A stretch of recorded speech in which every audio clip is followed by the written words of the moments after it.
Welcome, welcome, welcome. I know we a little late tonight, about 30 minutes late, but it's Sunday, y'all. It's Juneteenth, y'all. It's Happy Father's Day, y'all. Can I celebrate the holiday? Can I be a little bit late? This is PValley, man. Ain't nobody ever on time. Come on now, it's Juneteenth, y'all. We get to celebrate, and it's Father's Day.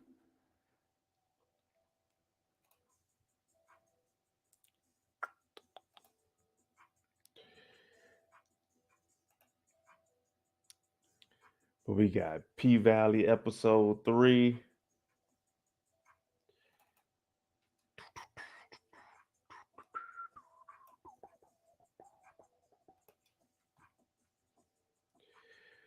Oh, man. Make sure you come on in. Rate what you think the episode was on a scale of 1 to 10. We'll let some people get in here because I know we 30 minutes late. Black Vibes was good. Was good. Yeah, man, we back. Little bit of a delay. Had to get something to eat. You know what I'm saying? Had to make a few calls, make sure everybody was straight.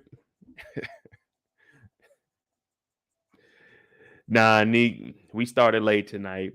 6:30. Cause I was out and about.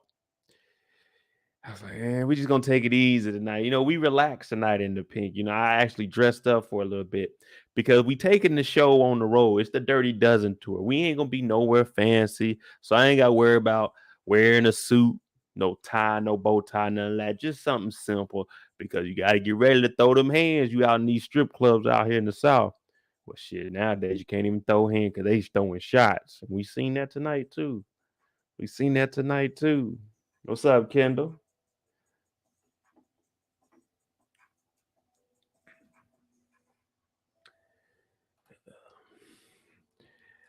I got 2 new drinks that I'm gonna be trying. Well, I won't be drinking one tonight because I gotta open up the boxes and do a review on them. It's simply lemonade, and then Smirnoff got this neon ice lemonade. So I'm gonna see which one of those are better.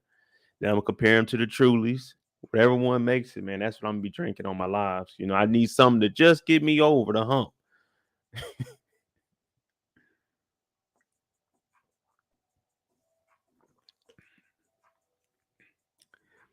We got the 2-week countdown. I'm out of here in 2 weeks. I'll be over in England, Portugal, and I might stop by the Netherlands. I don't know. But 2 weeks I'll be gone, so it won't be no lives. Yeah, for 2 weekends. Well, 3 weekends, my bad. But we're gonna be back after that. Then power should be picking up. Cause that'd be what, mid-July.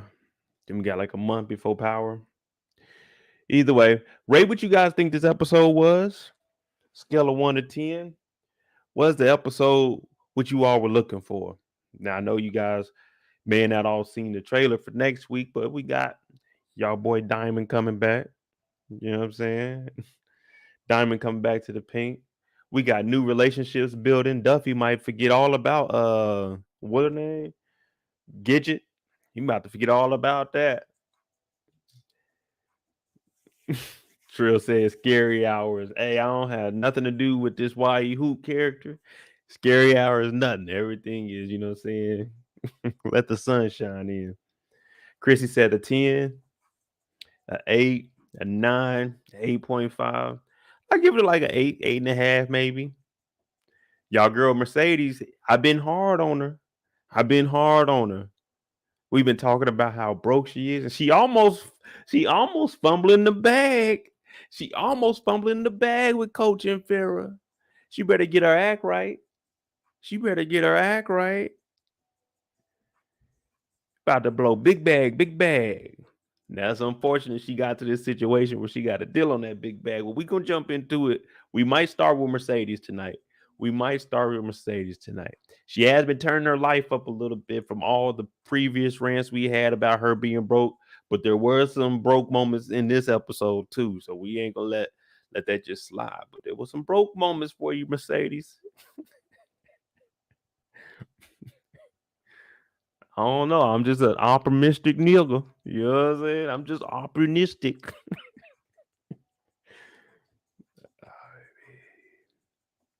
We didn't get much from Hailey this week. She just talking numbers, her and Andre. Ain't get much from Cliff this week. Mississippi out there, she turning up a little bit. I want to see what white boy Derrick gonna do, because now white boy Derrick, now he actually has some competition, because we might be a little more interested in the Roulette relationship with what's his name, Duff. We rather see them two together than white boy, you know what I'm saying? White boy, what the hell, white boy Rick, Nick, whoever he is. We ain't trying to see that relationship no more. We want to see what Roulette got going on. Roulette be in the back room. I'm talking about blatting it all on black. Okay, that's how much it costs in here. No. Okay. That's what we're doing back here. It ain't worth it. All right, give me like a minute. We're gonna get started. We're gonna start with Mercedes. That's what we're gonna start with tonight. Miss Mercedes. But real quick, I am Moedotj. This is the live after show discussion for PValley episode 3. This is a safe spot. You can talk about whatever you want to talk about in the chat as long as you're respectful. We don't care. You're going to hear me clowning, but it's only pertaining to the show. Nothing with anything y'all got going on in real life unless I'm joking about myself. And hey, you know what I'm saying? We don't ask for donations around here, but they are definitely appreciated. Cashapp is at the bottom of the screen. You know what I'm saying? Tip your boy, Moedotj. We trying to get some chicken wings tonight, too. Also, man, you ain't got to donate. Cash App, Super Chat, don't matter. As long as you hit the like button, that's all we really need over here. And tonight we starting with Miss Mercedes, C-Class Benz.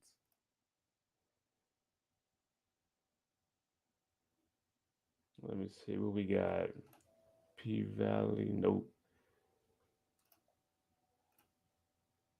Miss Mercedes. Now, Mercedes, she's been going through it. We know that she just got $300 a couple of weeks ago. Well, 2 weeks ago, she just got $300. Like $300 for working your off. Now you got these young new girls coming in here, whisper and Roulette. We see what Roulette doing. Roulette is, like I said earlier, betting it all on black. She don't give a damn. If it means making some money on the side, then shit. Show me the money. We about to make bank.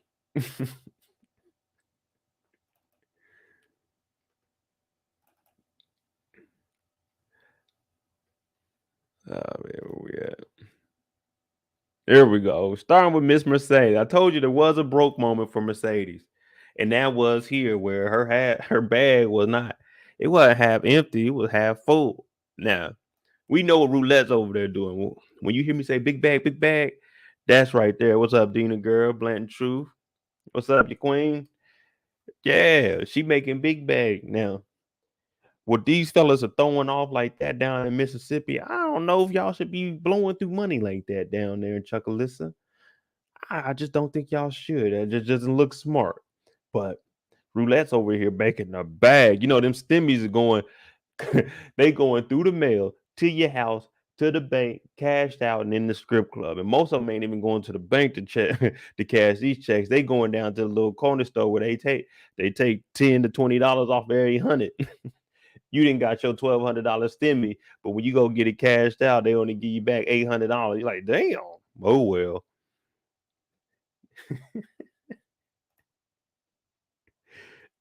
She counting that bag over here. Now Mercedes come in. I don't even know where Mercedes is coming from. Like, was Mercedes coming in from home to get ready to go to work, or she was getting ready to go home? Because it was still kind of early in the night. She'd already got the wig off. We seen the Queen Latifah's, and she got the jogging suit on. So were you leaving or coming? Because that bag, I'm not gonna say it was half empty. It was half full, but you wasn't getting money like these young girls over here. Someone please let me know, was Mercedes coming or leaving from the paint at this moment? Because it was still kind of early, you know what I'm saying? They were still on the main stage. So I don't know, man.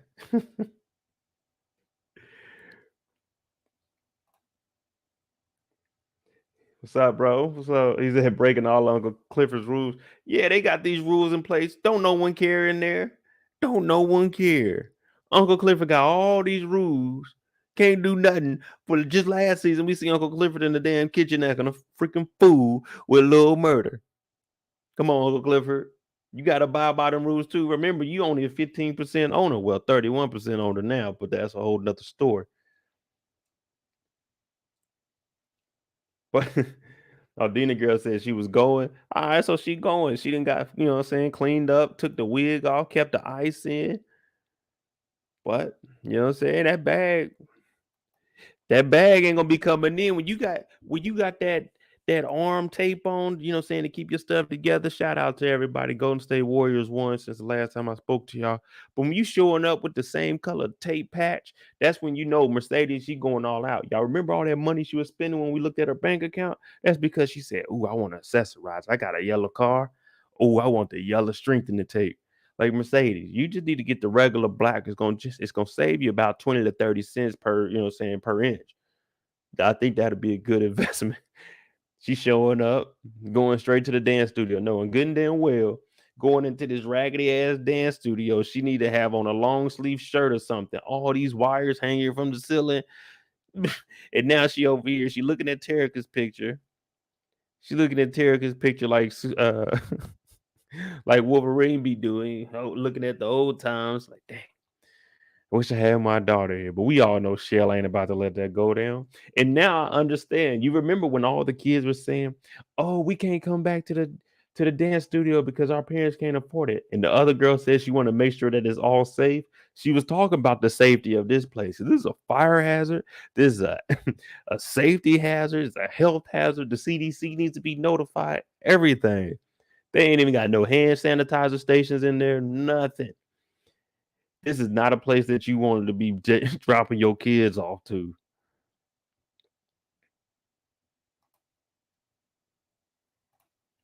BC says she only missing the yellow mask knowing this show. Yeah, she ain't here looking at this raggedy ass dance studio. Now I don't know about y'all, and I don't have kids, but I'm not dropping my kids off. No disrespect to the strippers, but I'm not dropping my daughter off to a stripper's dance studio, and there ain't no panels on the wall. There ain't no drop ceiling up here. There's wires hanging down, and this ain't got nothing to do with her being a stripper. I'm just seeing everything adding up. You got a stripper with a ran down building dance studio. No, I'm not dropping my kids off there. Even if it was just a regular person with a raggedy dance studio, I'm still not dropping it off. But I'm just saying, like, if I see a stripper with this type of building trying to bring kids in, yeah, it looks good for the community, but also this shit look like a hustle. No disrespect to the strippers, but this look like a hustle. You bringing my kids in there and I'm paying you how much money for this? But that's neither here or there, because shoot, I let Mercedes, you know what I'm saying, instruct my dance school for my kids just in a place that was, you know what I'm saying, well put together. Not here.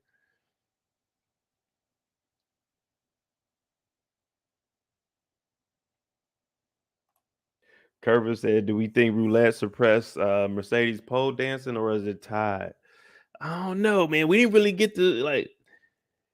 Well, before we even go into that debate, I'm gonna wait a little bit further because we got to treat this like the Olympics. And right now, we just found out that Roulette is using illegal substances to turn the fuck up. So I don't know if we can really compare this right now, because we got to go back and do a couple of drug tests on her, because she was doing some flips we ain't never seen before. Mercedes get up there, she could barely hold her own weight. This girl up there, she doing across the monkey bars. Did y'all see that? How fast she was going across this shit? I'm like, damn. Okay, okay, okay.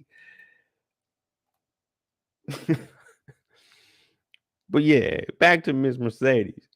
He in here thinking about Tarika. We found out about you this week too, Mercedes. I'm glad we started to get a little bit of a backstory on what was going on out here. What up, Brillo? BC said Mercedes comes off as somebody who makes bad choices constantly.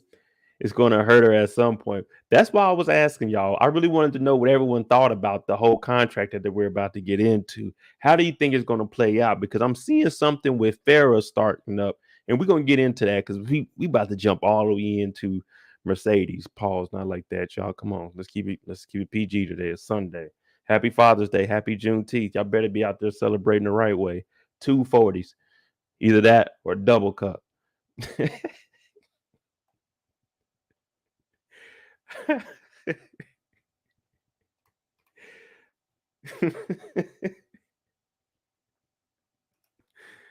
Yeah, man. I better not see none of y'all drinking no damn 40s. But anyway, let's keep it moving. Mercedes in here reminiscing. And what she do? She get on that phone and she call up Coach. When your back against that wall, hey, what up, Coach? That offer still stand? If I'm Coach, I'm like, man, that scholarship is gone, baby. That scholarship is gone. She talking about, all right, I want to do this, but your wife got to be present. What kind of stipulations are these? Like, okay, I understand you trying to get some money. You doing the, I won't even say this is finessing because this nigga has the money and he's willing to do it. But when you look in that mirror, you remember what Michael Jackson told y'all. I'm starting with a man in the mirror. I'm asking Mercedes to change her ways. Yeah. Yeah, you got to start with yourself in the mirror. And she realized that shit. The only way I'm going to make money is I got to spend some money unless I make some money the other way. Because look at these walls. It's straight concrete. There ain't nothing in front of it.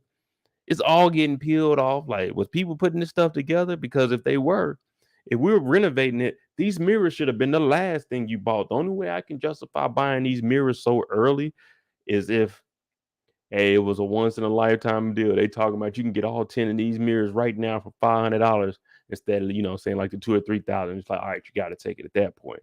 But she's over here. She's thinking about it, talking about,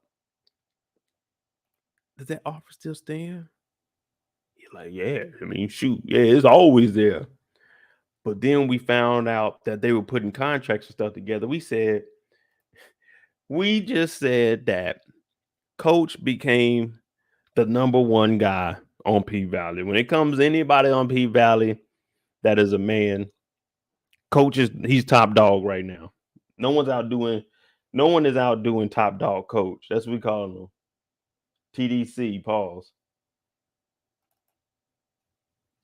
Now, when they pulled up, we seen Shell was knocked out. Mercedes and came up in this spot. Come on, man. Listen. No matter how cool you are with somebody, no matter what you got going on, you don't just go up in somebody's spot and touch the liquor. You know what I'm saying? Like if someone has some money sitting on the counter, you don't touch their money.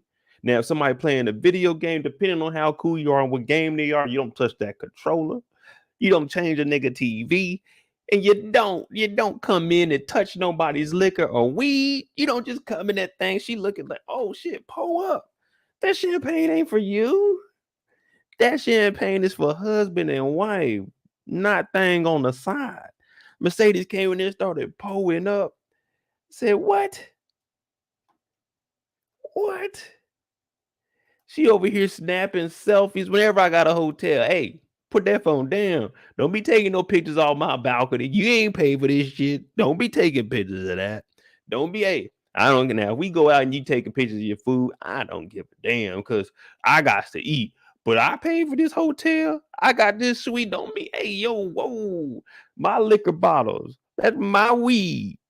In states that is legal. That's my weed. That's my drink. Don't come in here and just go straight over there and indulge. Hey, Mo, you know what I'm saying? Is it cool? Because I'm gonna say I don't care, but it's still the respect factor. Hey, Mo, is it cool if I hit? Oh man, whatever's over there, you can drink whatever you want, smoke whatever you want. She come in here, we doing it big. I'm like, hey, and then we seen Farrah come down. Wifey came down and basically was like, hey. I don't know what y'all do down in the SIP, but up here in Tennessee, we have some class and dignity, woman. You came in this fire red. Now, this is a business meeting. Now, I know it's business and business, if y'all know what I mean, but come on, man. You ain't here snapping it up like you 15. She told me, I'm like, Keyshawn. And Farrah came down. I said, okay, we got some power in the building. And that's what Farrah did, y'all. That's what Farrah did. She let her know. She let Mercedes know. I know you fucking on the side, but I still got all the ears. Now you are getting $10,000 for whatever weekend that he slide through. He's also paying for a condo, but isn't the condo up here in Tennessee? Isn't that what the deal was? She had to come up there. Someone correct me if I'm wrong.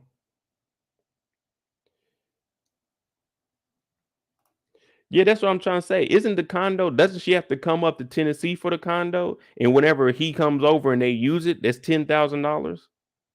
So, like, if she came up for the weekend, she could just stay there at that condo, it's hers. And then if he slides through, it's $10,000. That was a deal, right? Okay. I'll just make it show. I like, so how you gonna be going all the way back and forth to you gonna be driving all the way back down to the Mississippi? Go to this dance studio and go to the Pink, or your ass could just live up in Tennessee, script up there, and just go to the house. Okay. 10,000 a weekend if I live up here to be convenient. So that might be 2 weekends out the month, 20 bands. I'll go do some scripting here. Or I could go down there and come up once a month, $10,000, but then I gotta waste that on gas and I still gotta do this and that. I didn't understand. I was like, Mercedes, go on up to Tennessee. Ain't nothing down for you there in the SIP. You ain't getting your daughter back. You might as well stay up in Tennessee. Coach got a good thing going on here. Coach told them to sign them NDAs. I said, God bless a man with an education.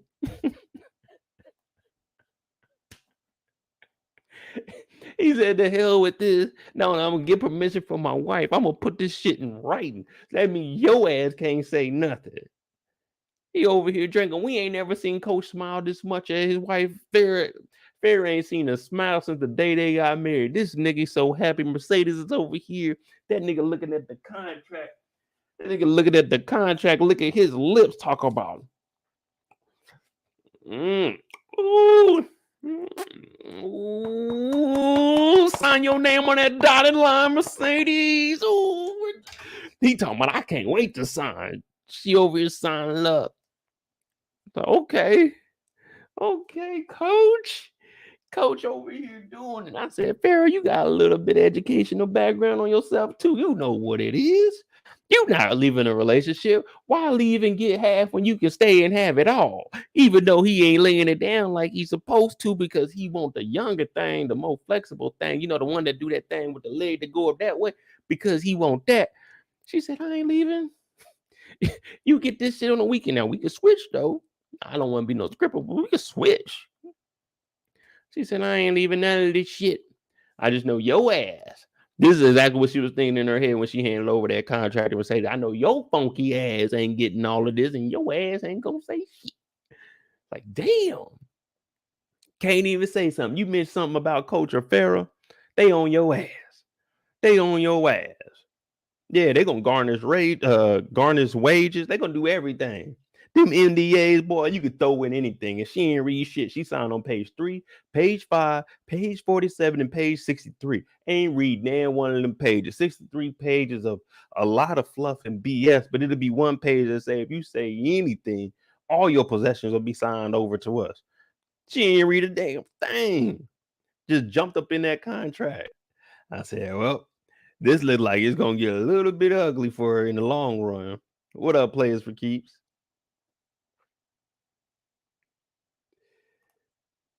I'm just a simple man trying to get that goddamn P. Me, yeah, he pushing P. He pushing papers. He pushing P. Coach out here doing it, and he kept the drink in his cup. You see, Farrah was like, drink this up. You know what I'm saying? We about to handle business. And we already know Mercedes gave her mama cash, so we know that she ain't read this contract. We know she don't know what's going on in this thing. She gonna be doing all kinds of things, and Coach is probably gonna have to correct her. But I think that Farrah and Mercedes, they might have a little thing moving forward. We've seen that they may potentially be working together in episode 4. I don't know if y'all want to hear about that. I mean, the trailer's up, but we'll talk about that in the end. But yeah, Mercedes, this don't sound right. You'd pulled up in that yellow thing, and also your girl Tarika done called you like, you might as well get up out of Mississippi. What you gonna do? What you gonna do up here? She talking about Shell sleep. 3 in the afternoon. We didn't already seen young Tarika whipping that thing at the church. She done almost ran into the back of the cars. Shell over here knocked out like the mama off of ATL for the twins. Just as drunk as she want to be.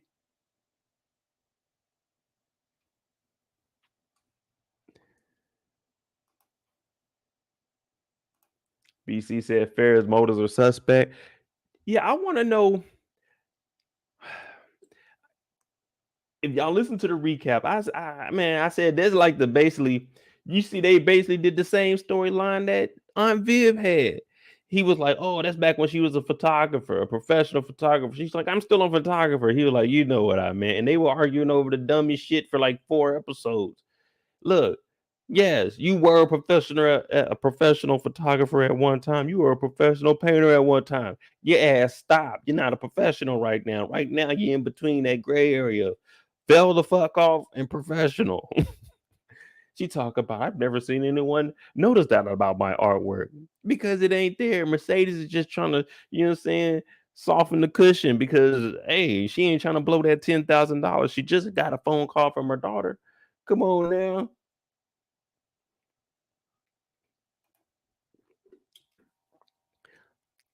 Mercedes talk about we all a hold of something, and I was trying to rationalize with that during my breakdown. I was trying to rationalize and say we all a hold of something. We get up and go to work to 9 to 5, but that's different. You go to work at a 9 to 5. Hey, boss, I can't make it in today. You out there holding it. Ain't no, hey, boss, I can't come in today. It's hey, you better figure a way. You better figure a way. Farrah wants a friend. Is going to be Sadie's. Man, that's going to be. I mean, I guess it's cool. They both know their place. She wifey and you side thing. Shit. $10,000, I'll be anybody friend. Hell, I'm cool with everybody now for free. So shit, you tossing $10,000, man. I'm about to spend. Hey, I got 10 bands. You know what I'm saying? Let's go ball out, nigga. I'm gonna spend. You know what I'm saying? I spend. You give me $10,000 a month to be cool with somebody. Shit, nigga, I spend 2 bands on us. Hey, bro, you trying to go do such and such? All right, man. You trying to hit up this game? Shit, I spend that 1,000 a quick. Keep that motherfucker other 8.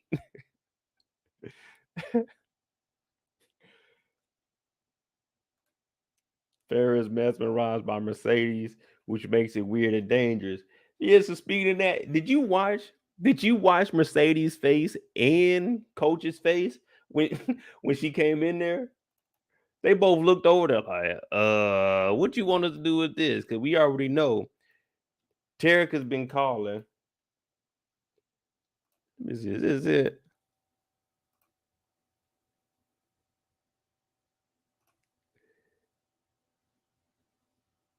Yeah, they get in here, they start wilding out. Let me see. Farrah in here, she drinking up too, and she looking at it. You talking about my artwork? My artwork. Look at Coach. He ain't never smiled like this before. This dude ain't got too. He done got too comfortable with Mercedes around. He like, yeah, that's my baby right there. Matter of fact, Farrah, I want you to stay around and watch this. Watch this. She gonna put her leg up like this. She gonna do this. She gonna do that. Now, he's thinking the Mercedes before the pandemic. He thinking of 2020 Mercedes. This 2022 Mercedes. She a little bit ran down. You know what I'm saying? That shoulder ain't what it used to be. You know what I'm saying? She ain't got that same energy, that same stamina. You know what I'm saying? That old tire routine. She kind of forgot that she a little rusty on the, you know what I'm saying, on the edges. But she gets up there and we see Farrah turn into somebody we ain't never, ever seen. Coach is over here smiling like, yeah, watch this shit. This the shit they have me in motels down in Mississippi right here. This is what that's when I used to go in that champagne room. Ooh, wait. He telling Farrah all his deepest and darkest secrets with Mercedes. He's like, ooh, you got to, ooh, oh, you know what I'm saying? He over here fiending for it. He's like, man, that Mercedes experience. Not only do I want to watch it, you need to watch it. Farrah's like, huh? Let she know she gets mesmerized. But all I took from this scene was this is like the song. If you like pina coladas and getting caught in the rain.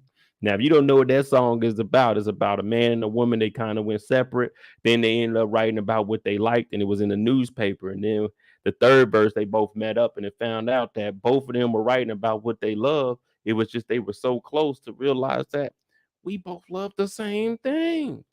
And that's all this was. Mercedes sparked that fire up under them. And they started getting it in. And guess what?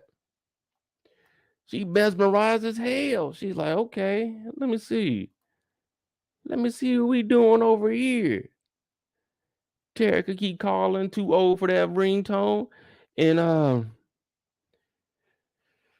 Coach said, it's time to get it on. And if watch Mercedes' face when she seen Farrah coming there, even Coach is looking like, whoa, what?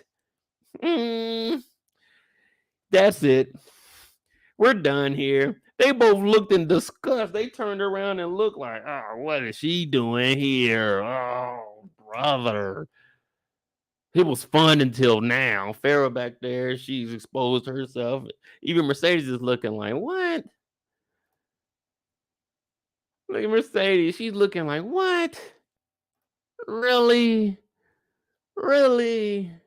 But she ain't read that damn contract. That motherfucker probably said if my wife joined in, you guys to get with it. But even Coach was looking like, man, I'm not paying $10,000 to see that. I'm not paying $10,000 to see my wife. No, what? I don't want to see that. I can see that for free. I got this nice ass condo. I don't want to see those. I can see those at the crib. I see them things every night, and I see them, and I turn my head in disgust. I can't wait to get Mercedes back in my life. I don't want to see those. I don't want you to join in with us either. He over here kicking his feet. I don't want that. Farrah, go home. All I wanted you to do was watch her dance. I didn't want you to join in with us. Even Mercedes is like, What's going on here? Farrah talking about I want in. That 10 bands covers a lot. 10 bands, you down for whatever. I'm like, what? Coach is like, man, come on, Farrah. I told you about that in the contract. I said if I decline, you have to leave. Farrah don't care. Farrah won't in. Now y'all know I can't show him, but I said Farrah, pretty nice. Pretty nice. But Coach don't want that. Coach don't want that right now. Go make a drink. Go do something. Go upstairs. Read a book. We don't want you down here with us. No. Why? Who?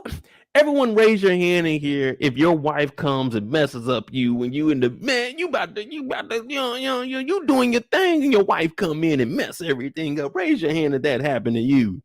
Come on, I want to hear it. I want to hear the truth. Raise your hand if you were doing your thing like you're supposed to be doing and your wife came in and messed it up. Raise your hand in here, gentlemen. And ladies, you can do the same thing. You doing your thing and your husband come in and mess it up. Raise your hand. Let's be honest in here tonight. I want to see some hands raised. There better be at least one of y'all. We ain't all righteous like that. Come on now. Coach in here. He's like, shit. This whole pandemic done went down. Look, I'm about to get something new. The Mercedes experience. Now, this man, the Mercedes experience is $100 down there in Atlanta. Not in Atlanta, but $100 in Chucalissa. Now, you come on up here to Tennessee, that thing that went from $100 to $10,000. Yeah, you might as well go down to the supply and get it. Shit, I ain't that good with math, but 100 times. Hey, that's better than 100. That's better than 100 one time. Shit, come on now. Curvin said my hand was in the air. Y'all wilding out tonight. Yeah. Coach is in here. Top, like, he just found out that his star player, look, he just found out his star player is coming back early. My star player is coming back early. The season ahead of us looking nice. Shoot, I just got the new contract for the Mercedes experience whenever I want it. And my wife is showing up. My wife is showing up. I would have put that in the contract. No wife's on site. High and by as much you two can say together unless I give permission for you guys to hang out and kick it. My wife? Every time she come into the little penthouse, a little condo, Mercedes is supposed to boo her. That would be in the contract. Mercedes, whenever Farrah comes in, you got to boo her. Y'all not supposed to be friends. We don't want her here. Boo. Yeah.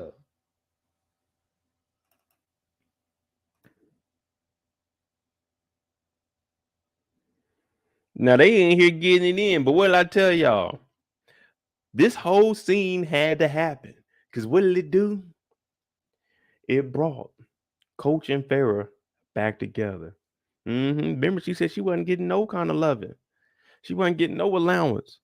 Mercedes came in here and ignited that old thing between the two. Now they needed, you know what I'm saying? They needed a Kickstarter, but you know what I'm saying? It still worked out in the long run. So we got to give credit to Mercedes. Yeah. We got to give credit to Mercedes for this. Yeah. Y'all go ahead and clap that up. Everyone thank Mercedes. Matter of fact, if you having relationship problems, brother, call up Mercedes down at the Pink. You can get the Mercedes experience for the low price of $10,000 a month, but it will fix your relationship. So that's one thing Mercedes could do. Well, she got that NDA. She can't help you out, but she could say, I did help out a couple and just not name them directly. But she could give a little bit of jabs and hint at him being the coach, and then it'll open up a whole scandal, and then we'll find out who the person that she had the NDA was against, because they're gonna step up and try to sue. So that's the only thing about NDAs, is like your information can still get out there. There's a lot of dumb shit, but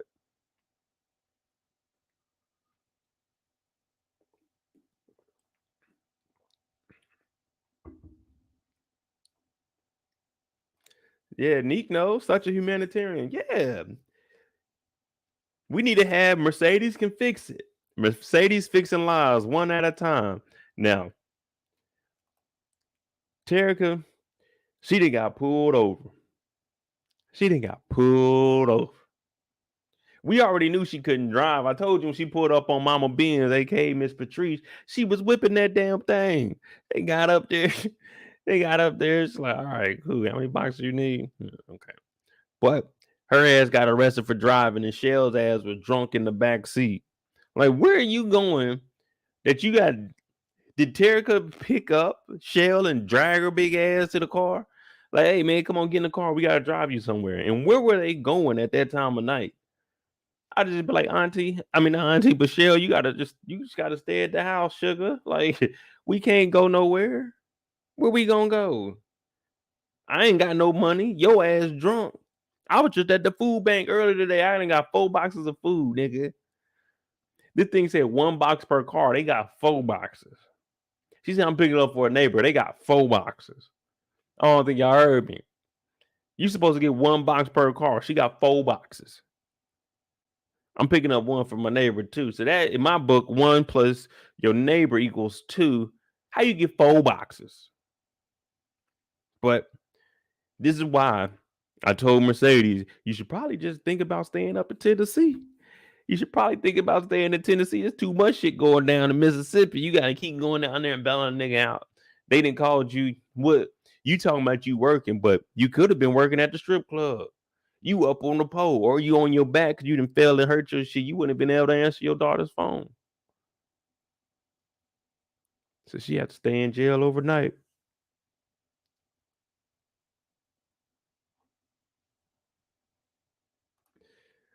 Chrissy said, right, why was Tarika back out driving? Yeah, they got food at the house. Unless she was telling them to take her to the liquor store, and you can send the kid in, especially where we were from, you're younger. You can send the kid in and get some liquor if you're getting it for your, for your parent, which that's who we were. We were just sitting in a car, but not my parents. My dad ain't really drink like that.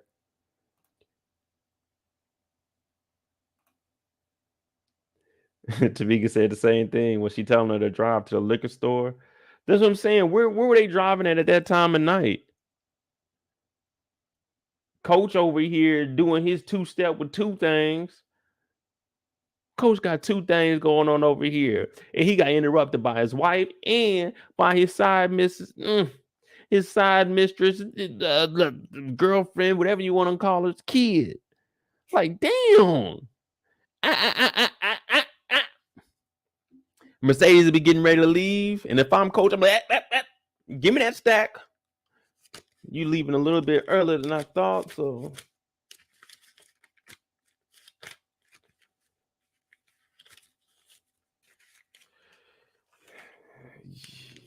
At that 10,000, we'll give you 2,000 a night because you leaving a little bit too early, and I had to finish off with my wife. So, just a heads up for you, if you didn't read the contract, we do prorate your visits, and that visit wasn't a full weekend, nor was it even a full 24 hours. Which in return, next month we will have to dock you $1,500, so you will be down to 8,500, and then you'll jump back to your 10,000 in the third month. But that's up to you. That's if you're not breaking curfew. That's if you're not breaking leaving early time. You see what I'm saying? You thought you was gonna get 10, but listen here. Tonight you're gonna get 2,000. Get your ass back down to Mississippi, and you get back up here tomorrow. You hear?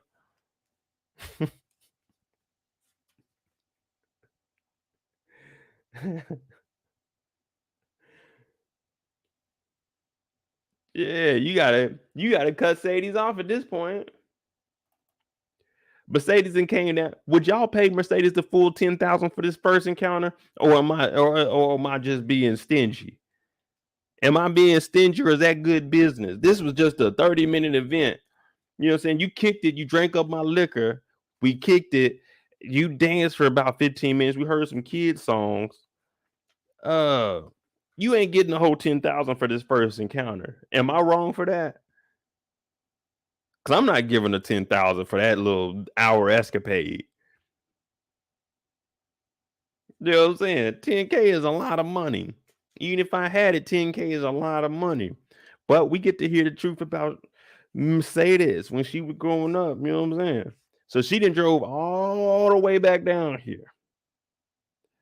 She done drove all the way back down here to Mississippi. And y'all know I be calling them out smelling like straight sex and yak. And you know she was riding that car. Them headlights ain't that bright, so it was dark as hell out there on that road with them yellow tinted lights. You ride through the motherfucking dark like that, motherfucking T-tops down. You're like, Mercedes, you better be careful. But she came down here smelling like straight sex right off the pole. Got Shell's ass in the bathtub spraying water on her face. Like, what? What?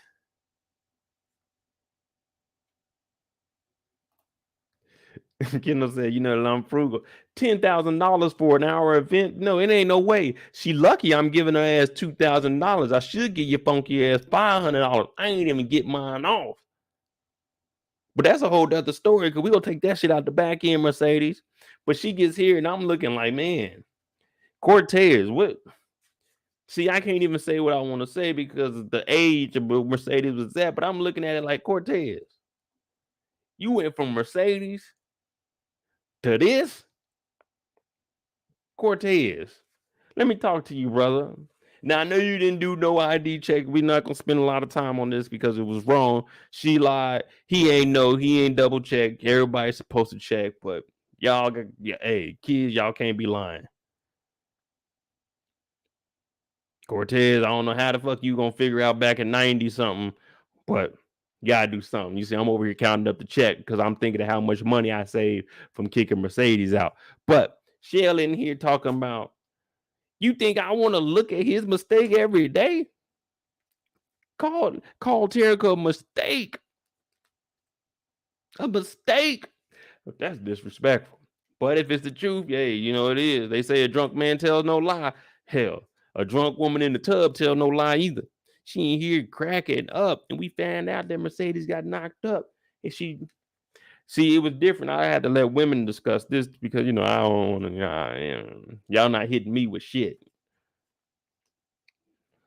But she's basically saying you lied. And Cortez told me not to get the baby back. Cortez said that. I'm like, damn, Cortez, see, so when Cortez said don't give the kid back to Mercedes, I said, what the hell that Mercedes been doing? He knew she was a liar. Hell, even Mama Benz knew not to get the baby back. So now it's looking like fingers are pointing to you, Mercedes. We want to know about your whole story now. Now you see what you done did? You done dug up a little bit of dirt. Cause now, once we didn't, you feel that? You get to digging in that dirt and you feel that metal and you feel that. Now we got to dig around the sides because we got to get this whole thing up out the hole. Shell said, Cortez said, with his last breath, could you imagine you on your deathbed and the last thing you say is, don't give my daughter to my fucking baby mama. Do not give Tarika to Mercedes. That's your last breath telling somebody not to give your kid back to. Hey, that means that's a horrible parent. That is a horrible parent. If a nigga is on his deathbed saying, don't give my child back to the mother. Like, what? What? I know people have issues, but if your last breath is don't give my daughter back to my baby mama, we need to go look at this baby mama. We need to open up a thorough investigation. FBI, yes, we have a lady named Mercedes. Her mom is a pastor. Well, she just became one. She's a little bit crooked, but we need an intensive, detailed background check on her because this man's last breath said, don't give the kid back. We need to get whoever this menace Mercedes is up and off these streets because she don't need to be around there. Nobody. Your mama said you didn't need the kid back.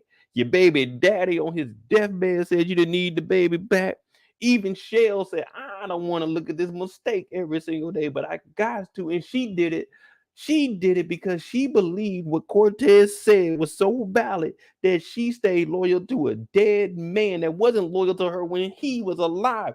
That just shows you how bad of a mother you are, Mercedes, because Shell knew who you were. But even Shell said he a little bit right about this. I don't want to get the kid back. Now, it could be some shit out of spite. They just going at each other because, you know what I'm saying? He was your baby daddy, but I got him in the end.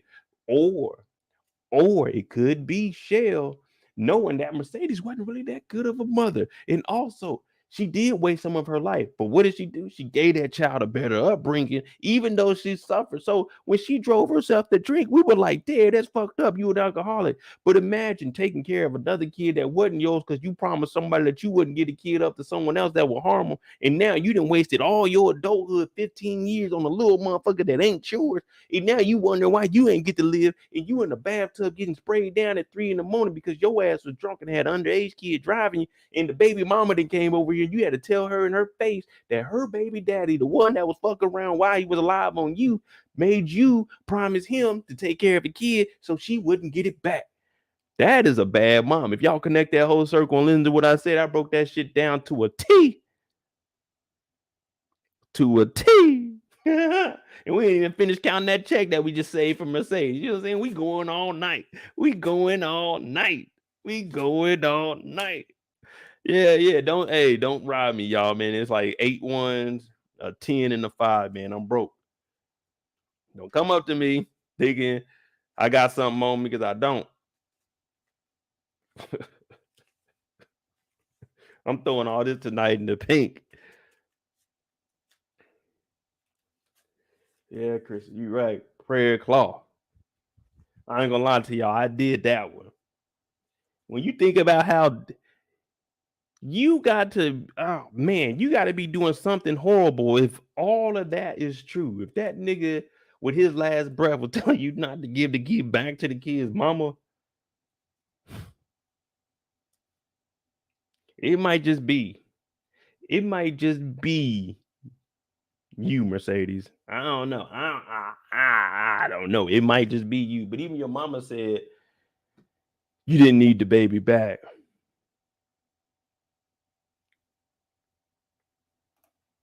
She was always an alcoholic because Mercedes said, I thought you were sober. Yeah, when they were talking to her, if you go back and watch season 1, she had a drink and damn, what episode was it? Cause I was looking back at through them today, but she had a drink in one of the episodes.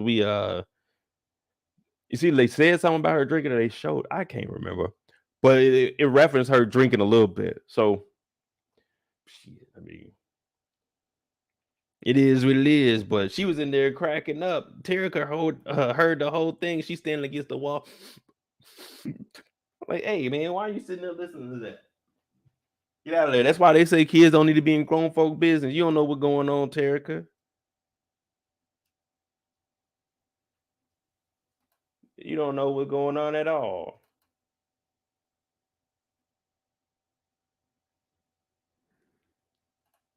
Then they get down to the kitchen and this is what we got to see, man. Basically talking about Mercedes and everything she went through growing up and how Tarika don't really understand it. I mean, she's a 15-year-old. All she knows is Shell spoke the truth of how she really felt.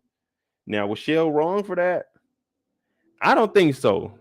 I don't think so at all. I don't think Shell was wrong for expressing her feelings on what she's been doing for her majority of her adult life.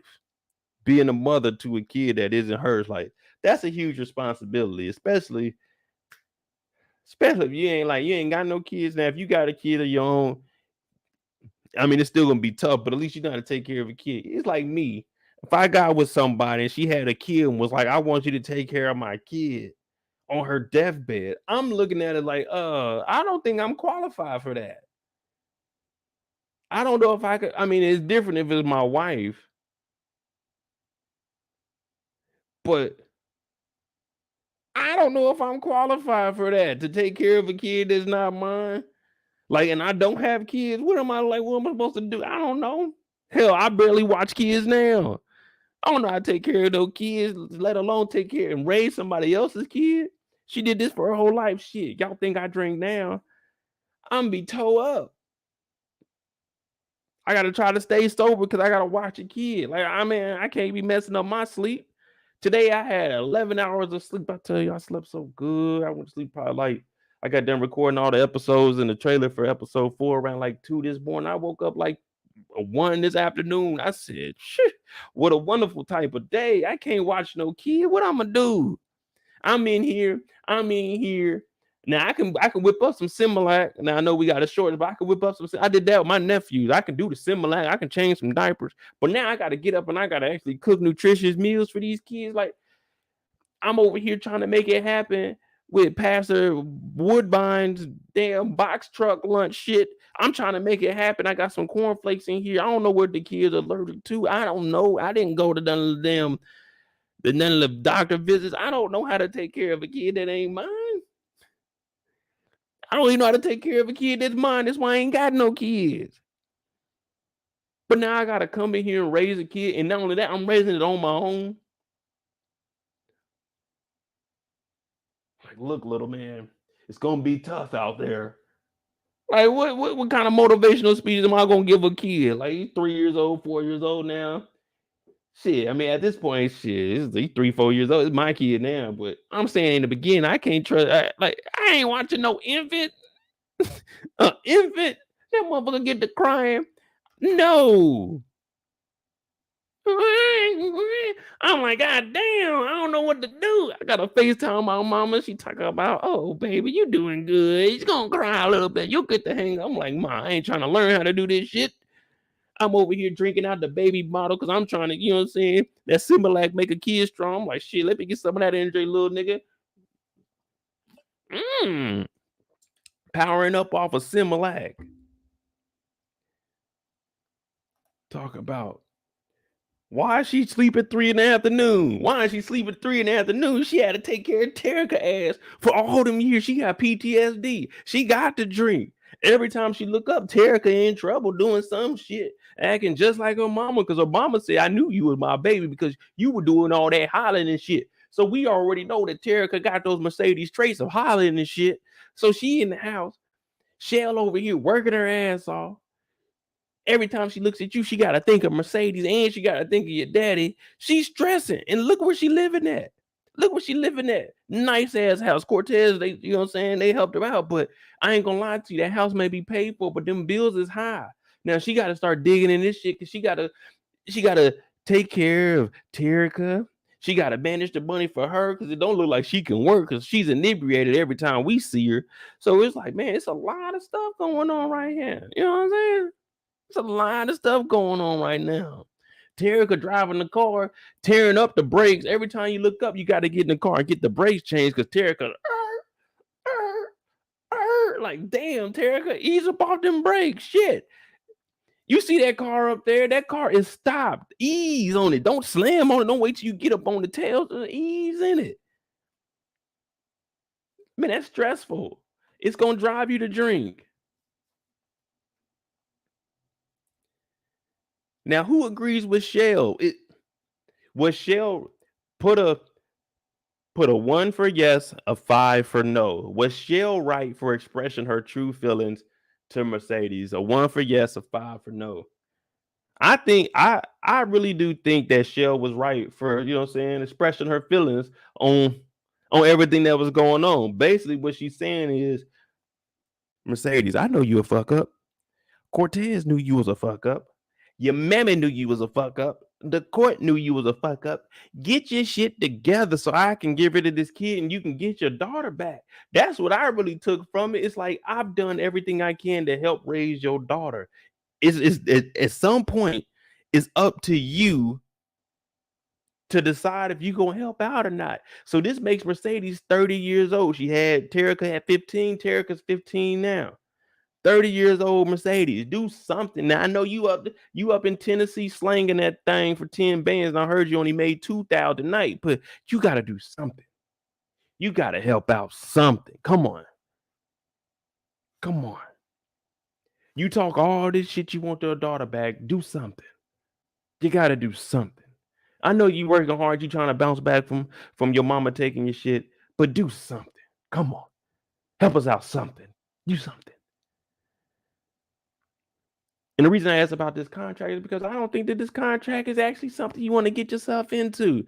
This is one of those situations where you can say you're not asking for it, Mercedes, but you're putting yourself in a situation that bad things could potentially happen to you. And I don't think this whole contract thing is going to work. We seen somebody earlier, it may have been BC, said she's suspicious. We don't know what Farrah's up to. She was mesmerized, but could she be trying to set up Mercedes to get her up out of here, hurt her and get her away from her husband? You see what I'm saying? You're not asking for it, but you're putting yourself in a situation that is not favorable in the long run.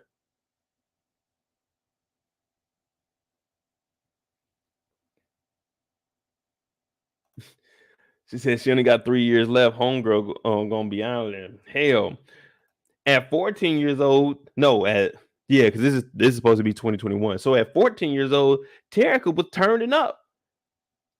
At 15 years old, Tarika whipping the car. She don't even give it to him.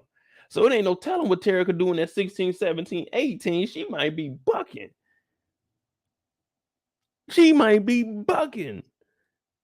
That's 3 years. And this is 3, like, this ain't adolescence where you got some control over. These are, they get into these teenage years. You got to be on your P's and Q's.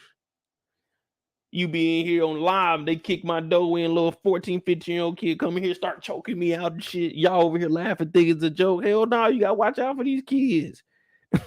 You can't control Tarika now at 13, 14. Shit, let Tarika get on that drink at 16, 17. Tarika gonna be a wild animal. You ain't gonna be able to control Tarika. You think she pushing the whip now? Hell, she gonna take Mercedes whip and do fishtailing out the parking lot. Shit, you got a plan for this type of stuff. Whole time Mercedes in the back of her head thinking, I missed on $8,000 driving down here having this conversation. I told you I love you, girl.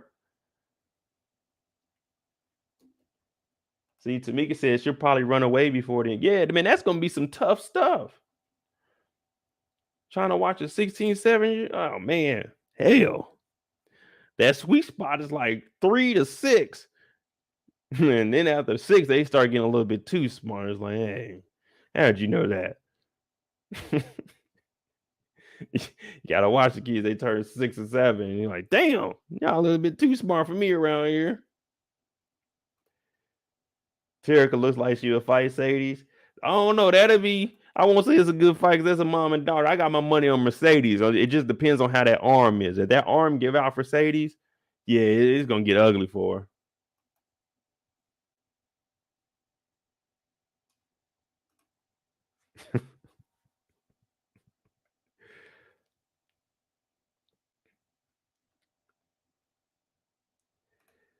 Tarek was eavesdropping around the corner and Shell drunk and wasn't thinking about her over here. I mean, they were in the bathroom yelling at each other. Like yelling at each other with the door open. Well, what kind of nonsense is this? In this big ass bathtub, like, hey, come on, man. I had a homeboy that got drunk. We didn't throw him in the shower with his clothes on. We kept the nigga drawers on, but we put his ass in the shower. We didn't have all your clothes on, and we know you're still clothes, bro. You get some wet drawers, you good. Go do whatever you got to do with them drawers. But yeah, he was drunk. We had to throw him in the shower, wake his ass up. Come on, y'all ain't here doing all this yelling at 3 a.m. Y'all thought Tarika wasn't gonna hear? Y'all just got Tarika up out the pen. Tarika spent the same amount of time Zeke spent in the jail, and she ain't acting tough. Zeke talk about, man, it was crazy in there. I learned what I was. Tarika got up out of jail. She ain't even giving no fucks. You know what I'm saying? All it was, you know what I'm saying, a movie violation. Underage, ain't nothing. You know what I'm saying? No driver's license. Be up off my record in like a year and a half. It ain't nothing. All I gotta do is not get in any more trouble. You know what I'm saying? They ain't gonna, you know what I'm saying? They're gonna try to build that case. Once you get that thing off your record, then you can start back acting a fool. BC said that's a nice tub. Yeah, it is a nice tub, but they ain't here acting a fool. And Tarika out there against the wall, tearing up. Why's you want me? I mean, shit. I mean, I don't know. I agree. I agree with Shell saying what she had to say. She had to get it off her chest. And listen, ain't no one told Mercedes yet, but Shell basically told her, you need to get your shit together, Mercedes. Come on now. You 30 years old. We know how old you are. You 30 years old. You 30 years old in the strip club. That means you are a certified veteran. That means you work on the vet minimal. You know what I'm saying? You get 3 nights a week. We ain't gonna put you on that many nights because you a veteran. You know what I'm saying? We're gonna show some love. We're gonna give you a little cut off the dough, but you are OG. Yeah, original go getter. That's what you are, OGG, original go getter. See, times have changed a little bit now, Mercedes. What we want to see is some things on the roof, on the ceiling. When I look up, I want to see that thing shook it, jugga in my face. You see what you doing, Mercedes? That little half a post up? Nah, it ain't gonna work for no more. But you got to get up on your jizzab. You can't be bringing in $300 and you have $2,000 going out a month because your bank gonna notify you your spending is a little bit off unless you're using like Cashapp for your bank account. No disrespect to anybody like that, but unless you're using like Cashapp or something, they ain't gonna really give you them notifications. But I am. I'm gonna let you know, Mercedes, that number going down and Shell don't want to watch. Cortez mistake now one night.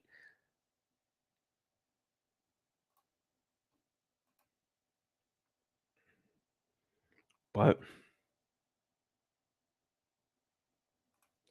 this show has a weird mix of luxury and poverty. Gucci at the trap house, a nice tub, but need extra food.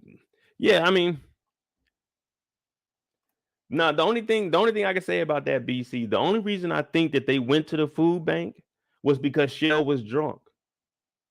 You see what I'm saying? That's why it was that's why Tarika went to get it. Shell was knocked out, so she probably went to go get some food.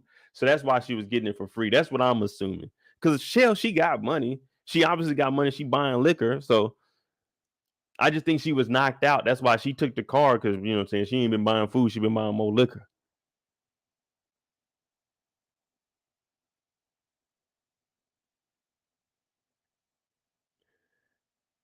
Yeah, Chrissy. Tarika was in there. Tarika was locked up. They won't let her out. You know what I'm saying? She in there. She had the mug rubbing it across the bar. Like, damn, Tarika, what you in for? Man, you know, shit sliding about 120 tonight. Me and my, you know what I'm saying, my stepmom, Shell and shit. She drunk. You know how it is. We going to the liquor store. Like, nah, we don't know, Tarika. We all drive with a driver's license around here. I'm in here for robbery, but at least when I got pulled over, I had a driver's license. Yeah, I'm here for home invasion, but I had my driver's license on me. Like, damn, Tarika, you the only one without a driver's license. But that's pretty much it for Mercedes this week. She had a lot of ups and downs.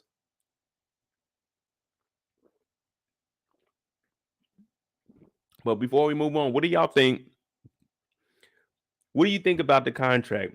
Is 10,000 feasible for a weekend at the condo whenever she comes up? And from what we've seen, do you think that the contract is actually going to hold up in her benefit, or Coach and Farrah going to start using the contract against her? Like, I can see Farrah saying, I need you to come pose and do this and this because it's in the contract. If he calls you up, then you got to come. So I could see something bad going like that. They work, or it could be something positive. They work together. She starts selling Mercedes picture. I think we just figured out what Farrah and her are going to do. What I'm thinking, her and Farrah, they might start working together. We know Mercedes needs to make some money. She started taking pictures. They start selling that. She blows up because of the urban photography. Mercedes gets a little bit of fan base in the cut of the thing. She starts making a little bit of money. That could be something. That would be a good outcome.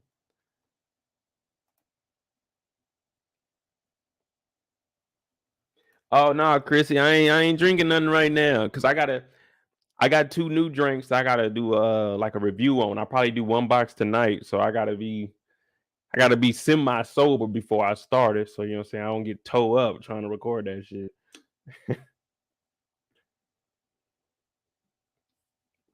So this is just high quality H2O.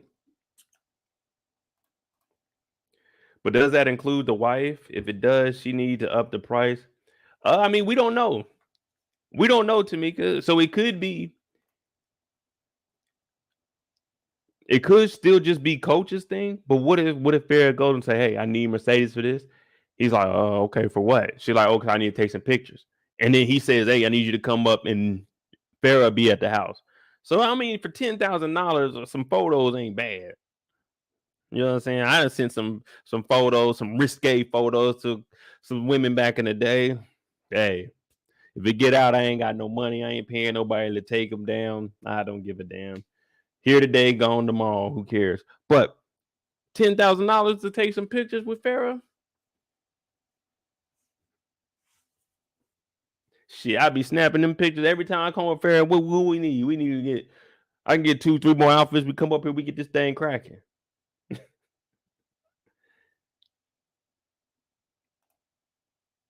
BC said, I think that's part of the contract. The wife gets to dip in. Yeah, I wouldn't. For her to agree on this, I think she would want to have some control or some power over it also. I don't know. We're gonna find out though. That's gonna be interesting how that plays out because it could go good.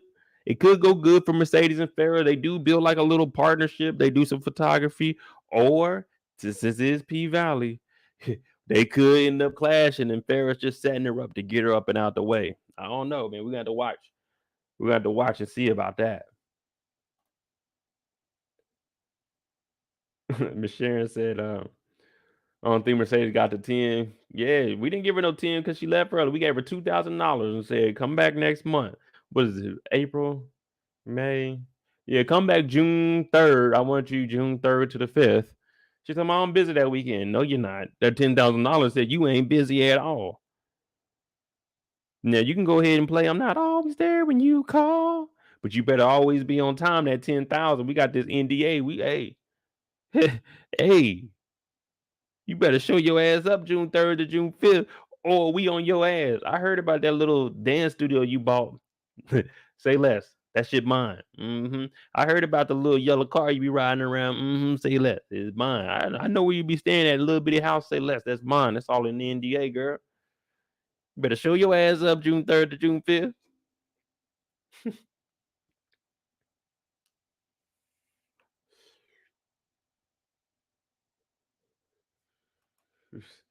He said Coach is untrustworthy too. That dude look like a snake. Now, Coach trying to get another ring. That's all Coach is trying to do. Bianca said the arrangement is wild though. Mercedes is desperate for the coin, but she said she'd do it with the wife's consent.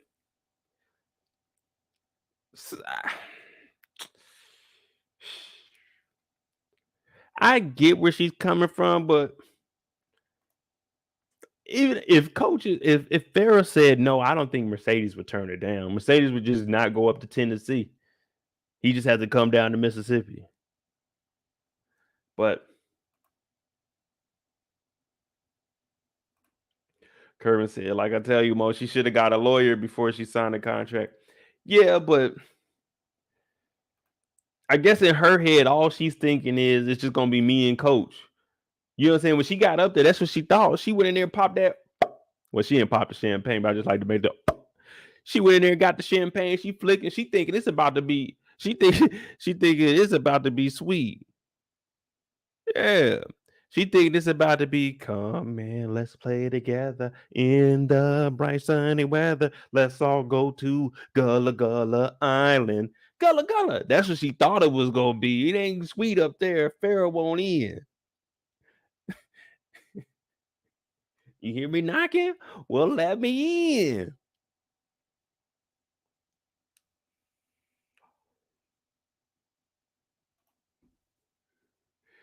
Bianca said, Sadie's ain't stupid. She's a hustler. She read that contract.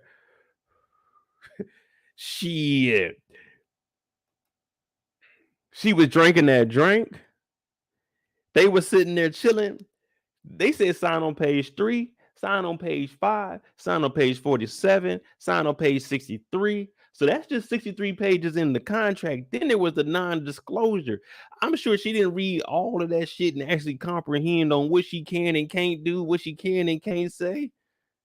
I think all she was thinking is, I'm coming down here. I get a condo. I just got to come up, let old man Coach smash, and we good to go. We good to go. That's why when Farrah came in there, we spent a lot of time on Say This Tonight, but it's all to the bueno.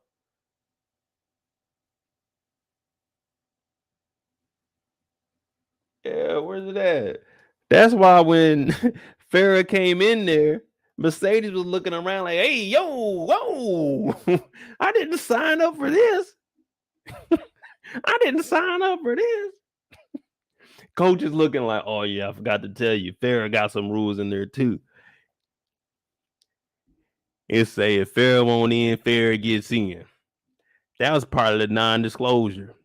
You better not tell nobody what my wife is doing with me in here, because my name is Coach. And I'm running the game. Matter of fact, you a starter right now. You got that starting position. You better be Steph Curry. Don't turn to Westbrook in here, because we get your ass up out of here. You hear me? I said up out of here, Mercedes. She didn't expect Farrah to come up in there. Farrah took them things off. I'm like, is that the same Farrah that was in the all white? Is that the same Farrah that was in the all white? See, earlier I was on Coach's side, but since now we talking about Mercedes, I gotta, you know what I'm saying? I gotta give it from Farrah's side now. She looking at it like, yeah, Mercedes. You ain't read that contract, did you? All you seen was bubbly in the view and no pole. So easily hypnotized by the material things. You didn't read between the fine print. It said, your ass is the property during the weekends of Coach, whatever his real name is, and Farrah. That means we got your ass from sun up to sundown, Mercedes. You ain't read your contract, did you? You ain't read your contract, did you? You thought you was gonna leave tonight with 10 bands early, but the contract says you need to fulfill the whole weekend in order to get that 10 bands. This is who we talking about right here. This is the businesswoman Farrah. When she came in and took the top, I said, damn. Educated, chocolatey. Ain't she about that life? Ain't she about that life? Where you get all of these in one package at, Coach? Where you get this at, Coach? She came in there. She don't care. I know the arrangement. Look here, Mercedes. Contract B. All this shit mine. This still husband. I still gonna bring the nigga a drink, because we like to drink that drink. We just ain't, you know what I'm saying? After that drink, she ain't getting none of that. You know what I'm saying? She ain't getting none of that. But This contract, baby. This contract. We knew we needed this contract. We were just looking for the right scribble. And guess what? You turn her on a little bit. So Farrah's looking at you like, okay, I like this one right here. Get her to sign that contract, coach. Sign the contract. Mercedes thought it was about to just be a one-on-one, her and coach. She thought she was about to get old man coach in there, give him a good 10 minutes. He gonna fall asleep. Farrah said, no, you're not.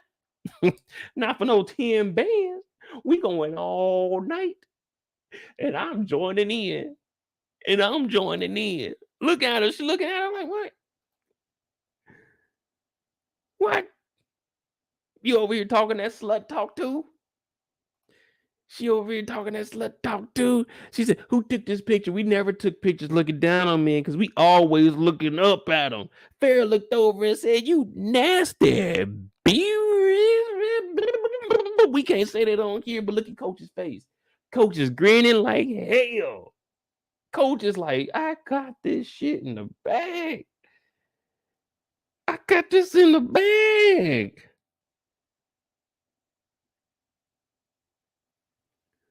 Coach got champagne. He got Miss Farrah in here. What is it? Did y'all notice it?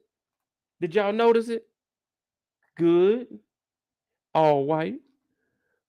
Bad. The devil in red. And the devil wears Prada. Y'all ain't even noticed that, did y'all? All white, because she's feeling godly. All red, because she's the devil. As my young boy Rendarius would say. So which one is really good for him? Is getting back with his wife in the all white? Or getting with your little side thing in all red, the devil, and we just exposed that she's a horrible mother, and we already had 3 adults confirm that. We had Shell, Cortez on his deathbed, and your mammy. Uh-oh. I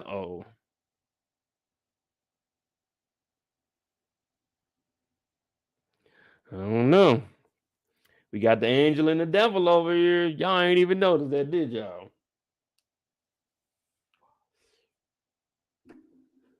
It's all good. That's what I'm here for. I'm going to point that stuff out to y'all.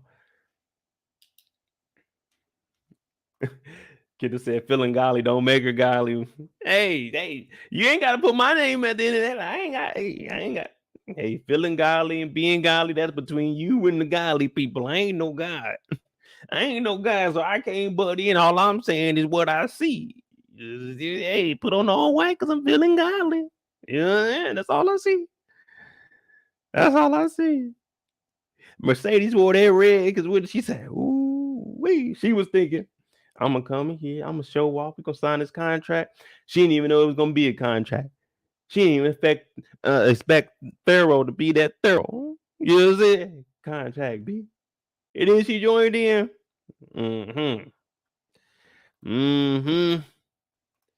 You coming in the house talking about the place is beautiful. Beautiful. She said, you mean beautiful? Don't come in here with that gutter digger shit. I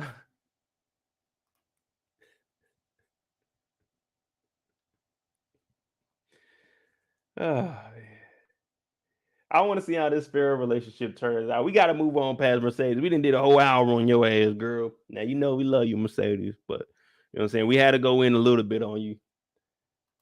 But it's just part of the game. You know how it is. And you in these streets, you running up and down, trying to get back to your kid and everything. So who y'all want to talk about next? Who we got next? We could do the little murder in the Mississippi show, because we could throw both of them together, actually, and then everybody else would be a small piece. What's up, Rewind That with Miss K? Hey, y'all make sure y'all tune in to Rewind That with Miss K. She just had her PValley episode up, like maybe like the last hour was up. I seen it before we jumped on here. I was watching a little bit. We sneak in and out. Make sure you always drop a like when you go on to someone's channel, man. That's all we need. Just a little bit of appreciation of us doing this work for y'all. Murder undercover ass. Yeah, we're gonna jump into them then. We're gonna jump into them.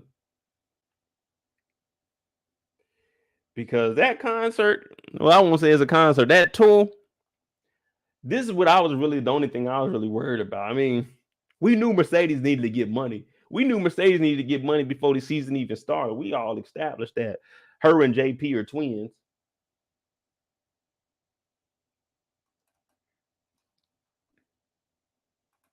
Oh, we gonna get on whispering roulette. We gonna get on whispering roulette. And I told y'all all looked at me and I said, what did I say? What did I tell y'all? I said Wanda is gonna be a junkie in PValley. That's her character. Everybody, no, Mo, they're gonna have her different. She's gonna be a stripper. Wanda's a junkie in here too. She's a junkie in here too. I told y'all. You can't shake that. Wanda was too far gone. If you don't know who Wanda is, she's in Snowfall. She's a junkie in there, but that's who plays roulette. I told y'all, you can't shake that character. Wanda was too far in the dope game. Don't matter who she played now, and she's gonna be a dope head. It sucks. But I was like, man, ain't no way. They ain't gonna shake it. Like, not being funny. She plays a good, like, we believe it. She looked good too, though. But we believe it. We believe it. Wanda is one of the girls. You look at Wanda, she out there coked up. We're gonna call her roulette. Cause you looking at her on here. She about to become a full-fledged junkie. But that's two different things, you know what I'm saying? Because you remember, she was just offered this and she just took it. She ain't know what the hell it was. We all thought that she knew Whisper, and they were both talking on how they both ended up there. So they didn't know each other. You just like, fuck it. Let me hit that. We might as well talk about them. But yeah. Wanda a junkie. Roulette. That's one of the, you know what I'm saying? You see him out there, they strung out. You like, damn, look at Roulette. And then they clean up. You're like, oh shit, you clean up nice to be a junkie. But you gotta throw that junkie in because, like, hey, you are a junkie. Like, you cleaned up this time, but we know what you are. And it's cool. I respect you. It's still love when we see each other. You know what I'm saying? But I can't leave no money around you. I can't leave my keys, my wallet around you. None of that. Because you a junkie.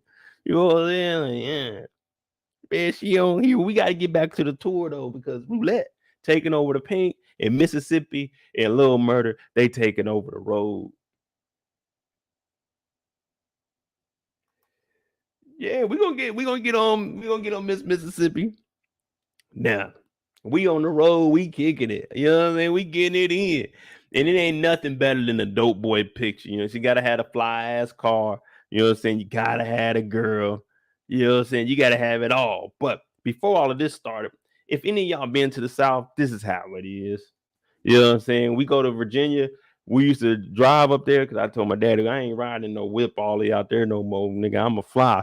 But when we ain't had that kind of bread to be flying 5 kids out to Virginia for the summer, we go out there. You stop in West Virginia, you got to go in there 3 or 4 people. Like, this is the 90s. It ain't even the 70s or 80s. This is the 90s. You had to go in there 2 or 3 people because you didn't want to be in there one-on-one with no white person. So just like this shit, she was nervous as hell. I mean, it is the pandemic, but come on now. Come on now. If a nigga walking up in your spot with a bandana tied around, he got the bandana tied up. What I tell y'all? Every time I talk to y'all, I try to give y'all the truth. What do we talk about when you come out the house in a wife beater? You don't come out the house in a wife beater. I forgot what show it was. Oh, it was wasn't it We Own This City? Yeah, I said don't come out the house in a white beater. You were presumed a threat. A nigga that come out in a white beater, what I say? I go outside, I might open up the door, get my, you know what I'm saying, get my little Amazon package. You know what I'm saying? I might put that thing on if I got to run down to the car, get something out, and come back in. You know what I'm saying? I got that on when I'm around the house. But when you come out the house with a tank top on, a white beater on, they looking at you like, oh shit. And then you got the red bandana on. You know she's scared as hell. These niggas is tatted up. These niggas got teardrops. Hell, I see niggas with teardrops now. And, you know, saying some of them, I'm like, all right, they cool. But most of them, I'm like, hey, yo, what's up, my G? I say what's up. But for her, she ain't about to say what's up to no nigga. She over here nervous as hell. Then you got big ass Big Teak in the back. He talking about get whatever you want. He talking about, damn, you balling like that? Normally, now, When you can ask any guy in here, if we go to the gas station with my homeboy, it ain't no, hey, you can get whatever, you know what I'm saying, get whatever you want. Nigga, you get what you gonna buy, I'm gonna get what I'm gonna buy. You know what I'm saying? We gonna be like, hey, get whatever you want. No, we don't do none of that shit. But in this case, it was Big T. You know, he just got adjusted, he ain't got no money. But I'm just saying, in a normal scenario, when two black guys come in there, it ain't gonna be one black guy talking to his homeboy, hey, get whatever you want. No, it don't work like that. So now you think something is up. These niggas ain't got no money. That's what she was thinking. They ain't got no money. They talking about get whatever you want. Get whatever you want. T said you balling like that. And then you hear you balling like that. Like, nigga, it sounds like you ain't never had no money before. He talking about you balling like that to get some damn store, some snacks out the damn gas station. That shit might come up to $10. He talking about you balling like that. Nigga, that is $10. What's up, pretty girl loves trap content? She's so scared she about to press the damn button to call the police. Who has this? Like, there's got to be maybe probably like four tops gas stations in this little town that they in, that this thing goes straight to the police station. Because there's only like 5 places you can rob. In these little towns, it's the gas station. You can try to rob the bank, which usually is gonna fail, but in these small towns, you might hear of a bank robber robbing 2 or 3 banks within 2 or 4 like cities that are small like this. So you got the gas station, you got the bank maybe, and then like, you know what I'm saying, like the post office or something. There's nothing else worth stealing out here for them to have a direct contact to the police station. Like the police is talking about, yes, this is a robbery. Like, damn. At what gas station? Gas station number 3, because it ain't no names on it. Yeah, you got to get a clerk your CD. Hey, is it cool we sell this out of here? And then little Murda came in with the Gucci, the Gucci color in his head. Like, yeah, sir. Hey, just take what you need. That's what she was thinking. Just, because Mississippi coming up out that bathroom. She came out that bathroom like that thing wasn't dirty. She came out of there kicking it too. She talking about, yeah, girl. He left he got the postcard they ended up sending to Uncle Cliff. Smile, you're on camera. That's why she put it there instead of putting it in his hand. Just to let her know you on camera, buddy. Rome out there pumping the gas. Like, look at this crew, man. He came in with a long sleeve on and some long ass shorts. He came in with a wife beater on. She got a mink with no sleeves on. I don't know who to trust in this crew. I'm looking like, wait a minute. When I came in today, it was semi-cool, about 67 degrees outside with a little brisk, low humidity. It wasn't warm enough to come outside with just a wife beater on. It wasn't warm enough to come outside with just a mink and no undershirt on, but it wasn't hot enough to come out with these sleeves on. Who are y'all and where are y'all from? I got to ask. And then he's flipping off the guy that's paying for the gas. You already know what's going on in her mind. She's like, please don't rob me. Please don't rob me. I don't have anything. Please don't rob me. Please don't rob me. She trying not to make any eye contact because you make the wrong move. She thinking niggas is just about to hop up on the counter and act a damn fool. My people in here just trying to get them something to eat, something to drink, and get on the road. She's scared as hell. Chrissy said that crew does look suspect. Yeah, I'm looking at it like, what? Then they come outside and they start doing a photo shoot. So you know, not only did she just ring them up, she's looking out the window right now. She on the phone with the police. She on the phone with her because she don't want to press the button. You know, you press that button, this is like the low-key SWAT. And that's when the actual sheriff come out. And you don't want the sheriff to come out because the sheriff be tripping. So if you just have the deputy come out because you're on the phone, you be straight. But she looking outside. It's at first I was a little nervous when they came in the store. But there's 3 of them, and I couldn't identify them because they had bandanas on. But now they're outside. They're very intimidating. They have a gold hearse and they're taking photos. I don't know what's going on out here. You can't be in front of this gas station. Her ass was too scary, and you can see that she was scary because she was barely talking to anybody. And she over here low-key shaking and shit. No, you can't go out there and be taking no pictures in front of here. Now it look good, you know what I'm saying? Everybody like to go out to the little ran down gas station talking about, yeah, man, we used to go to my grandma's house. We used to walk up here. Man, look, y'all niggas is like 21, 22, man. Y'all weren't walking there nowhere when y'all was kids. Shut it up. But because I was watching niggas y'all age. Y'all wasn't doing none of that shit. But yeah, you know what I'm saying? You got to go to the local grocery store, the local gas station, this shit. Shout out to them because I be going to my grandma's house in Virginia. We be hitting them dirt roads. We be going over to the ran down gas station because they got the best snacks. But they going at it. I'm like, okay, we got to, hey, look at this. All I need in this life of sin is me and my girlfriend. Me and my girlfriend down the ride to the very end. Yeah. Yeah, we looking at that like murder, Mississippi, murder, Mississippi, murder, Mississippi, murder, Mississippi, murder, Mississippi. Oh man, if they take that song and make it, hey, they take that and make it a song. Woo. Y'all heard it first here. I just came up with that hook. The Murder Mississippi hook. That's the anthem. Put a drum beat behind that. Never Scared get on there. He dropped that flow to it. Shit, we got a hit.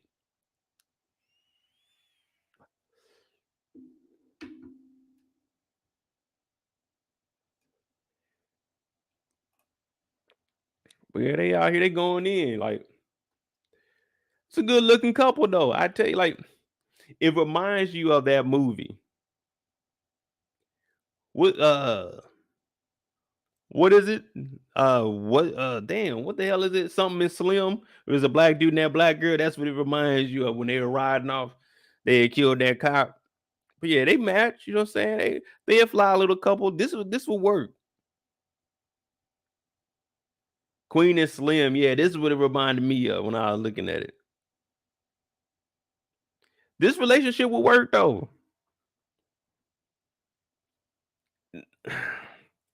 This is what you call a situationship because they ain't together. They just in a situation to get some money together. Everybody else be calling situationship. Now y'all smashing, that smashing. This is a situationship.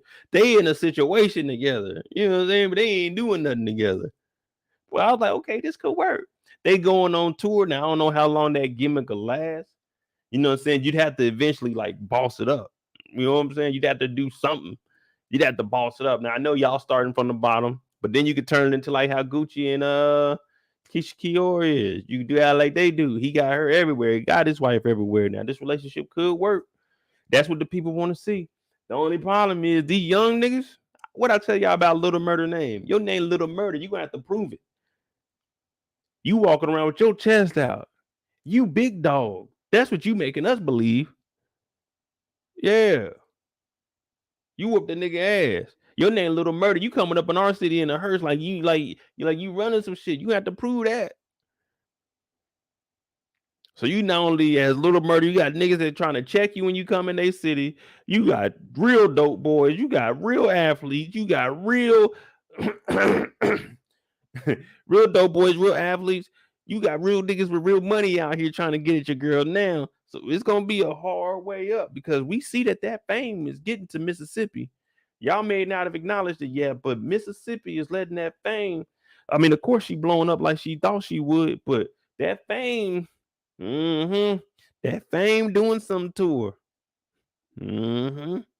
Could be good, it could be bad. Most of the time, it's bad when you embrace all that. We gonna see. And I mean, they was even out there playing Killer Game. Okay, she went down. Little Merlin died.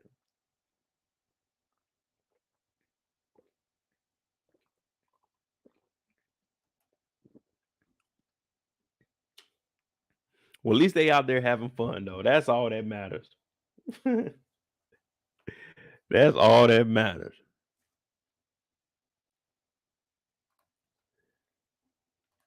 Now they had their first show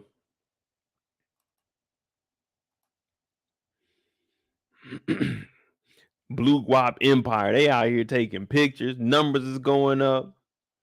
Everything just out here doing things. We had them going out. They had a cool little song though. I ain't gonna lie to you. They had a cool little song on them. But they came out with that like people were supposed to know it. It's probably about 50, 60 people out there. You know what I'm saying? Not too many people, but not too little to be just a 12 city. You know what I'm saying? 12 city Dirty Dozen tour. Not nothing too big, but not nothing too small. I mean, we getting maybe 1,500, 2 bands a show. You know what I'm saying? Now, if you look closely at the doors, like if you watch Mississippi's door, how she got the star on here and it says Miss Mississippi, has the little placard. On Little Murders, it wasn't even a star. It was just a piece of paper written that said Little Murder on it. I think it was inside of a star, but it wasn't a placard. She came in here and she got all of this, but that's because she negotiated her deals. Little Murda just hopped on this thing.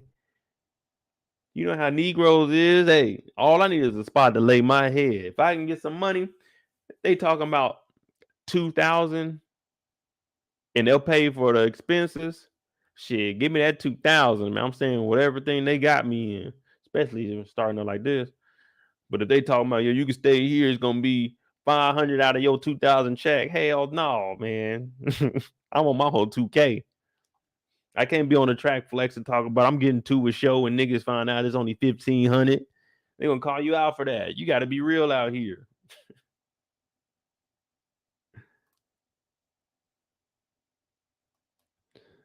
And that's why Little Murder's a little upset. Like, man, where my chocolate covered strawberries? But he can't even eat strawberries. Or was it the chocolate he was allergic to? He talking about where my strawberries and Benadryl. Like, come on, man. You really about to risk that before the show?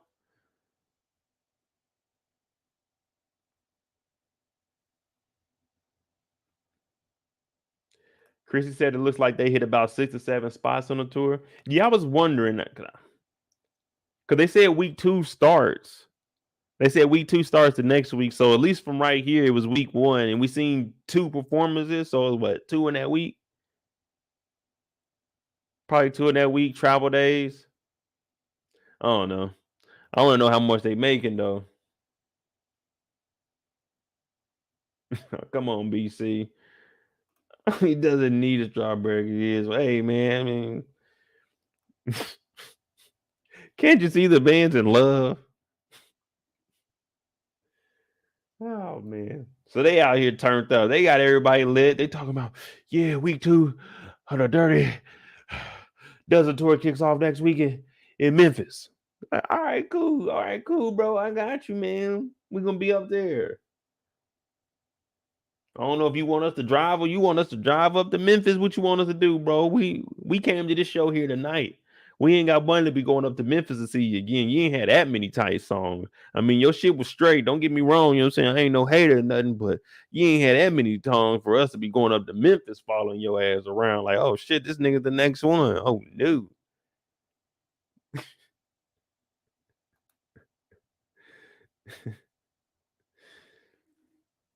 Now, we heard our boy Big T.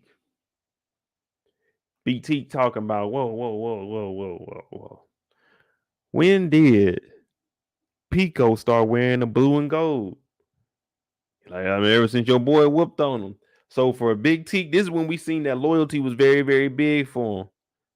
And he felt like just because you got whooped on don't mean you switch up. You just got whooped on. You got to take that L and you just keep it moving. You done switched up gangs on you? What 50 Cent say?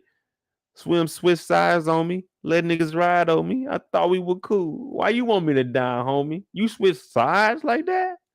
Just because you got whooped on one time? Looking like a fake Michael Ealy. And he looked like a fake D-Ray. He looked like a fake D-Ray, and then Pico looked like a fake Michael Ealy. Woedotj over here putting hand sanitizer on his face. I never thought of that. It ain't gonna do nothing but dry your face out and probably irritate your eye.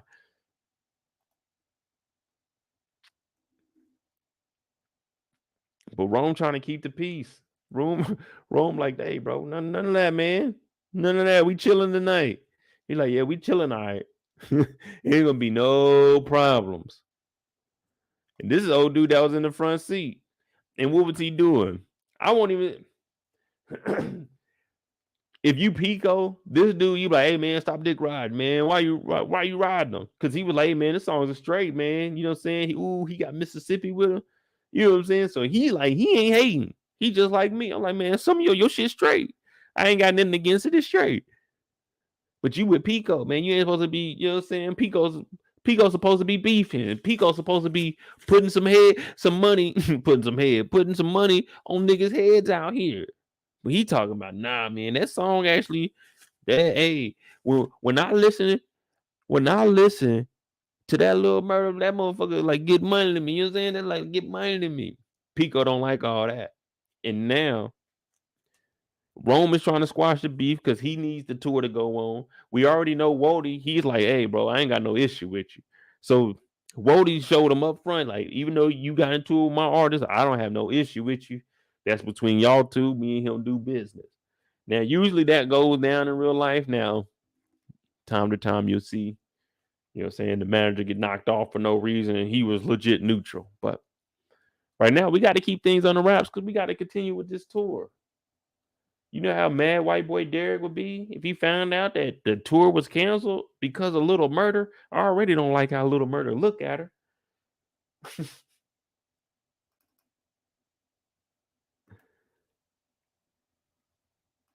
Dudes look related. They might be.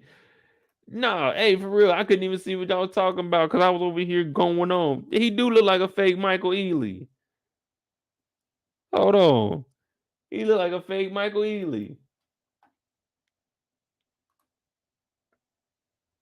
I got a picture of this fool. See, he look like a fake D. Ray Davis. And he look like a fake Michael Ealy.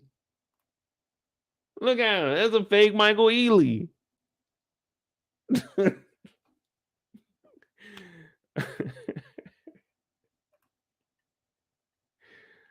Yeah, I knew. I was like, man, nigga, come on, y'all. I said fake. I didn't say he looked like Michael Ealy. I said he's a fake Michael Ealy. Come on now. Y'all know what I'm talking about. You see, y'all just trying to get on my head. I just try to point out a minor similarity. Y'all like, man, don't look alike. Like, my bad. Shit.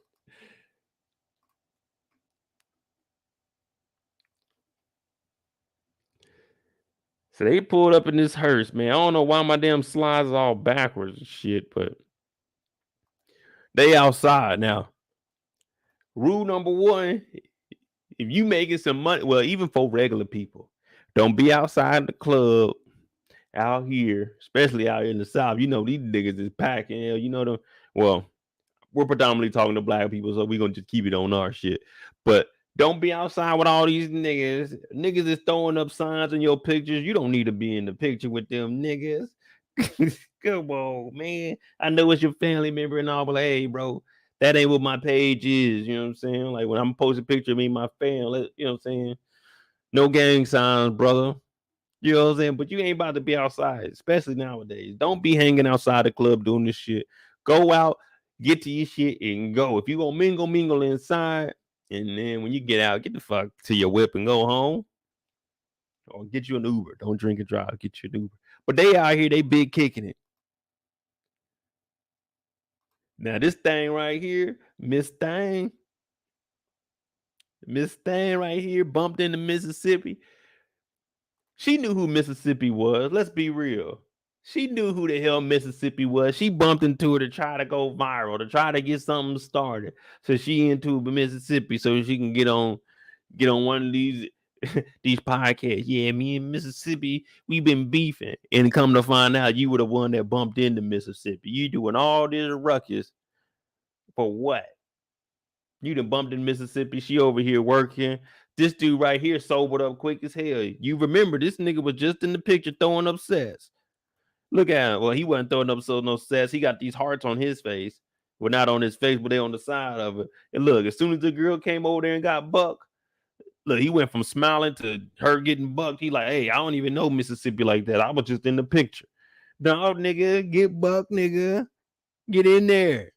Get in there. He talking about no.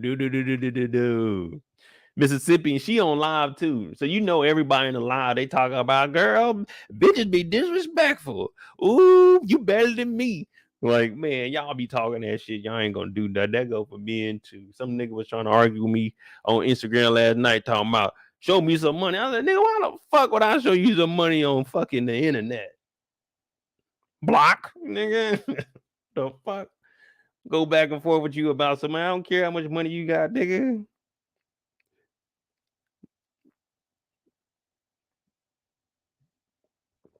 Over here tried to embarrass Mississippi like that, though.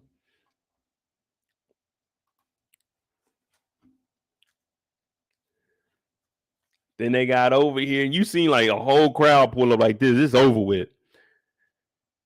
I'm getting up out the scene. Gone.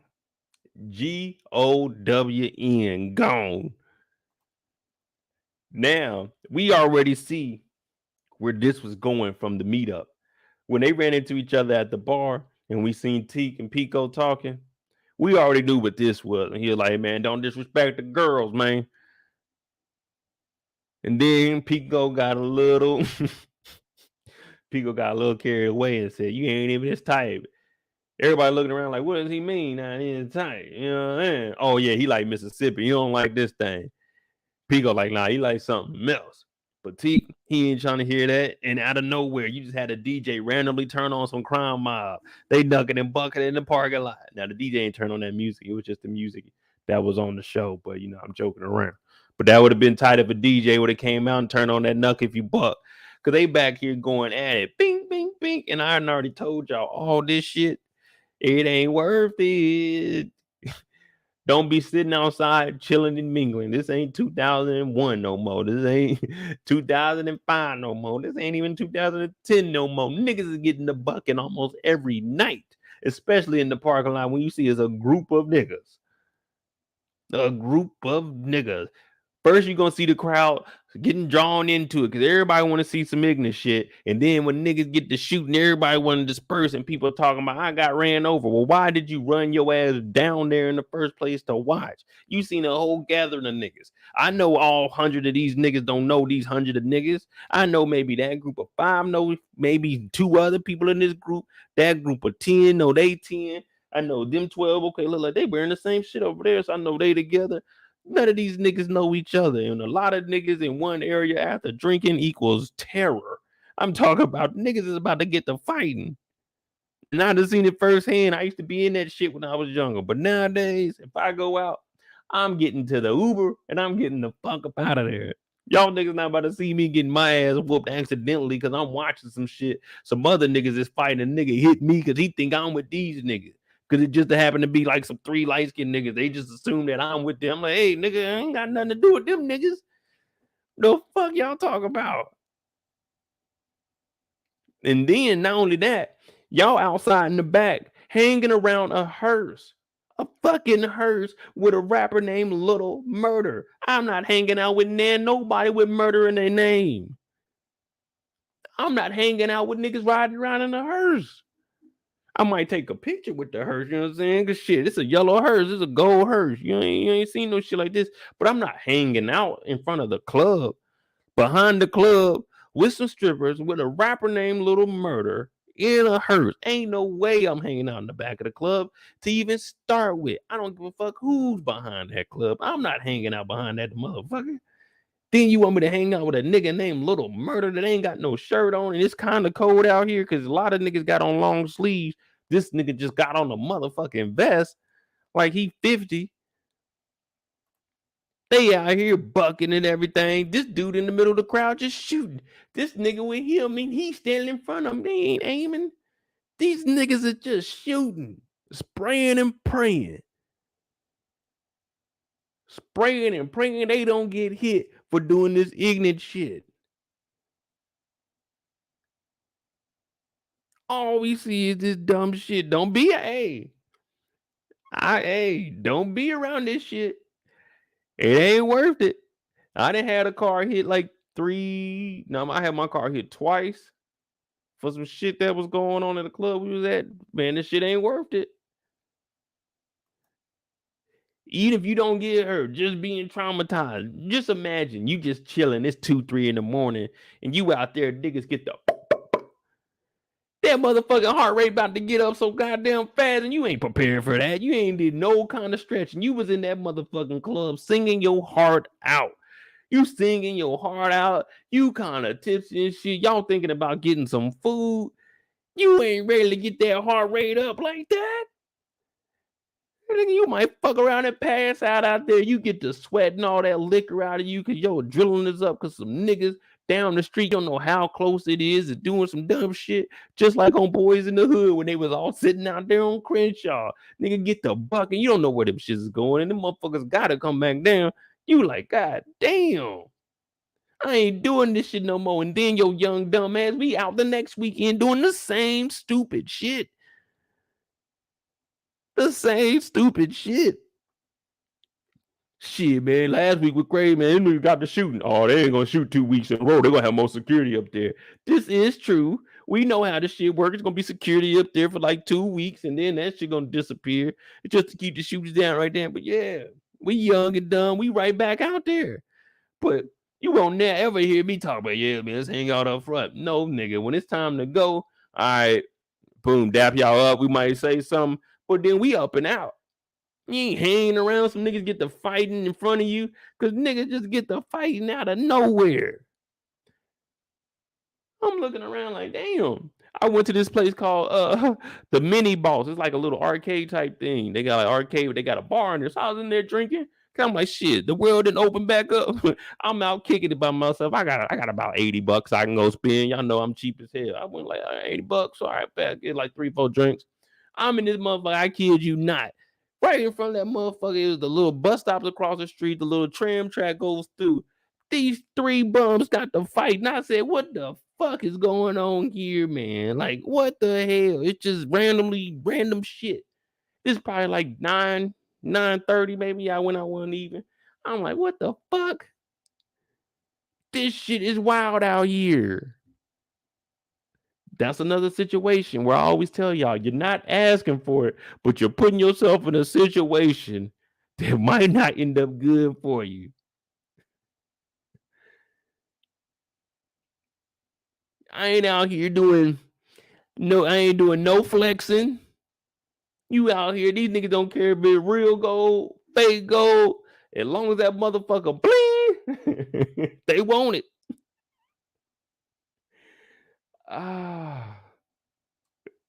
They want it. But Pico, he gets what he's been asking for because he said, little Murda, that ain't his type. That ain't his type. Now you see, she called him a feminist man. Kind of a feminist man. And if you look closely, this dude already came with his pistol tucked. And these dudes came with bandanas on. Like, come on, man. What y'all doing out here, man? It's 3 o'clock. Like, the strip club is out, bro. It's over with. No more, hey, no bandanas, bro. No bandanas. Niggas is walking up with bandanas. It's like, hey, whoa. Y'all ain't at no beach or nothing. Like, y'all not about to take the court or nothing. You know what I'm saying? Like, dodgeball champions. What y'all got these bandanas on? Whoa, brothers. What we got going on here? What do the bandana symbolize? Please, let us know. I'm up out of here. And this is what I'm saying. Look, she ain't here smiling. Niggas is back here just watching. Like, ain't no way I'm sitting here watching these 2 niggas walk up to each other. And I can tell that these 5 was on one side and these 5 was on one side. And this 5, they got blue bandanas. This side, they got green and red on. They got Christmas colors. They got on blue. Yeah. I'm not sticking around for this Christmas. I don't know what the fuck this is. Christmas crippin', that's what it is. They got the red and green on. And then they got the blue ones. They got the red and green Christmas color. Yeah, Christmas crippin'. I'm not sitting around watching this shit. All these people out here just watching. Ha ha ha. What's going on here? What? Then you got fake Michael Ealy over here getting into it with women. Now you already know this is a whole recipe for disaster. Nigga. Just don't pay nobody no mind.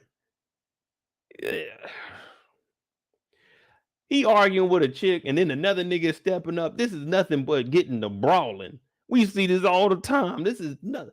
Once the other dude, once we heard Pico say something to the girl, hey y'all, we up out of here. You got to tell all your homeboys we got to go. We got to go. This nigga get into it with a chick. It ain't no telling who she know about here or if she about to make a fucking scene. She get loud in here. Now everybody looking at you. Everybody gonna be on her side. Right or wrong, they're gonna be on her side in the beginning. Now you got niggas you don't even know, niggas that don't know her, that about to stick up and try to whoop your ass. Now you gotta really be ready because they about to get on you and you better be ready to go. But see, me and my crew, we would have seen this shit and been gone. Okay, Pico walking up with all these chains on. Okay, this guy got red with face tattoos and teardrops. Interesting.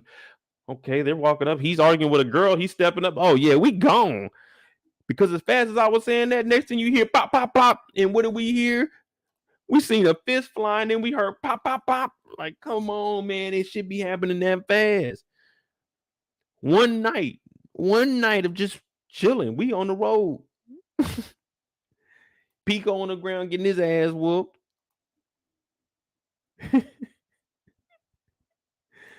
Everybody get to running.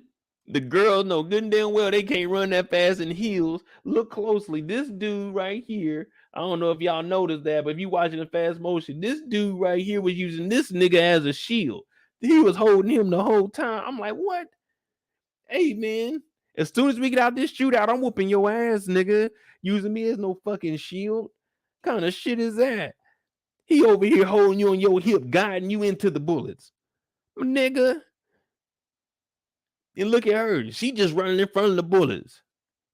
Don't know. They ain't got no sense of direction. You supposed to dip in between the cars. You got two things right here to dodge behind. You don't run into the open like a deer in headlights. You got to get behind that car. Them thighs, you got to cut them things up. You got to dive into that dirt. Because these niggas is not aiming. These niggas is not aiming. Then you got this brother over here. This is the guy in the green that was smiling in the camera. Remember? Look at him. He running off. I told y'all he wasn't about action when we seen this nigga smiling in Mississippi's video. He was talking about, nah, this nigga wasn't ready from the get-go. And when they get to shooting, don't look back. You got to run straight. Matter of fact, you got to jump in them bushes that are to your left. Where you about to sprint to down there? You ain't getting nowhere. Now, y'all think that this shit is funny, but this is real life survival shit. You got to make sure that you do what you got to do to protect yourself. Now, this man, he was wrong right here. He was using this nigga as a shield. Now, it's different if it's a random person because this is life on the line. But if this is your homeboy, like, hey, nigga, really, nigga? You got to start fighting him right there. Y'all fighting while the bullets are going over your head.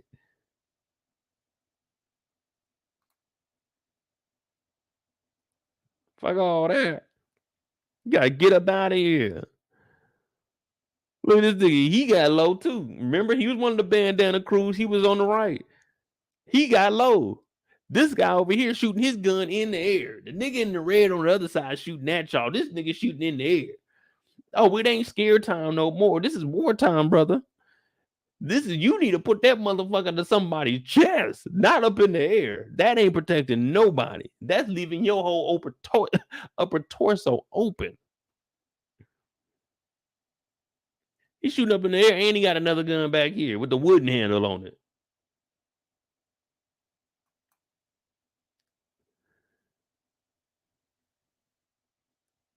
They hadn't had to pull Big Teak off him. And then they had Mississippi riding off.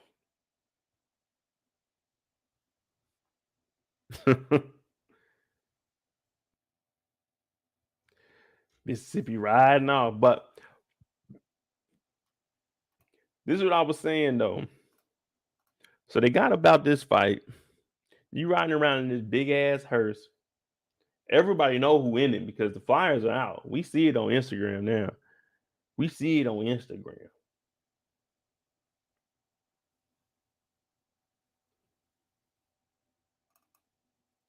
So you can't be staying like this. You can't be staying out here in a regular ass motel with this big ass hearse. And everybody know where you staying at. Everybody know where you staying at. All the groupies are there. All the thought pockets are here. And they following them around. They know what room Mississippi stay in. They can come out to Mississippi. They can do all kinds of stuff. You don't move like this on no tour. And you just got into it with some niggas. Yeah, you gotta change locations. Whatever you had booked originally, hey, we gotta book somewhere else now. They may have got that, you know what I'm saying? They may have got the tip of where we were staying at. We gotta switch that shit up for the rest of the road. But they had the girls here. You know what I'm saying? Little Murda like, geez Louise, look at all this here. But he talking about only have eyes for Uncle Cliff. So he ain't trying to look at nothing. He walking through the crowd like this. Like, man, little Murda, get out of here. So Mississippi saves him, brings him on in. But did you see that Rome was watching? Now I wonder what Rome is going to do with that information, knowing that they messing around. I think he might talk to Mississippi and tell her don't do nothing serious with him because she's bigger than him. And you already know that he's basically been saying that, and even Wody knows that. So I think with Rome seeing her kissing on him, I think he might tell her, hey, we're going to use this, but we're going to propel and go do our own thing because you really don't need little Murda. I don't know.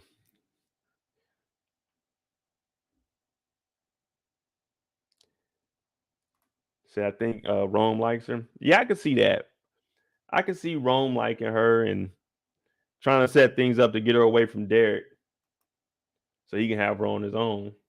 If I can't have her, he can't either. Okay, so it looks like everybody's saying Rome wants her.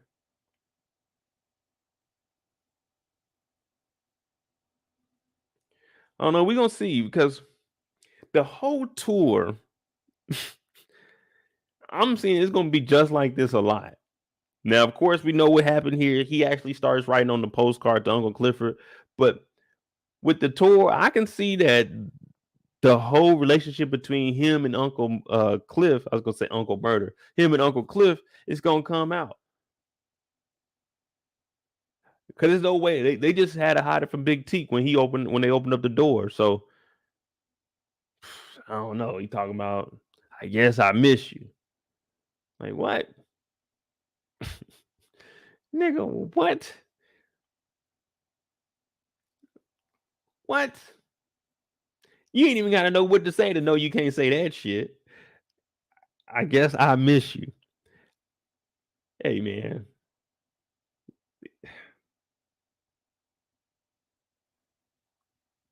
Really, little Murda?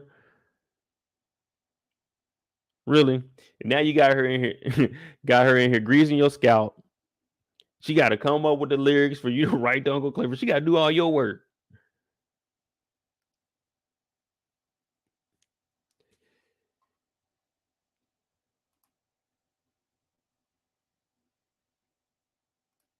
She didn't put enough oil in his head. They could have left that. That's all I'm looking at. Like she was touching on his head. She was like, oh, it must be all this bleach. But she didn't do nothing. She ain't do nothing. Now I ain't had my scalp oiled in a while. But when I used to have my dreads, oh man, that's the best thing ever. Get your hair washed, get twisted, get your scalp. Oh man, that was the best thing ever. She over here touching his hair like, yeah, I'm about to come up with this home remedy called the Miss Sip. So he's like, okay, but I'm trying to write Uncle Clifford.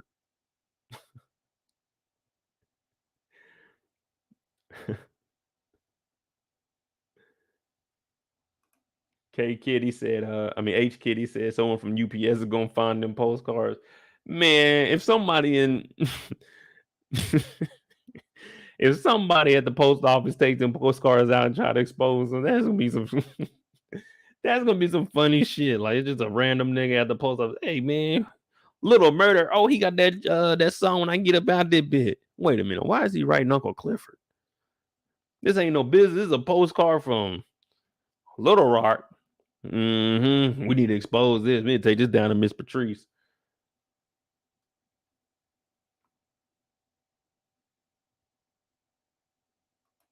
But it turns out Little Murda loves Uncle Cliff. So he wrote the postcard. But now we get the backstory of Big Teak. And it turns out they were all in jail together. They were all in jail together. And first night, Little Murda got in there. This is a true story, y'all. First night, Little Murda got into jail. A guy said his muscles were playing hide and go seek. Little Murda said, yeah, they hiding like your hairline. And after that, this guy, I think they said his name was Boosie, he then proceeded to shank Little Murda. Coming within 1 millimeter of his kidney, the doctor said it was a miracle he didn't rupture it. Then Big Teak came in there, and Big Teak, I hate to say it because I don't want to see another black man go, but Big Teak killed Boosie. He went to the hole. And the bond between them two, if Big Teak wasn't there, Little Murda wouldn't be here. And while Big Teak was in the hole, it got dark in there. And the only thing that he had that got him through those dark times were the lyrics from Little Murda that were super trash, double ass, horrible on a piece of toilet paper. I don't know how he got it there. I don't know how the guards gave him that toilet paper, but it helped Big Teak through them hard times within the confinement of the hole while in prison. That's a true story between Big Teak and Little Murda. I said, damn, that is touching. So it looks like Big Teak has a lot of loyalty to Little Murda. Yes. And that's why he's here today, because he's like, hey, man, you rapping and shit. I still got your back, bro. That's what it is. We there for each other. That's what it is. Yeah, he said he was writing on the little toilet paper. So that means he had to write that thing. Hold on. Man, y'all hit the light bulb. I'm gonna get some more water. I'll be right back.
That's loyalty right there. Loyalty over royalty. And that's why he was so upset.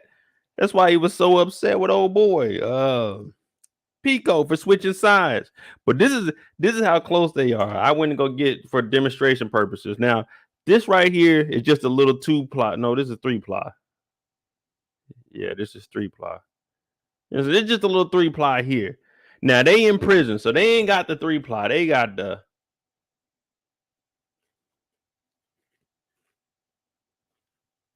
They got that 1-ply here. So he writing lyrics on here. Now I got me a full functioning pen. Now he was in prison, so he probably either had the tip of a pencil or like a little bitty pen head. So he had to write them lyrics on there. And he said the lyrics was whack. So let me see if I can do this. Let me see if I can do this. Little. Well, that's already a dub. I didn't tore a hole in the first part. I was trying to write Little Murda. Like, no, it ain't gonna work, man. Like, this is me trying to write up here, man. It's just tearing. This damn 1-ply. How you writing lyrics on it? You had to double this thing up 2 or 3 times. You know what I'm saying? Matter of fact, I'm not wasting good toilet paper on writing no lyrics that are trash to go send to you while you in the hole, man. But when you in them hole, you in that hole, shit, anything to pass your time, man. You gotta have something so your mind don't wander. You know what I'm saying? I'm not getting rid of my toilet paper like that. Yeah, we put that right there, you know what I'm saying? Just in case I gotta write up some lyrics or something, you know what I'm saying? Just off the top of my head. Oh shit. You unfold up the toilet paper and you writing your lyrics on that motherfucker. Yeah. Yeah. Kendall said, I'm glad you don't skip on the toilet paper mode being frugal. Oh, hey, whoa. I gotta have some of that soft stuff when I'm wiping my ass. The hell, I ain't using no cardboard. We ain't in the woods no more. We don't need no leaves. No, we get a little three. Now, I used to get 4-ply before the pandemic, and then we had to scale back. You know what I'm saying? Yeah. Hey, come on now. Y'all be trying me. I know I'm a bum. It's 364, 4 days, 365 days in a year. About 340 days out the year, I'm a bum. I get it. But shit. I wipe my tail with some nice stuff now. Come on. I treat my body well. You know what I'm saying? I'm not going to buy the Quilty Quick and Picker Upper and thinking that that's about to go work. No, I'm getting the good stuff. The good stuff. Listen, I ain't 18, 19-year-old no more. I ain't got to go to work and steal the toilet out the toilet. You know what I'm saying? You go in the little toilet dispensary in the janitor closet, you take 2 or 3 rolls home with you. It's thin, but you ain't got to pay for it. We ain't doing that no more. We want to be comfortable. When I'm in there, I'm trying to be in there. No, I'm trying to. Okay, good. That was a good one. I can clean up nice. No, you gotta have some of that soft stuff on you. Now, I'm not knocking you. As long as you're using something, 1-ply is better than no ply. But I'm just saying, when you can get to that spot, to y'all laughing. But me growing up to get to 3-ply is like a huge accomplishment. Like we used to get this 2-ply when we were younger. I didn't experience the same luxury y'all had. It was tough growing up. It was 5 of us. Yeah, I'm just keeping it real with y'all. Now I can buy the name brand stuff. I can go buy Charmin if I want to. I don't have to go to Sam's Club and get the 36 roll. You know what I'm saying? I don't have to go in there and get that big motherfucker. You know what I'm saying? I don't have to get that says Sam's Club's finest. No, that ain't the finest. That shit's rough. No, we adults now. And you think that I'm wasting my good toilet paper to write some lyrics on when you got a ration toilet paper inside of jail anyway? Shit. That toilet paper gonna be sitting right here. You never know when you need to clean up something. It's my toilet paper. Yeah. And guess what? In my closet right now, I can go in and I can pull out Now y'all want to stunt, y'all want to brag about. I can go in there right now and I can pull out at least 5 rolls of toilet paper. Yeah, I can at least pull out 5 of those. I ain't gonna be on the toilet rolling through the thing, talk about, damn, where the rest of my. You trying to get up, trying to squat over because you ain't got your drawers all off when it makes more sense to take your drawers off and walk over there, but you creeping because you like, damn, you looking up, damn, ain't got no toilet paper. Now your ass got to take a shower when your ass get up. You wasn't planning on taking a shower right now. You know what I'm saying? You had other shit to do, but now you got to because your shit is on you and you shitty because you ain't got no toilet paper. So that's flexing. I go in there, come out with at least 3 rolls. Big flex. Yeah. Pandemic had people acting like that, but guess what? Y'all remember I told y'all about them 36 rolls that we used to get from Sam's Club? Well, I get them from the regular store now. I get them from Safeway. I got a little bit of money now, daddy. I ain't got to buy the 2-ply. We getting 3-plies. 36 rolls in that motherfucker on the shoulder, taking it up the stairs. Walking good because it's just me using my toilet paper. So that means I can consume as much as I want. I'm talking about wrapping the hand up, turning it into a little muffin. I can do whatever I want because it's mine. It's mine. You see what I'm saying? It's mine. I can do that. Look at that. I done roll one ply up. I still got 2 ply to do whatever I want. I can still write lyrics on this if I wanted to. Or I can take it off and I can roll up 2 more. I don't know what for, but I can roll up 2 more.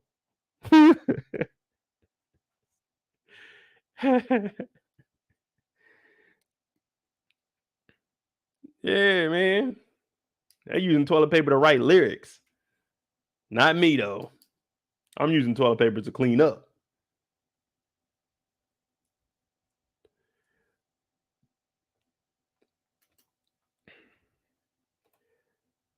So that was it for them. Now we got roulette and we can go into some free time. We almost on 3. Oh no, we started at 6:30, so we good. We got like another hour. Hey, I'm just telling y'all, hey, call me frugal, call me what y'all want. But if I can save some money and still give myself some quality, I'm gonna take that route anytime of the week. Anytime of the week. I don't know if y'all seen it 2 weeks ago. JC Penney had a link. Was it 2 or 3 weeks ago? JC Penney had a link. You could buy towels. It was good towels. Face cloth for 99 cents. A hand towel was like $1.99, and then the bathing towel was like $3. Shit, nigga, I stocked up on them motherfuckers. I got towels. Look, you come over to my spot now. Guess what? You get a whole new bath set when you leave this motherfucker. You got the face cloth, you got the hand cloth, you got the dry towel. All of them. You come in there, you go in the closet, you open it up like, damn, which one I get? Any one of them that got a tag on them. Any one of them that got a tag on them. So the next 5 people that come through, they got a whole towel set waiting on them to go home, because that's what I do here. You get a gift, you get a gift, you get a gift, even if it is some cheap shit. Hey, I just got me a towel set. Now, I don't know what I'm going to use it for, but I got a towel set. Uh-oh.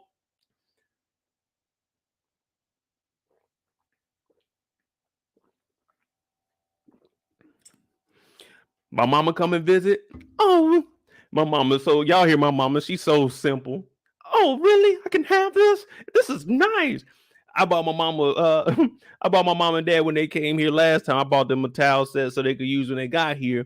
Because I don't really like people using my towels. You know what I'm saying? I got like 5 or 6 dry towels that I go in rotation. Then I got the stock of the ones I don't use. But I don't want no one to use my dry towel. So when someone comes over, I like to give them a new towel. You know what I'm saying? Like a new set. Just because it's like it's a towel. You know what I'm saying? We do that at hotels. But come on, man. When you come here, you know what I'm saying? This is my shit. It just, you know what I'm saying? But my mom was excited because I got her a towel set. And each one of the towels had a little hook like sewed into it, so you can just hang it up. She said, "Oh my god, I've never seen anything like that you could buy from the store." I said, "Yeah, mom, bad to be on hand. I was up in there the other day. I was looking for a little trash can." Yeah, that's what you're saying. My mama's simple. That's all that amazes her. Oh wow, a towel with a hook on. I've never seen one of these. Yeah, mom, they got a lot of shit, and not just rich people. Us regular folk can get them too.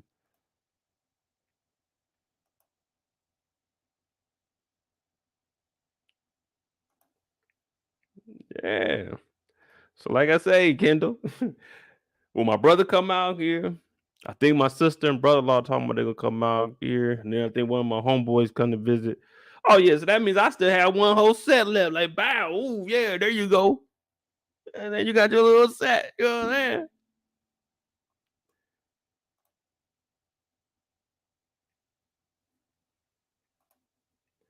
Yeah, I mean, oh shit, we supposed to keep going, but yeah, that like this is another true story. My mom is real simple. When I came back from the military, was it when I came back from the military? Yeah, when I first got out of the military and came back, I went to go visit my parents for Christmas. And the first night I got there was Thursday night. So Friday, it was Friday night. Yeah, Thursday I got in. So Friday night we was all at the house. My mom went to bed like at 10. The next morning we all went in there and we was talking to her, and Aunt told her that a clown came last night and she missed out on all the fun. My mama started crying. Like, Mom, what you crying for? Y'all had a clown over and didn't know and wake me up. You're like, Mom, we ain't really order no clown, but she really thought niggas ordered a clown at like 10 o'clock at night. She just wanted to see the clown because we did. Like, damn, Mom, you can't be believing all this shit. You can't be believing that we told you we ordered a clown. We 30-something years old. You think niggas is about to order a clown, Mom? You know I ain't spending no money on no damn clown. The fuck we gonna buy a clown for? Hell, I go look at the mirror and clown.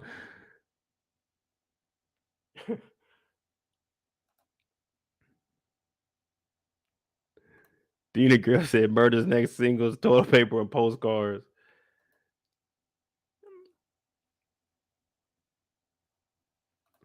Yeah, Queen. That's how my mom is. Like, my mom cool though, but don't y'all try to run no game on my mama, because anything that somebody tell her that she don't feel right about, she calling me, and I'm gonna give her the real deal truth about it.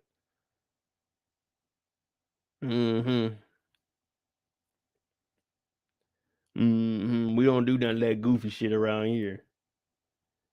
Bring that shit to me, mama, and I'll shift through it and I'll find the bullshit within it.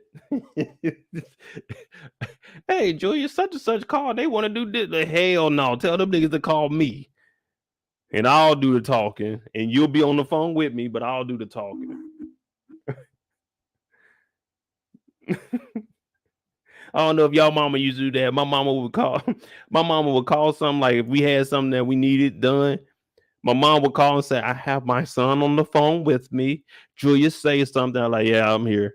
And I just be on there talking. She just would want to, you know what I'm saying? You want to have that extra ear in there. But that's the same word. Some shit go down, she calling me. Yeah. And y'all know y'all can't persuade me. If I don't think something right, then something ain't right. Fuck it. We miss out on it. Hell, I missed out on $250,000, swear to God. But it is what it is. I ain't know, so I missed out on it. But you know what I'm saying? When I got my car wrecked when I was little, I had up to the age of 21 to sue because I was a minor. But I didn't know that. And my parents didn't tell me. So I missed out on some money. I could have sued that lady big time. And I would have been big flags. And I'm talking about 8-ply toilet paper, all that. But shit, something don't sound right, don't seem right there.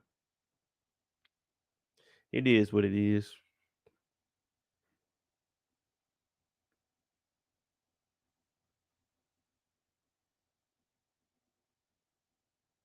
Yeah, Miss Moon. Yeah, my mom, she seen the towels in there with the hooks on. She said, I've never seen that. I said, yeah, mama, when I seen them, you know, they be having the displays up, be like the little hangers up there. I'm like, who the fuck is buying these hangers for? This is like some shit you see in a movie or something. You know what I'm saying? We just got the little bar thing over there. Well, I did have a custom one in Germany, but that was different. That was because it wasn't my spot. They brought that motherfucker over.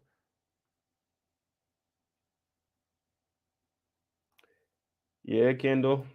Mama Mo, make sure, hey, come to me with it. Now we got to talk about, oh yeah, Miss Roulette and Whisper. Really, that's all we really got left.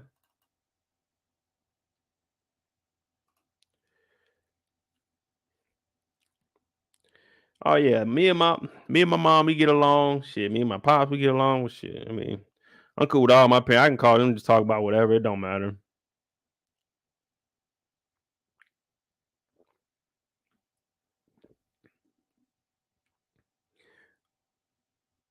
Savannah said I'm scared of my mom.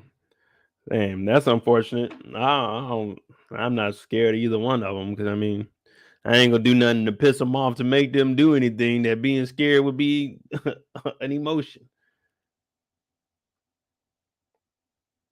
Oh, Miss. All right, all right. So we gonna try to knock these out. Let's see. Miss Roulette, you want to go on another ride with Roulette? Then let me know, Daddy. Like, damn, Roulette, really? Just in one night, you didn't turn like that? You didn't turn like that? Okay, Roulette. Now, first of all, I want to address my gentleman, my young gentleman in here, and my older gentleman too, because you guys should already know this, but sometimes it just takes another brother to tell you this. Don't be this guy. Don't be this guy. Don't be this guy. Don't you forget about Mo. Look, don't forget about me, fellas. When you in here thinking you about to spend your check, first of all, ain't nothing special about this room being one-on-one. Nothing is special about it. You're just spending more money for the same shit you could have got up front. Maybe they take their top off, maybe they don't. All right, you came in with the stack of ones. We're gonna go ahead and say that might be about, that's probably about it's probably about $300, $400 in ones. It was kind of thick, pause. In a stack of hundreds, you get that, you know what I'm saying? Like that. So let's just say it's about $300, $400 in this first bundle. Then for the whole shebang bang, and it ain't even the whole shebang bang. This is like you had your hand job, your detailing job, and then the Mercedes experience.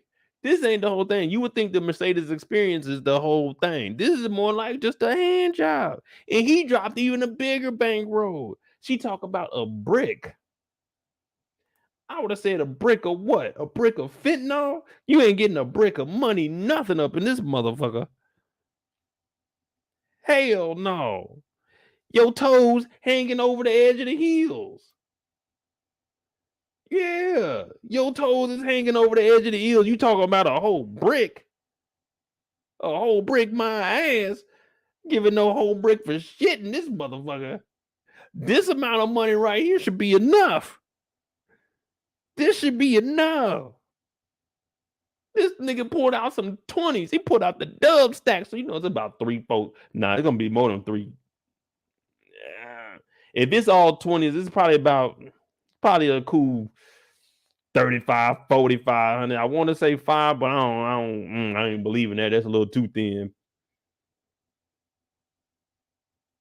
So let's just say he didn't came off, let's just say $4,700, 5 bands almost. Ain't no way. Ain't no way.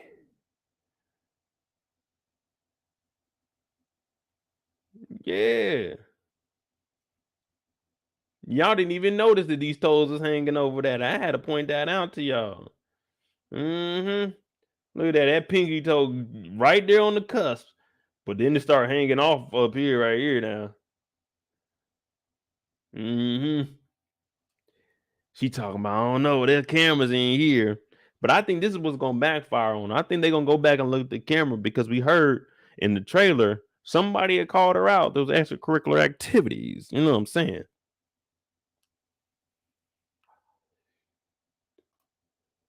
Daya, you said that before I even got to it. I was going to call her out on that shit. Y'all know I'm calling out people that don't take showers. I'm calling out every show we watch. I tell you, if somebody ain't take a shower in that day, they nasty. They nasty.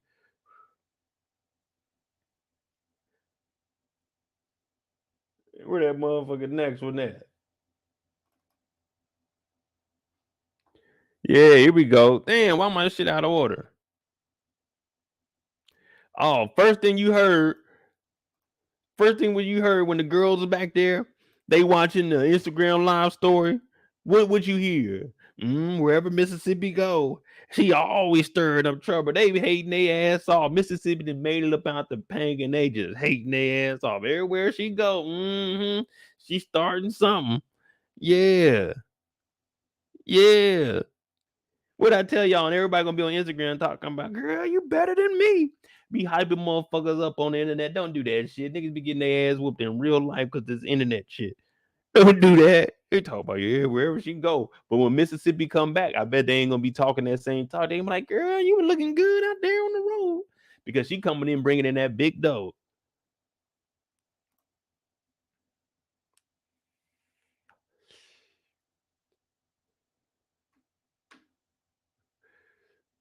They all in here. She got the duck lips. Please flush. Now, I had a homegirl I grew up with. She ended up becoming a stripper. She was on Real Chance of Love season 2. So that tell you how old I am. But she was on there and she used to work down in Magic City. She FaceTimed me one time. Like the strip club, like the locker room is different down there. They just really down there kicking it. I mean, sometimes them hoes get to fighting. I'm only calling them hoes because that's just the environment we in. I don't, you know what I'm saying? So don't come at me for that shit. But yeah, they just be in there chilling. Chicks are coming over like, oh, hey, what's up, Mo? I'm like, I don't know none of y'all. She was just like, hey, say what's up to my dog, Mo. So I'm looking at this. She in the bathroom, and of course, we're not showing that nasty shit on here because, you know what I'm saying, we got kids watching this. But I was looking at this bathroom. Now, we were just talking about my 3-ply, right? Look at this here. This 2-ply down here, and you know, this shit is sitting on the little tray right here. So you know this motherfucker be getting wet, all kinds of shit. You don't want to wipe your ass with this. If I worked in these environments, I'd bring my own toilet paper to work. I promise you I would. I promise you I would. This place is fucking filthy. This place is terrible. And no, she didn't change her panties because she put on that same ensemble and went on out there. Now she looked down there and she noticed it. She's like, damn. And what did Whisper say? We all gonna sync up, girl. And she just happy about everything in life. Whisper don't give a damn. Whisper just be like, fuck it. I'm from heaven. And what does she do? She bring out that white girl. She tell Roulette hit this thing. And look at her. She powering up now. She powering up. Wait for it. She just went from Roulette to Wanda. Now Wanda's about to act a goddamn fool when Wanda get up on that stage. Wanda hit that coke and got back into action. Wanda forgot who Wanda was. Roulette was just a facade. Roulette was just a image in front of you. You thought that was Roulette, but once she hit that, she powered the fuck up. There is no more Roulette. This is now Wanda from Snowfall. This is now Wanda from Snowfall. This is 101. 101. Loyalty to the crack rock. I told y'all before we even got onto this show, when we first found out that Wanda from Snowfall would come over to PValley, I told everybody, watch, I bet she's going to be a junkie. Everyone laughed and said, no, Mo, she's going to have a different character. She's going to be a stripper. I said, I know that, but she's going to be on drugs. And what did we see? The first chance she got, she said, fuck that.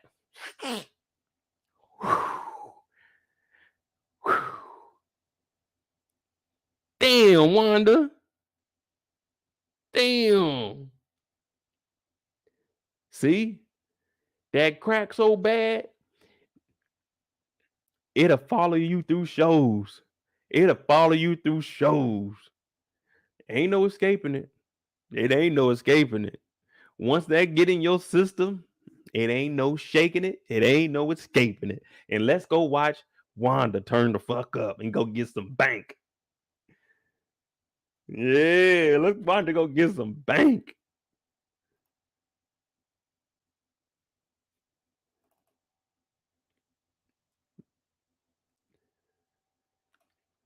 We had Whisper come out, Whisper doing her thing. Hey, how you doing, little mama? Let me whisper in your ear. Tell you something that you might like to hear. Uncle Clifford got the damn blow dryer out. Now, someone told me they got a cool setting on the blow dryer. Someone verify that. Ladies, is there a cool setting on the blow dryer? Like, how cool is cool? You know what I'm saying? Like, let me know because the only hair dryers I ever knew were the old ones that my mama had. And I remember she used to have that big thing you had to sit up on the table and she had to sit up on, and that shit was just loud and you couldn't ask her nothing. She just gonna yell at you like, damn, ma, I would just ask you, could we get some of them cookies while you sitting up in the kitchen making all this noise? You know what I'm saying? Damn, mama. But there is a cool setting. All right, cool. Cool. So she over here blowing the damn. First of all, they got this damn blow dryer out there. I know she's out there like, nigga. You don't get this motherfucker up out my face. I ain't Madonna. Like a virgin. Touch for the very first time. They like, damn. We ain't come here to see Whisper do this fucking line in the fucking wind shit. She, Get your ass back up on that pole. You want to see some of these? You want to see some? You better get your ass up on that pole. You over here in front of a damn blow dryer. Like, bitch, get your ass up on that stage. Uncle Clifford up there going crazy too. Nigga, put that blow dryer up. They out here acting a damn fool. Now what did she tell? She told Roulette, no titties on on the main stage. No titties on the main stage. You should have a rule, no electronic equipment's on the front stage either. You got a whole fucking blow dryer up there. Nigga, we ain't trying to watch this shit. Fucking blow dryer up here. Hey man, next time I come to this club, y'all need to let me know if they gonna have this like Circus Olay shit going on. This motherfucker up on top acting like a lion, getting face sprayed. Like, let me know when the strippers are gonna get to stripping. You know what I'm saying? I don't want to see all this antics. I want to see some girls in the club showing love, shaking it. You know what I'm saying? I want to see some of that. They over here blow drying each other in the face. Like, wait, what the fuck? What the fuck is going on here? I'm asking my homeboy. He's like, yeah, man, it's just straight though. I'm like, man, it's cool. There's some girls in here, but what the fuck is this? I thought it's a strip club. He's like, it is, but it's like they do like some other shit too. I'm like, all right, bro. Next time we come here, we need to show up around 11:30 because this opening, like coming at 9:00 when the doors open. This ain't it, bro. This ain't it. And they don't even show nothing on the main stage. It's just them up there going crazy. And that one wild girl. Now there was this wild girl. Y'all know her name? What was her name? They said her name was like Roulette, but she had a nickname. Oh, Wanda. Wanda, yeah, Wanda now. And she get up there, she going crazy. We looking at it like, what the fuck? Who the hell is this? And then you already know when they form up and do the little Voltron thing, it's over with. It's over with. When they go into Voltron mode, it's over. It ain't nothing you could do. None of these girls gonna keep up. Toy ain't gonna be able to keep up. Mercedes, we know he can't keep up. It'll be a tough one between Mississippi, but the unfair advantage goes to Wanda because Wanda, aka Roulette, she on the powder, so that ain't fair. She has an unfair advantage. You see how she was climbing up there? That heart rate was starting to go up. You remember I was telling y'all about that heart rate? You don't want to get it too high, especially when you up there hanging on for your life. Because we seen what happened to Mercedes. You want to be careful up there.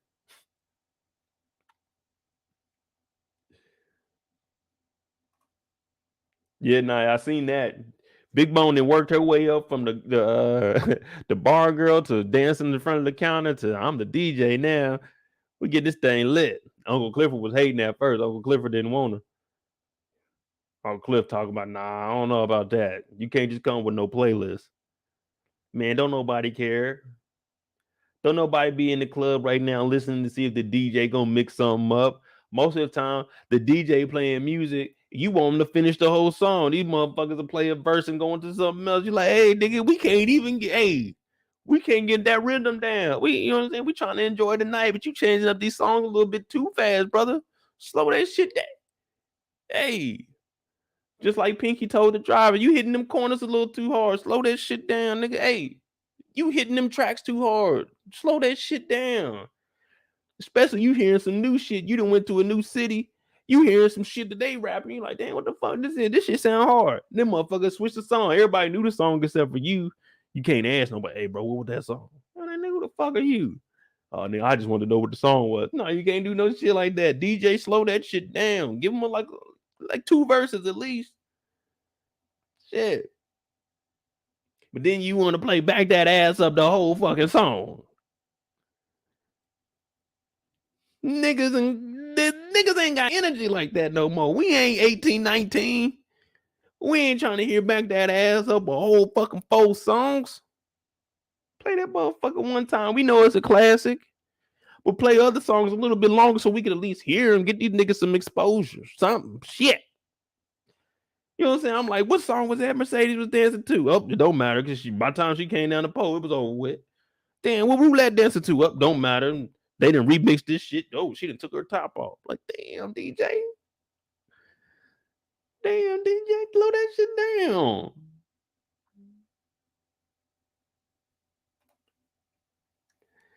That's why I just go out to relaxing places now. You know what I'm saying? You might catch me in the club like once every 4 months, maybe 5.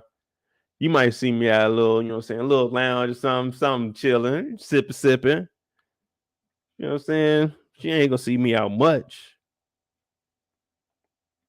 But DJ, play the song a little bit. I just want to hear some shit. I'm out chilling.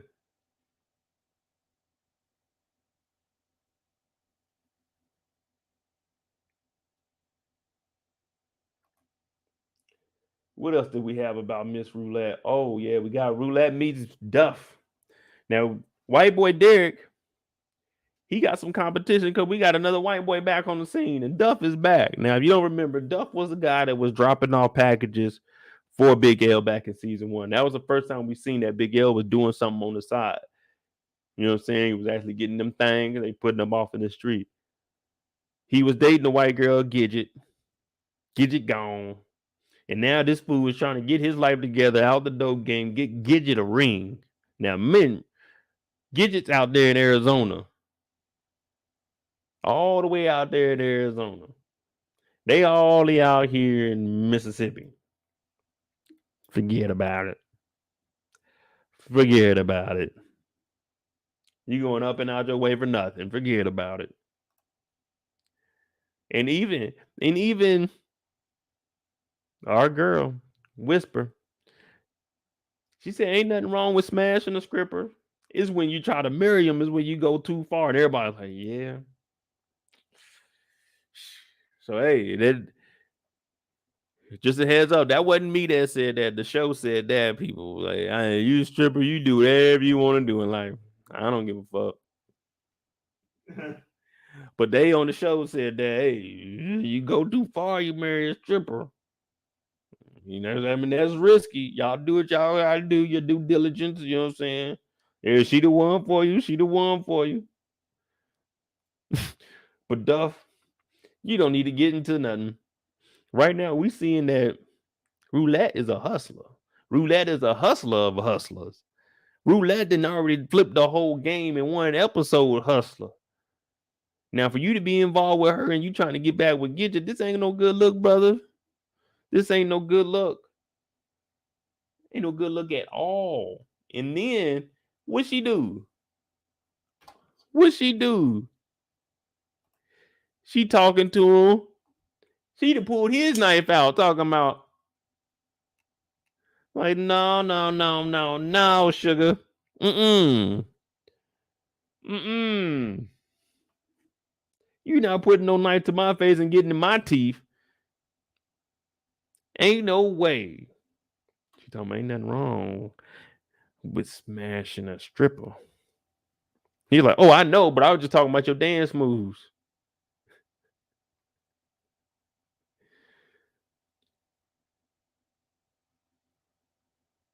And Duff don't want to sling no more. He want to get about the game, and Big L ain't trying to have that. Big L ain't trying to have that, because what's Big L gonna have? Just security there at the club?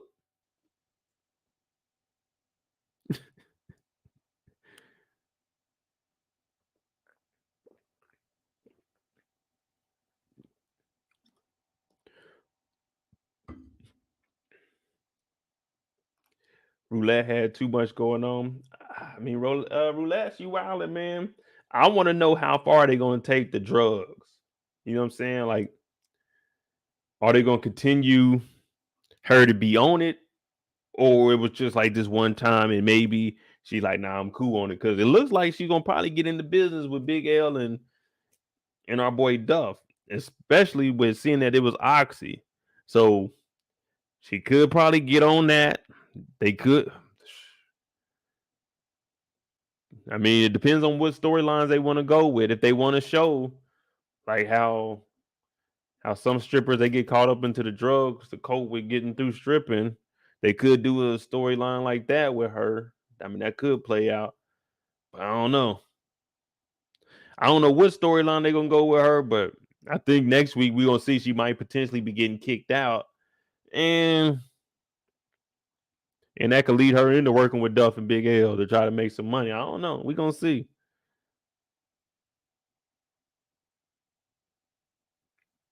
We're gonna definitely see about that.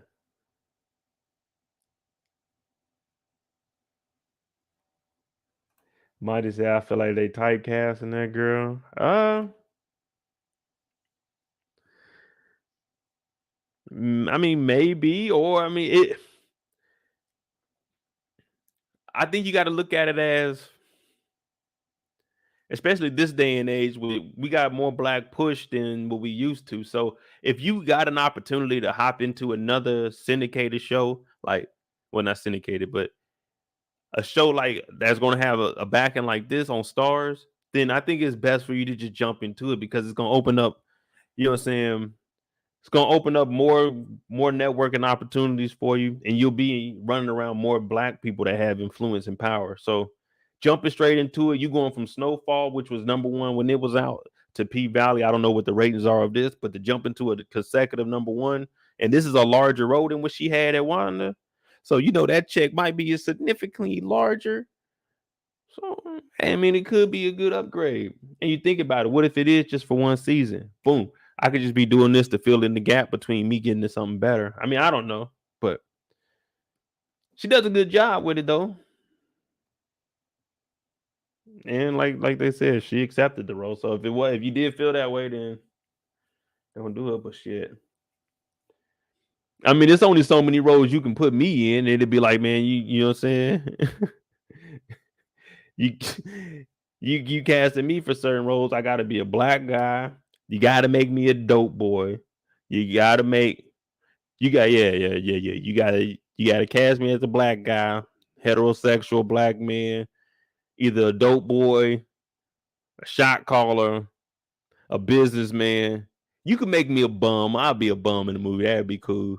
Hell, I'll play any role, honestly. Shit, fuck it. What you talking? Oh shit, 10,000 episodes. How many episodes I get? 10. Hey, how about we make it a smooth 15,000 episode? You know what I'm saying? We call it that. Okay, we'll do that. I'm like, shit, bet. We on now. Fuck it. I mean, she doing a good job though. So play a bum.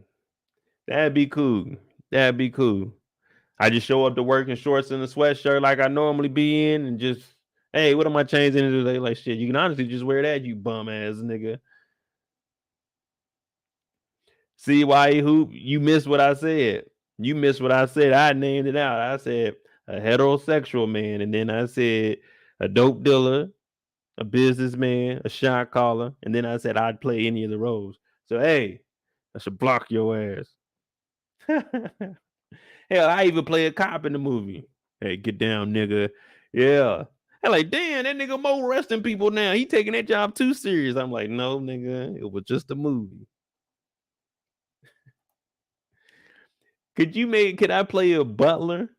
No, I couldn't play no butler. Now I'm be honest with you, I can't play no butler because like I can be serious and it's like when I need to be serious, I can be serious. But playing a butler, I'm never gonna fucking ever be serious as a butler. Like nigga. You want me to play a butler? Like nigga, I don't even know how to act proper enough to be a butler. I wouldn't make it as a butler. Even with perfect training, I couldn't do that shit nonstop, man. Like couldn't play no butler. He said I'd be like Bernie Mac on Don't Be a Menace. No, the fuck I wouldn't. I'd be like Bernie Mac on Friday, nigga. I'd be like Bernie Mac on Friday, nigga. That's what I'd be like. You know what I'm saying? That's who I'd be. Yeah, crooked pastor. Let me be a crooked pastor in the movie. Ooh, they can be like, damn, this look like this right here needs an Oscar. Whoever this guy is, this black guy, yeah, I'm glad we made him a crooked pastor. Mm-hmm. They gonna be saying I'm better than Snoop on BMF. Yeah, I'm about to be the number one crooked passer. I'm gonna be better than what's his name? Creflo Dollar. Yeah, I'm gonna be a bigger crook than all them niggas when I get as a crooked pastor in a movie, not in real life.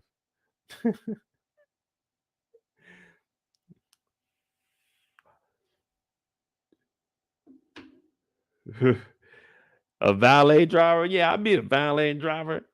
Push starting that motherfucking Porsche. They be like, hey, bro, you can't be driving them cars like that. I'm like, shit, nigga. That's what we got the insurance for in the valet company. Because we can push these motherfuckers. how we want to push her.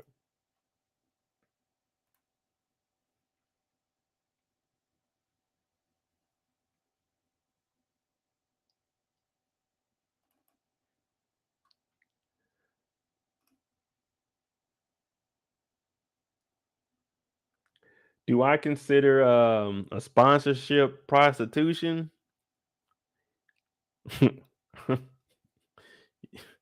Yeah, I mean, yeah, especially if you getting some out of it. Now, if it's just a dude that's like, if it that ain't no sponsorship, nigga just tricking that money off. But there ain't no sponsorship. You just a sucker. Yeah, you get an allowance, just a conversation. But yeah, man, I think it is a form of prostitution, and you paying for something, and then shit, I'm getting some sex in return. Yeah, that's prostitution. Not me and none of this, but for them. Hell yeah. What she's doing is no different than what Roulette is doing right now, hopping out this car. Crazy we talking about that sponsorship. Because if that's the case, would this be considered a sponsorship? Her hopping out that car, she just getting some money from a guy. You see what I'm saying? Now they got theirs in legal paperwork, so that's just legal sex work. It's still sex work because sex involved, but at least they got a contract though to cover themselves. More people need to be honest in real life. What if a lady were to give me 10,000 a week? What would I do? What I got to do for the 10,000 a week? That's the first thing we got to establish that, because I ain't hurting for no money. But you talking 10,000, I'm not gonna turn down 10,000 if the stipulations are correct. You got to let me know what the what you expect, and I'm gonna tell you what I ain't gonna do. Because if not, hey, if I just walk away from this, I'd have to know what that 10,000 come with. It's all public relations. Yeah, it definitely is.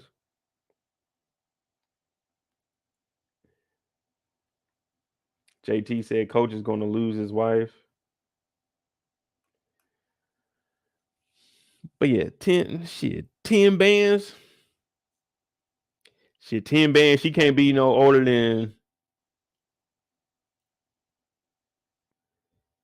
Well, it depends what she look like. No older than like 42 though. 10 bands. Anything over that, it's going shit. Nigga like me, it's gonna cost about 20. 20 for me to pull up and hang out. Come over and play the game for a little bit and then dip out. Come over, eat some dinner, and then dip out. I ain't hurt for no money to be nobody's damn slave.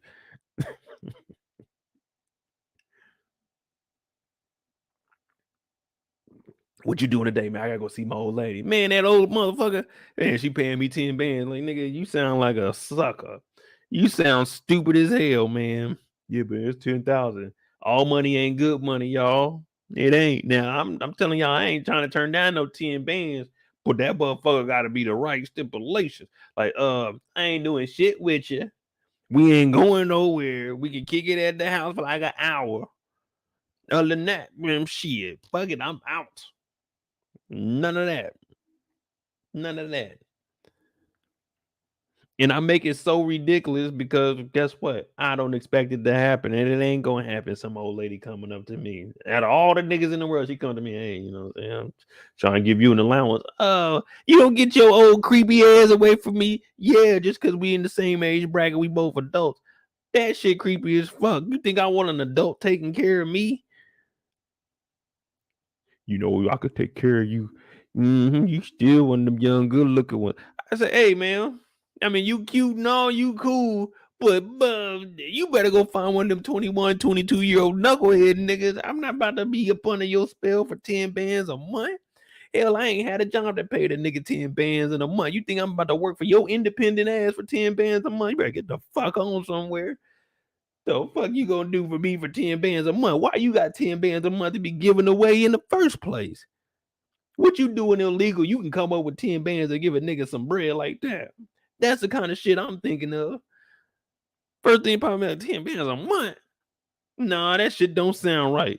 That sound like I might have to file taxes on that because you can't. Well, yeah, they did up it to 15,000. So 10 bands a month. Okay, you slick devil, you knew about that because they changed that in 2019. But yeah, I still want to know where you getting 10 bands a month to give to a nigga like me when we ain't doing shit. That's what I want to know.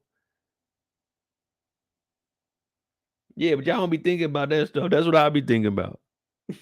That's what I be thinking about when I hear shit. 10 bands a month, nigga. The fuck I gotta do for 10 bands a month? You know you gotta do something.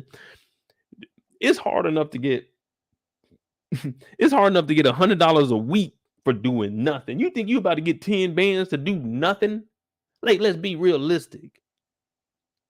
Mercedes accepted that $10,000 a month. They hit her ass with 2 80-page documents that she had to sign. Do you know what you about to get into for 10 bands a month?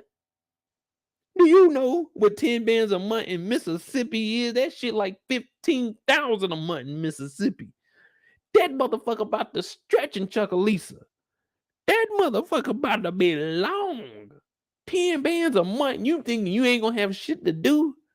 This is another one of the situations. I'm not saying you asking for it, but you putting yourself in a situation that bad things could happen. Think about it. Think about it. All the scams you hear about on the internet. A nigga take $1,000 and turn it into 5. You give a nigga 2,000, they gonna turn it into 8. You hear all kinds of shit. You send me $500 and then I'm gonna mail you $1 million. All these scams are dealing with money that you ain't gonna make in a month from your regular ass job. You think you about to get that shit for free? You think you about to just really make 10 bands a month? Can't say shit and got a condo for free? No. It don't matter how much money a nigga is making, how much money a woman is making. If they putting bread down like that, they want something. They want something. And they gonna have some control because them niggas is breaking off bread. You hear that? Bread. Ain't no way you thinking, oh shit, it's just 10 bands of money, ain't nothing.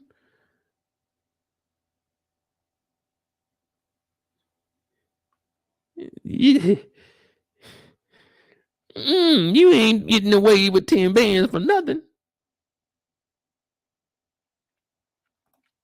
Maji said women put themselves in bad situations every day in order to survive. I mean, that's true. Everybody does to a certain extent.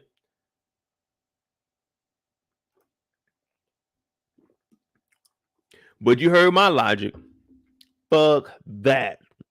10 bands. I know I got to do more than a little bit of nothing for 10 bands in a month. Fuck that. I heard Diamond quitting the store. I'm about to go get a part-time up there at security then. Fuck that. 10 bands a month, my ass. You know you about to be working. Hell, they might have you coming up and cleaning up the house. 10 bands a month. Your ass can't say no.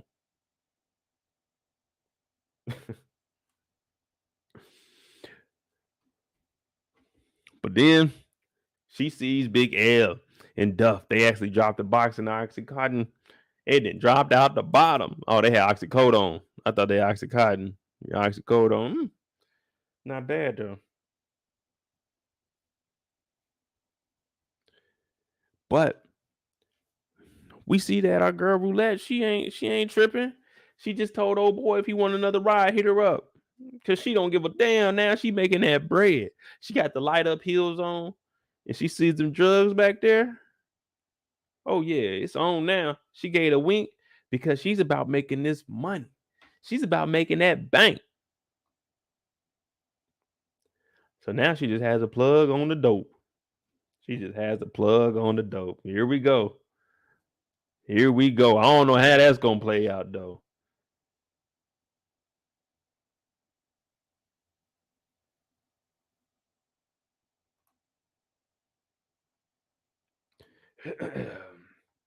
Let me see. Whoa, wait a minute. Why don't wife become Mercedes really?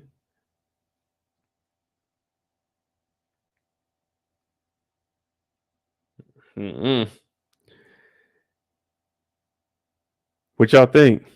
Y'all think Roulette's gonna get in the dope game with them, or what? Was she gonna make something shake? What are y'all expecting from Roulette? She gonna keep doing the hoeing? Cause you know if you do the hoeing, you out the door. Or is she gonna try to get in with Duff and L on these, you know what I'm saying, on the drugs, on the scripts?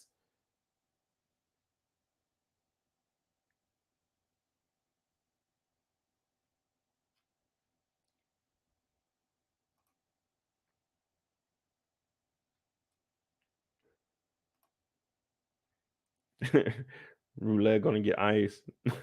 Dang, Savannah, you made it seem like it was a it was a gangster movie. She said she's gonna get iced. What happened to Roulette? No, man, they put her on ice. Damn. That just sounds so bad. They put her on ice.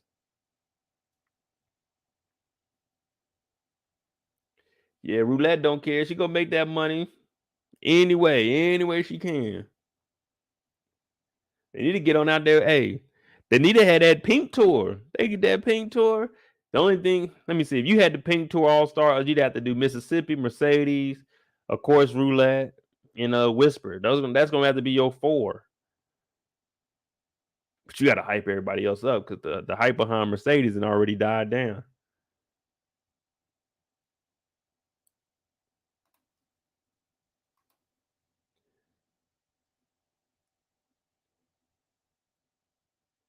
Who else do we have? Oh yeah, we had Mama Benz. Mama Benz out there wilding out up there. They got all the black pastors out there. They done brought up white man Kyle. You talking about, yeah, man, I'm gonna do everything I can for here.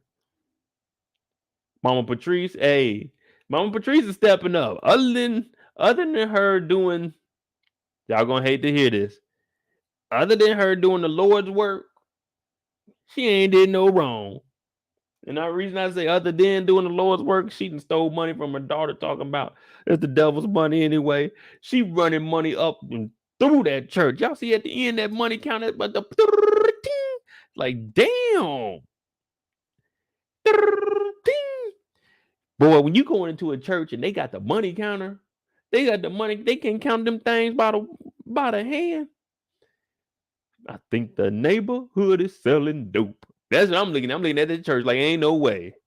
Mama Benz with the food bank is banking like that. I'm talking about that money is coming in, and this is the middle of the night. Now, I mean, that's a little bit ahead of ourselves, but Mama Benz held it down right here and basically said, you ain't trying to do nothing for us. You gonna bring that casino in? And you ain't gonna hire none of us because y'all gonna say we can't count. Everybody's looking like Mama Benz got a point. Mama Benz got a point, but all the black pastors like, oh hell no, we trying to, you know what I'm saying? We trying to get our pockets stuffed by the government. You know what I'm saying? We trying to get some of that back door kicking in. If we can guarantee our vote, it's gonna be a nice little donation to us. Y'all know how it is. And they be talking about separating the church from the state when the motherfucking state uses the church to get the vote so that the state can win. But hey, it's always a ways around shit. It's just the way it is. Now he over here hating though.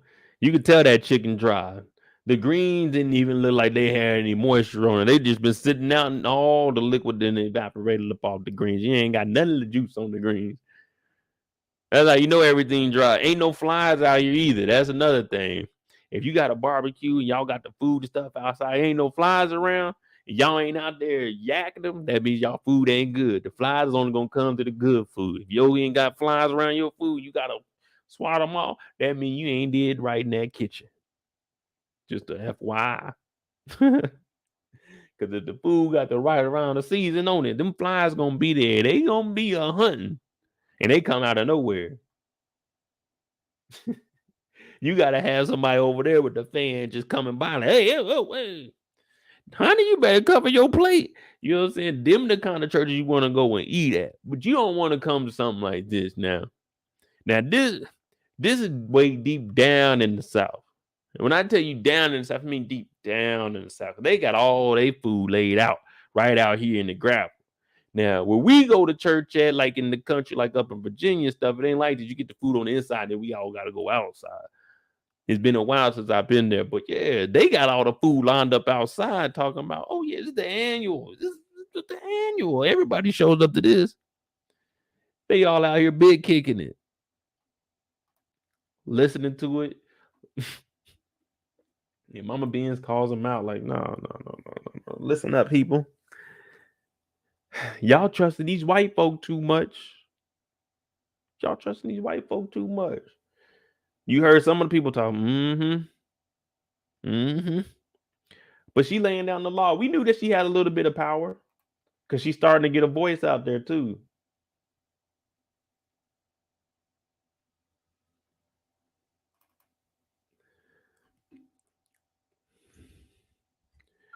Now look at all that money in the bag. I'm talking stack. Money in the collection plate. We got a stack running through the. Come on, man. They making a lot of money out here.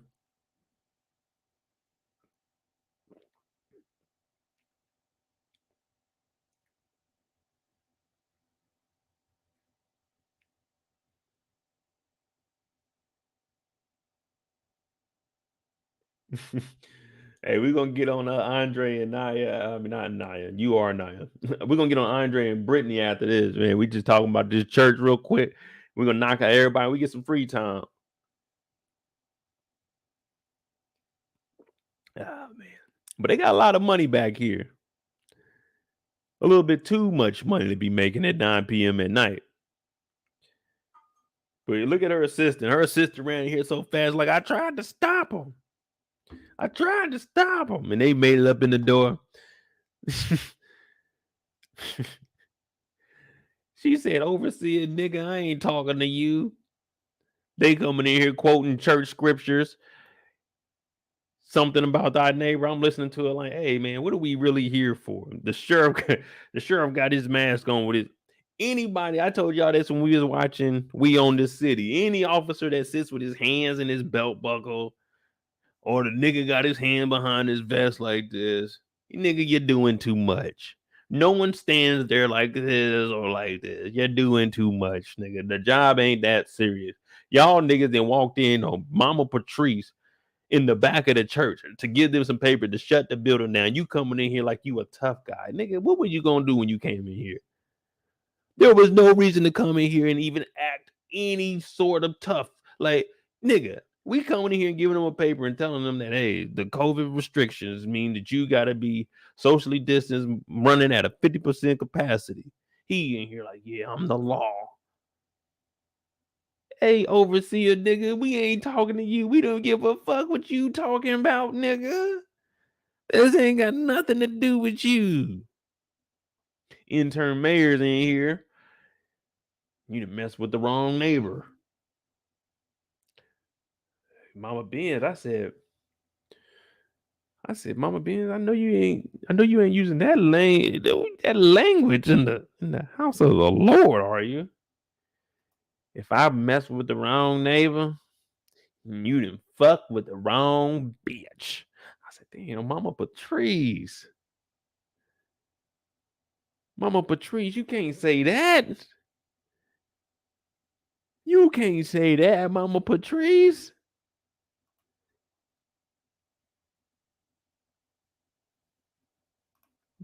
Said Patrice gets more gangster every episode. That makes me wonder if she really could have whooped Mercedes' ass that night. Shit, it ain't no telling, man. Mercedes, you know, she was in her feelings, so Mercedes could have been, hey, she could have been taken down though. Mama Benz, man, bing, bing, bing. Hey, couple bands, ain't no telling. You see what Mama Benz is doing? She's going toe to toe with the law and the intern mayor, so it ain't no telling what she'll do with her sister. I mean, not her sister, but her daughter. What up, Jay Hoodie? What's going on, brother? No, this ain't your shirt, fool.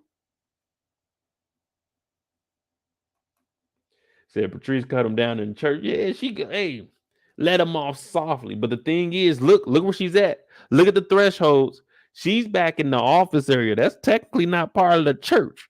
You know what I'm saying? We own church grounds, but we ain't on the holy part. You see what I'm saying? I can curse back here.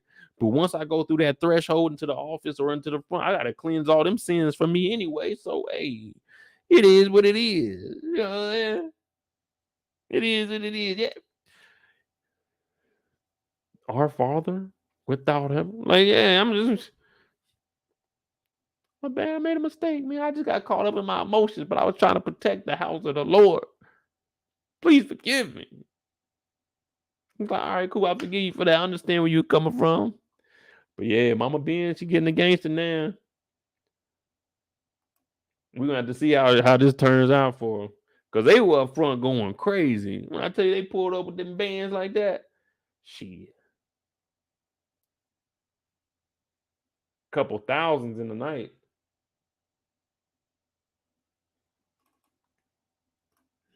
So Mr. Andre and Brittany. Now, Andre is still down.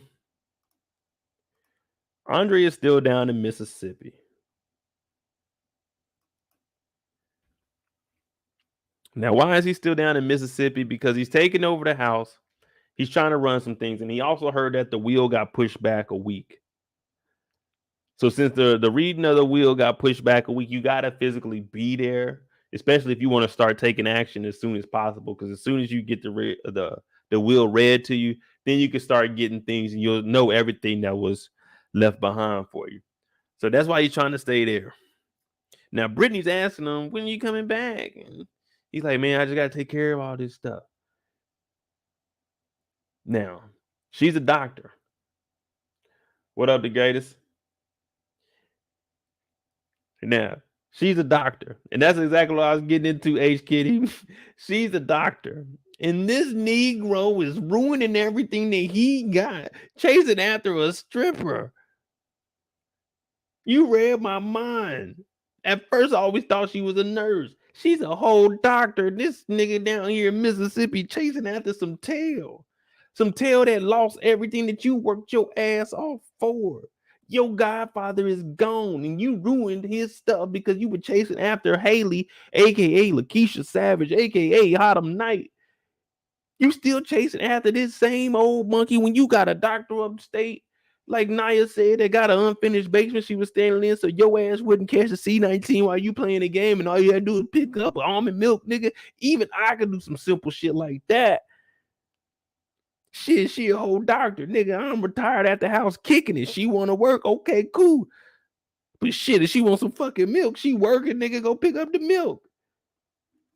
Damn, nigga, and you down here chasing after this same old, just another sad love song. It's just another sad love song. Yeah, that's what you living, Andre. What the hell are you doing? Well, when you coming back? Well, I mean, I don't really know. Nigga, what?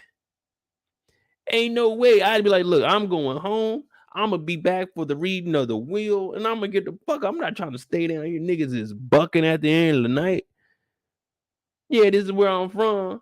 But listen to me carefully. You don't get to pick where you're from. You get to pick where you at. Remember that. You don't get to pick where you're born. You don't get to pick your parents. But you get to pick where you at. And I'm gonna be at my house, not down here in Mississippi. Fuck that. I'll be back when we read this damn wheel. You heard her one of the other doctors. He said, Nurse Brittany. Dr. Brittany. You bring your ass on. We got some work to do. Nigga, I would have been home. You down here chasing that Autumn. Man, if you don't quit pussyfooting and go knock that thing off and get back home. You see how I threw that in there? You see how I do that if you don't go knock that thing off and go back home. Yeah, man.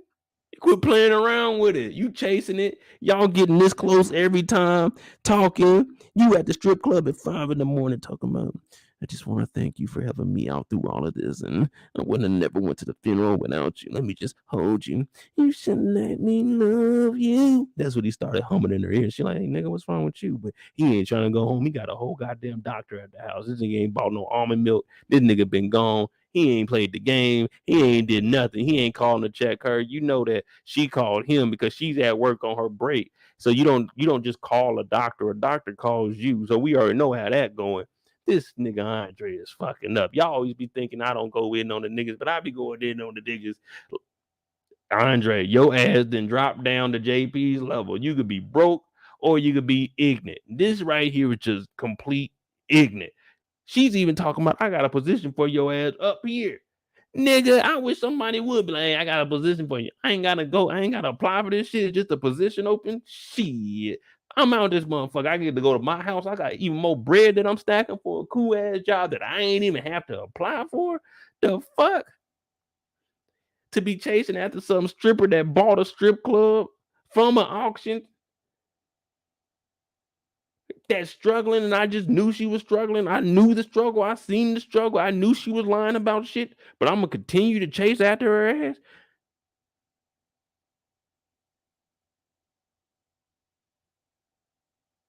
I'm looking at y'all. I'm looking at Andre. I'm looking back at y'all, and I'm trying to see if any of y'all can make me believe what Andre is doing is anywhere near right. I'm looking at Andre like, nigga, this is simple math here, bro. There ain't shit down here in Mississippi for you. Nothing. Now I know you want to give back, but man, you got a family. Your family is more important than where you were from. You can do more for where you were from, where you were at with your family and being successful there, and then giving back and being there and doing nothing. Potentially running for mayor, nigga. Mayor. Everybody was questioning where you even from there. Now you did tell Corbin, yeah, I'm from here, man. I'm born and raised. That's why I was able to vote last time. Okay, cool. But nigga, are you willing to move back down here? Are you trying to move from the Cribdola down here to Mississippi? That's what we want to know. But on the other hand, we don't even know what you own, Andre, because you texting Hailey to just fucking talk. Y'all got other text messages outside of the deal. Negro. You are there to make a deal to get the fucking land for the pink for Corbin because he's dropping off cash. You are here to bury your godfather. You are here to take care of all of his property, to take care of the things that are on his will. You are here to make sure that the family is straight and then you go home. What you are not here for is to try to be chasing after fucking Hailey every goddamn episode, nigga. That's not what you here for. Every time we look up, this nigga, damn, Hailey, I thought I was gonna punch you. No, you wasn't, nigga. You know, man, it was just nice to see you. Nigga, you stalking her at 5 a.m. at the strip club and just walking in? That's what you doing, nigga? This is what you were doing with your time in Mississippi? That's not what you came down here for.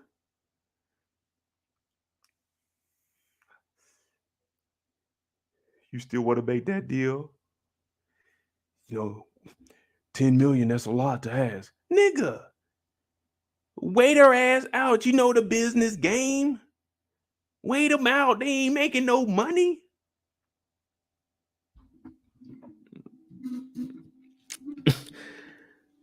This nigga Andre.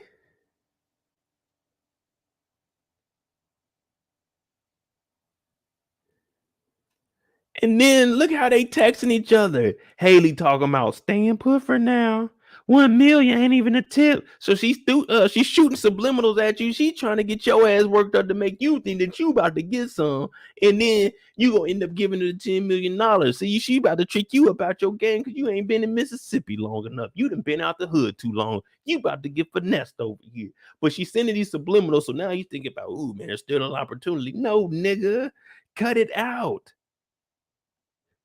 Cut it out. That's what Corbin was supposed to say. When I read that message, when he would have showed me staying put for now, 1 million ain't even the tip. What the fuck are y'all talking about? 1M, 1M what ain't the tip? What are y'all, what is this conversation? This ain't no money conversation.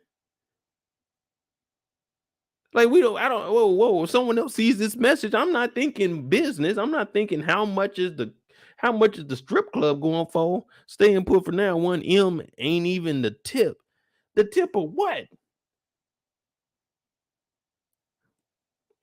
Hey, Andre, what are y'all talking about, man? I told you to talk to her about selling a pink. The motherfucker say 1M ain't even a tip. The tip of what, Andre? Matter of fact, let me text Hailey. The tip of what? Question, dot, dot.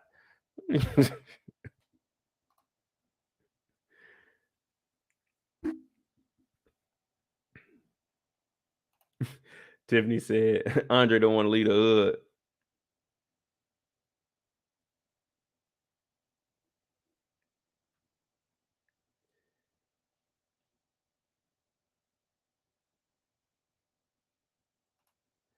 Yeah, I know I know that, but I'm just saying, like, for Corbin to read that, the first thing that came to my mind, I would have been like, "Whoa, what kind of conversation is that?" Oh, okay, cool. But all that, like, who talks business like that?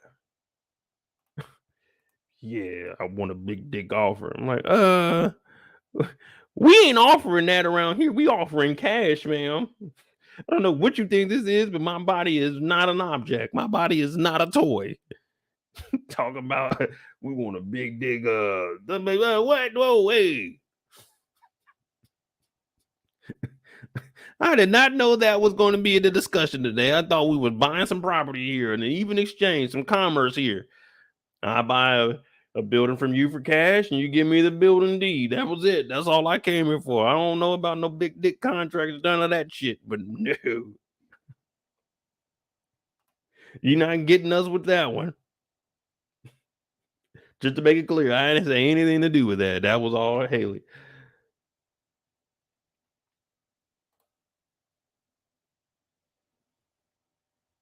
But it looks like Corbin, he's talking about he gonna put up the money for him. He gonna put up the money and he runs for mayor. Now, this could be a four-way race though. And I was thinking about it. It might potentially be that way.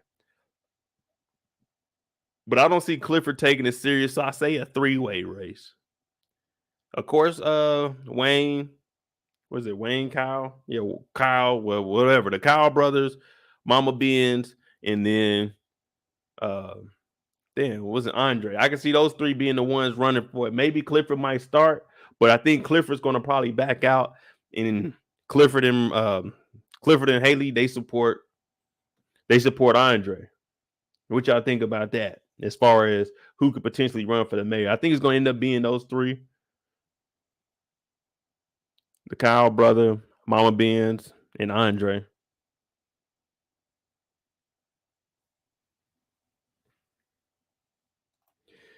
Now I said he's gonna be a fake, be the fake Obama for real. He looked just like him. Hey, that would be cool. That'd be dope. He do look like you gray his hair up a little bit, throw that pepper in there. Like that, it's Obama again. So Andre, if y'all look, Andre didn't get a haircut. Well, he got a haircut, but he didn't get it lined up. This nigga said, leave it nappy and just cut that shit down. That's just the same way it was. It just ain't as long. Like, Andre, you ain't going through that much. You ain't trying to get up and comb that shit or something. Put a brush on it. At least brush, like, get that thing wet, pause, and brush it. Do something. This nigga Andre just be waking up like, fuck it. This heat down here in Mississippi. Ooh, nigga. I be goddamn, I'm about to sweat this shit out, and I feel him on that. And I say my barber done fucked my head up, man. This nigga, I told the nigga mid fade. This nigga done took my shit up. I'm like, man, don't fade my shit that high, man. Well, my shit dark down here. Like, damn, nigga. Now I gotta try to grow this shit back. You fucking up the haircut. Fade straight though, and we got the toilet paper. You know what I'm saying? Keep that toilet paper on you, just in case you gotta write a freestyle sometime.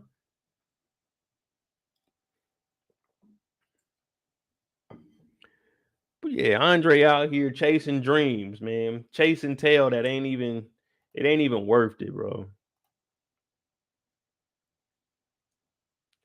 Chasing tail.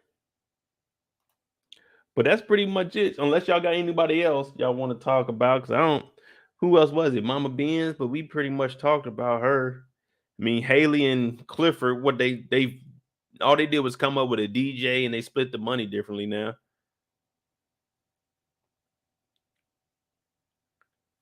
So Autumn owns 69% of the club.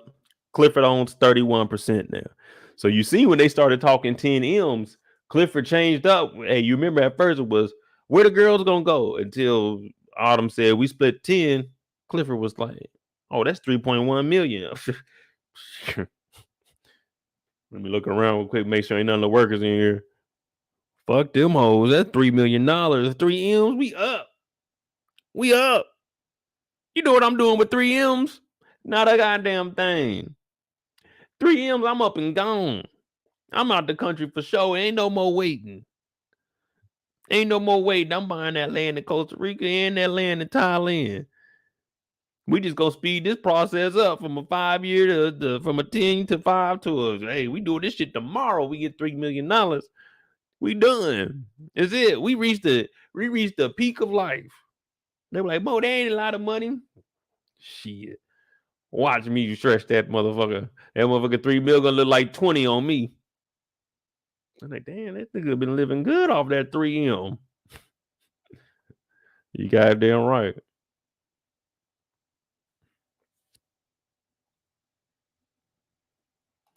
I hope Hailey doesn't double cross Uncle Clifford.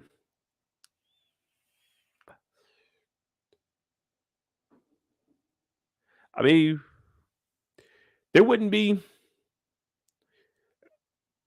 unless they get this in writing. Because once they bought the pink bag, technically Autumn owns the whole thing. No one's put anything in paper that Clifford owns any of it. All it says is Autumn, she bought the thing at the auction. It's her building now. So unless Uncle Clifford gets a contract or something saying that Uncle Clifford owns 31%, shit, you don't own nothing right now. And you got to think about that in life too. You got to get that stuff in writing. Even if it is your friend, you got to get it in writing. Nothing against them. It's just, you know what I'm saying, to protect both of us in the long run. Get it in writing.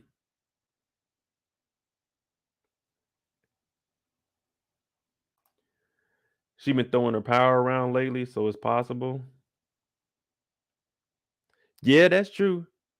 She's been throwing her power around, but we have been seeing Clifford checking her though. And then she'll come to her senses for some of it. But I guess she's noticing. I think they're showing us that it's gonna be a lot of pressure on her, not realizing that running the club was gonna be, saying as much work as it was. And it really wouldn't even be that hard, to be honest with you, if she stopped fucking around with Andre. Just like how Andre getting thrown off course. Y'all making life harder than it is. There is no reason for you two to even be communicating with each other unless it's talking about selling the paint. Unless it's about $10 million, that should be it. I tell her, hey, unless you talking about selling, there's no reason to communicate with him. None. Unless you talking, okay, we're gonna negotiate. You talking maybe 11. All right, we might be able to see what we can do. We ain't doing that shit because now we know that you didn't offered us a little bit over what we were offering you. You know what I'm saying? Now we know your ass is desperate to sell. So hell no, we ain't buying that shit. We're gonna let that motherfucker drop.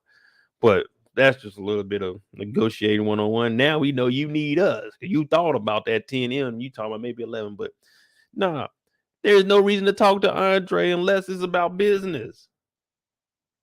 Have the conversation plain black and white. Nigga, 1 million for the club is not enough. Not no 1M ain't even a tip. Nah, it ain't no, hey, don't be sending me no signs, girl. I might pull up on your ass. You already know I know where the club at. Yeah, you know I know where the club at. You know where I be at. So hey, you know what I'm saying? You keep throwing these shots at me, and we flirting a little bit when we see each other because there's still a little bit of chemistry there. I can still smell the scent of you on my clothes, girl. I know it. And I know you ain't running through nothing down here during this pandemic, so you might as well fuck with a nigga like me. You know what I'm saying? So we gonna do this, If not, hey girl, leave me alone. Leave me alone. Leave me alone. I got a wife. I'm here for business. But if you gonna throw that thing, then throw that thing. Don't be sending me mixed signals. Got a nigga confused out here. Yeah, I said a confused. I don't know what's going on here. I don't know if you want to do business with me or you want to do business with me. You know what I'm saying? Business. Like, come on, man. What?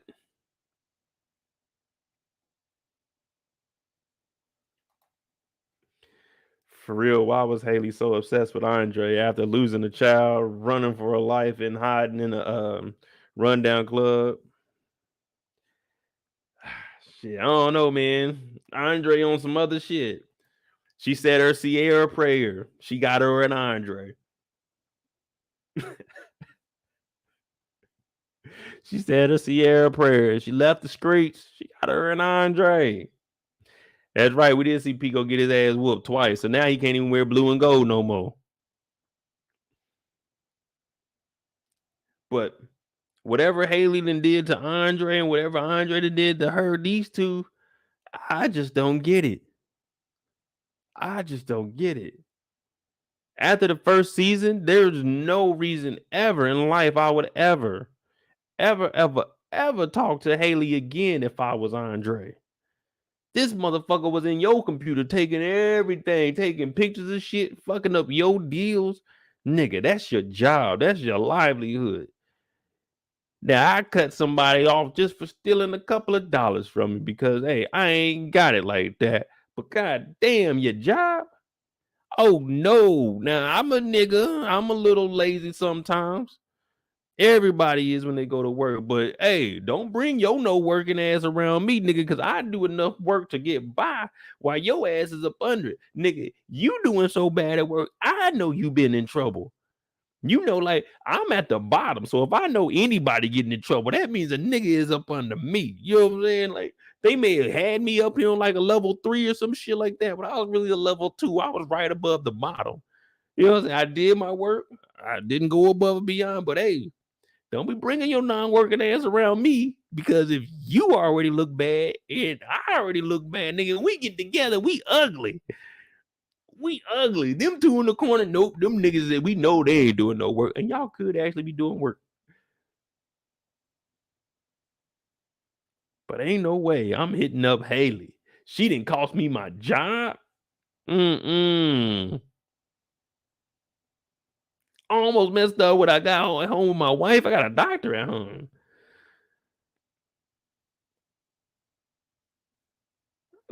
Trill said next time I seen Hailey, should have got the meat. Hey, he said, man, smoking that cigarette, soft as shit. You know, I thought the next time I'd see you, I'd just punch you. Nigga, what? You shouldn't even be having this conversation.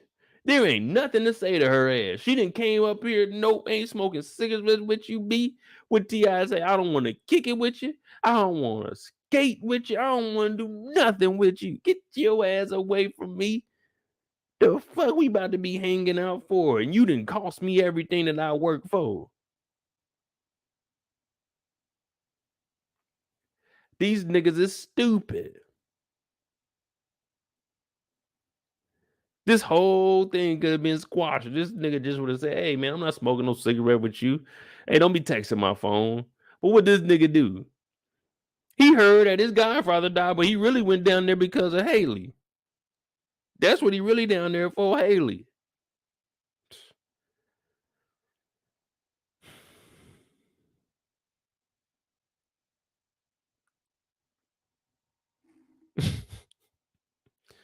Dog, niggas is just trash, bro.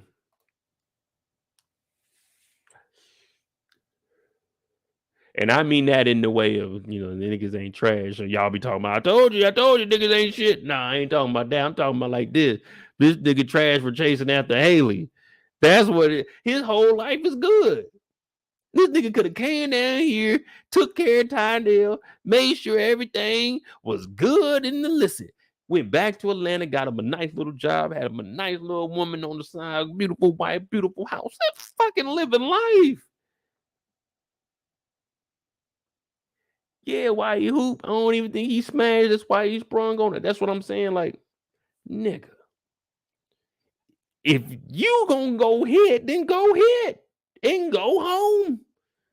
What are you waiting on? All this, we getting close to each other. We looking each other in the eye. We talking about the thunder is coming. Like, what? Okay. How can I even put it? If a woman that I'm attracted to come up to me and she putting some nose up on my face, what are we doing here? Oh, I just wanted to get close to you. You about to kiss me? I think so. All right, well, you can kiss me to be consent. What? This motherfucker all up in your face? Hell no. Get the fuck out my face, Hailey. Smoke my cigarette. Bitch, you almost lost me everything that I work for. The fuck you mean? Smoke a cigarette. Ain't no smoke a cigarette. You gonna get smoked out here fucking around. Get the fuck up out of here. And then they wonder why niggas, she was talking about, why are you so mad at me? Do you know this nigga almost lost everything fucking around with you? He's still chasing after you. Still chasing after you. Looking like a fool. I played a fool before. Yeah, that's what the nigga's singing.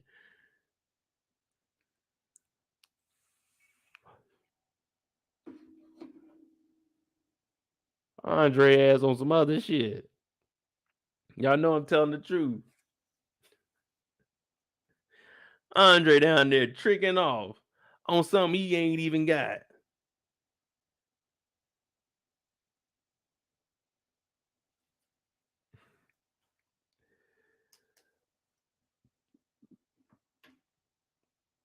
Low key threw his future work away. I never talk to her again. Anytime I see her, it's Peter Griffin and that chick.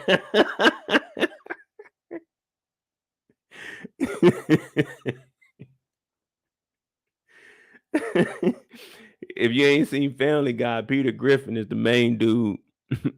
And he got into it with a chicken so long ago, man. Every time they see each other, it's just on site. It's just on site. They going at it no matter what, no matter where they at.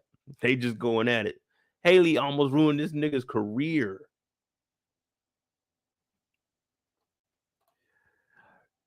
Miley said he felt he had a special connection with her. Yeah, I would have had the same special connection. It would have been one of them fuck them niggas. Cause I'm down for my niggas kind of connection. Meaning fuck you, Hailey. Yeah, I would have had that same special connection. That same special connection. You about to lose your whole job because this motherfucker taking pictures in your laptop and broke in. This motherfucker's about to expose everything. Oh, that hurts. That hurts. Because you was in a government position, so everybody gonna know about that shit. That shit gonna be in the news, nigga. That shit's gonna be in the news.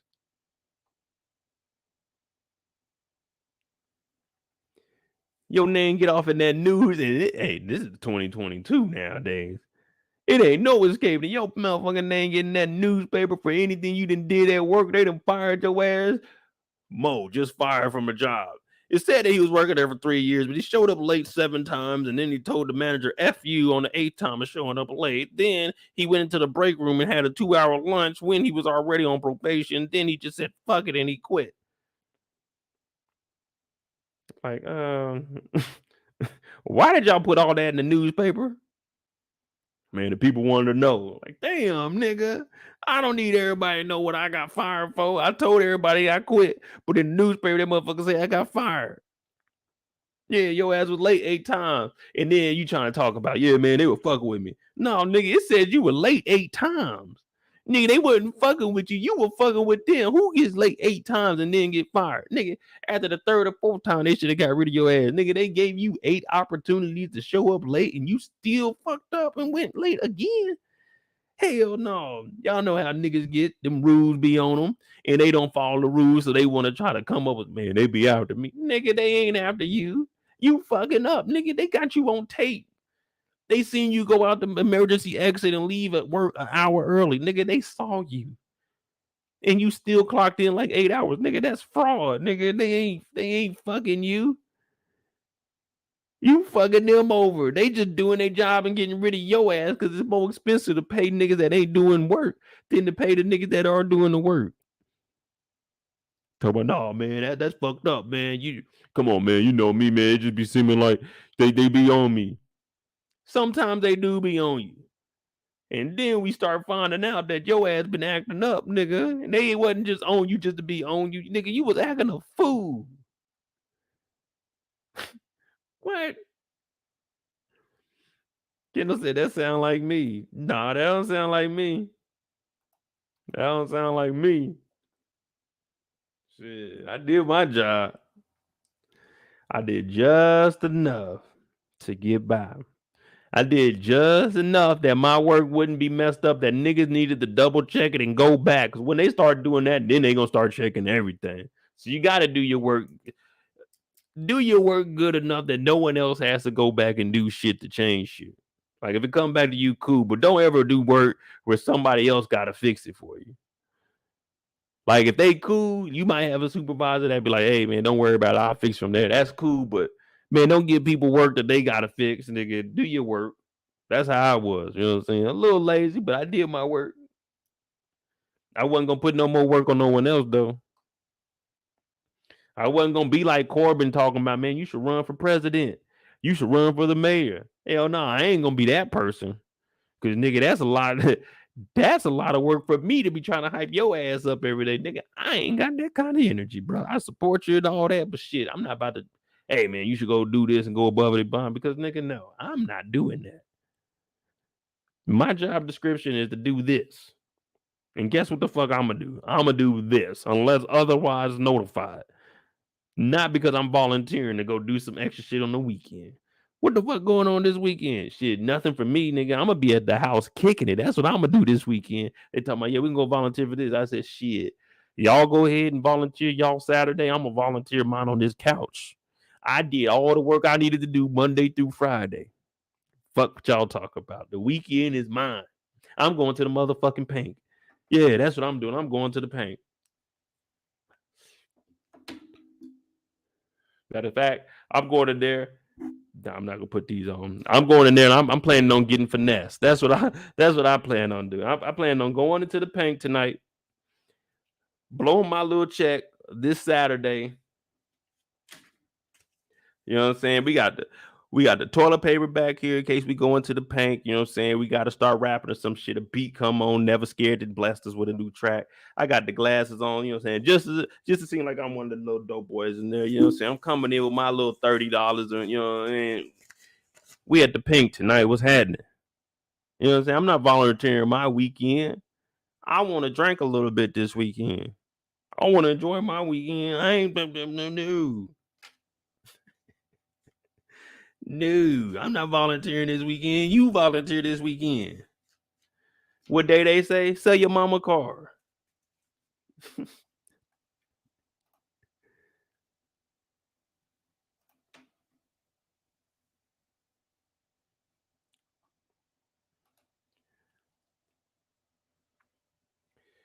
Yeah, that's about it though. You know what I'm saying? Any free time, anything y'all got to talk about? I'm here to listen. And we about to get us another 4 hour in. And we started late. Check it out. I'm Moedotj. Tonight we were talking about PValley episode 3, that live after show discussion. We do this every Sunday night, 9 p.m. Eastern, till whenever we get tired or hungry, whatever one comes first. We don't care about what you talk about in the chat as long as you're respectful. We don't give a damn. Now you might hear me clown and joke around or some shit, but it only pertains to the show and not your real life. Unless it's me joking about myself, then hey, don't take it seriously. So over here, we don't ask for donations, but they are deeply appreciated. Cashapp at the bottom of the screen, Moedotj. We try and get some chicken wings after this. But it's free time, whatever y'all got to talk about.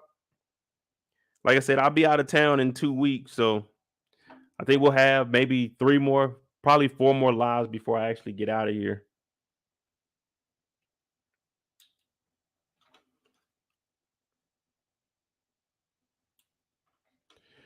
All right, One Journey. Low key, I'm happy to see Uncle Clifford got friends and not just employees. Yeah, where is everybody else that Uncle Clifford was kicking it with on the birthday? They showed up one time and got the fuck up out of here. I'm trying to get them pink chicken wings. Nah, man. I'm trying to go to. I gotta go. I gotta go running in the morning. Nah, I can't have no pink wings in there because what it's 10. It's 10 now. Nah, man. If I smoke any more THC or eat something with any THC, oh man, it's gonna be a good night. Cause I gotta go. I think I got a show to watch, but shit, fuck it. The Shy on the 24th. It is the 24th is a Friday. So depending on when I get the episode for the Shy, if it comes out on Friday, damn, I'm trying to see how I can do it because since it says Friday is the release date. If it comes out Thursday at midnight, I'll probably have the recap up during the daytime, and then I might go live that night, or I might do it live on Saturday, just for the simple fact most people probably not gonna watch it till Friday night anyway. I don't know. We'll see. I'll probably put up a poll and see what people want to do. Because if the recap if the show comes out Thursday at midnight going into Friday, I'll have it watched and recorded, and then we might just do it live that night. It'll just be, you know what I'm saying, just a spontaneous boom. We got live tonight. Maybe an hour. I don't know. We'll see.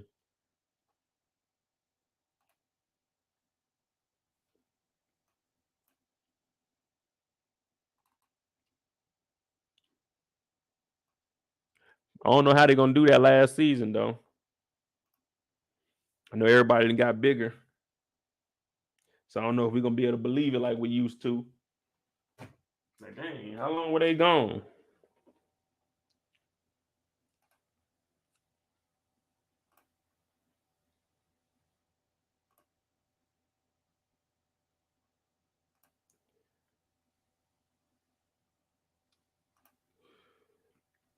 Oh, okay. So that's who that was, Williams. I knew that she looked familiar, but I was like, oh, okay, cool. It makes sense now.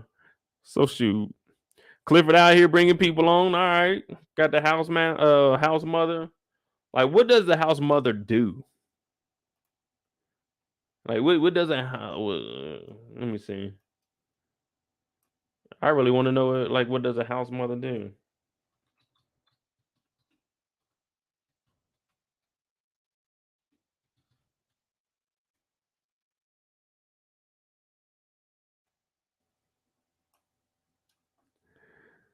All right, so it says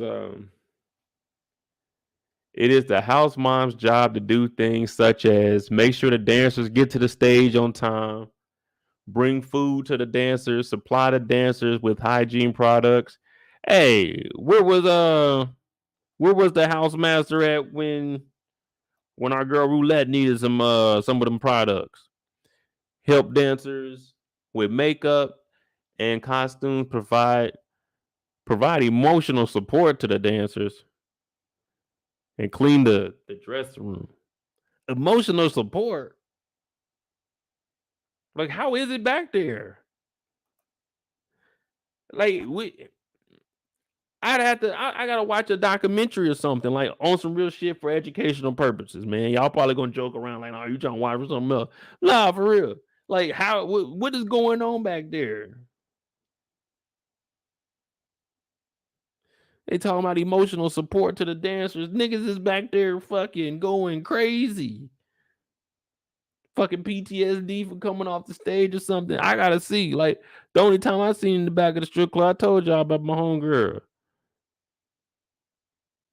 Like, they were chilling, but shit, that was back in the 2000s, man. They probably got, this 2019. Well, shit, the house mothers were probably giving emotional support back in the day too. Fuck it. Mm-hmm. But like, what do you get paid as a house mom? Like, do the girls tip you? Like, you come in like, oh, thanks, house mom, you were helping me out today. Blah blah blah. Here's 100. You know what I'm saying, for the ones that making that big bang. Or it just be like, oh, thanks, house mom, and she's just doing it off the love to look out for the women.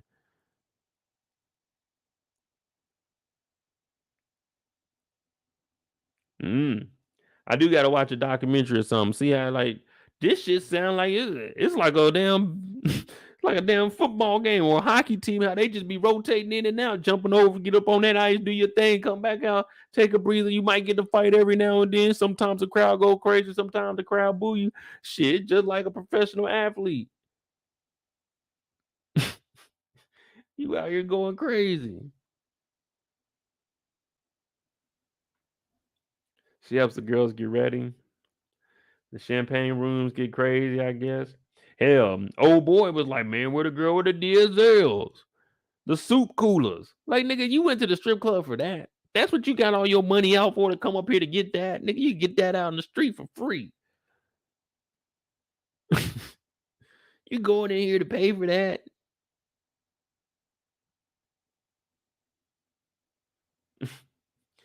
And you heard other niggas was doing it, and you like, fuck it, I'm just gonna go after all them. Boy, do it, the fuck, man. Y'all niggas don't think about this shit. Y'all just say, fuck it.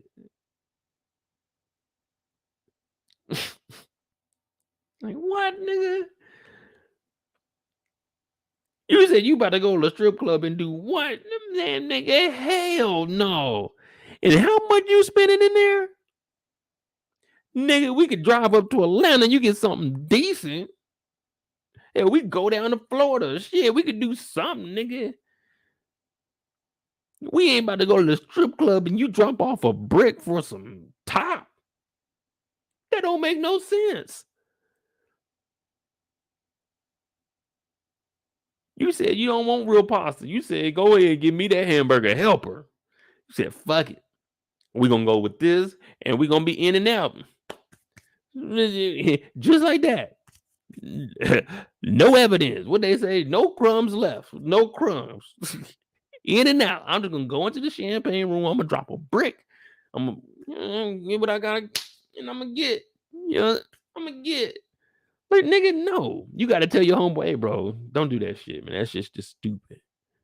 Like, it don't even make no sense, bro. Just stack that paper, man. Just stack that paper, man. For real, for real. Like, trust me, bro. I've been there before. It ain't worth it. Now, I ever even thought about spending the kind of money you about to spend? Nah, hell no. That just sounds stupid, but come on, bro. Don't do that. Don't do that.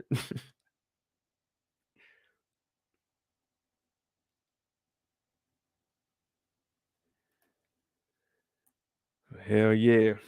So we made it through a live without no drink. About to come up on 4 hours.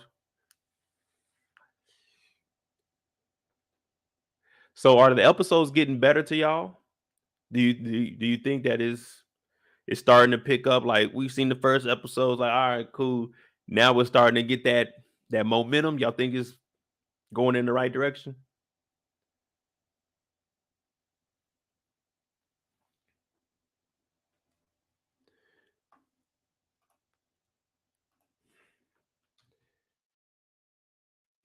Oh damn, what the fuck was I looking for?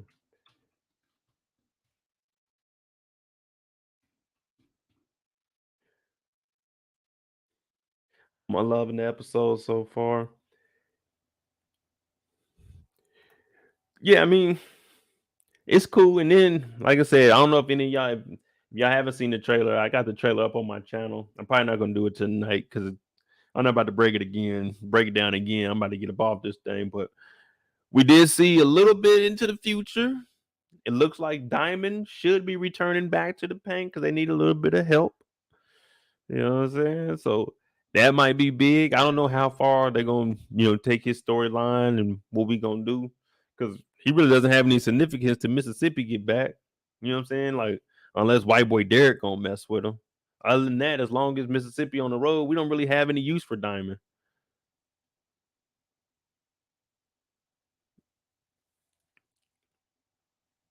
Now it's potentially a war that started now.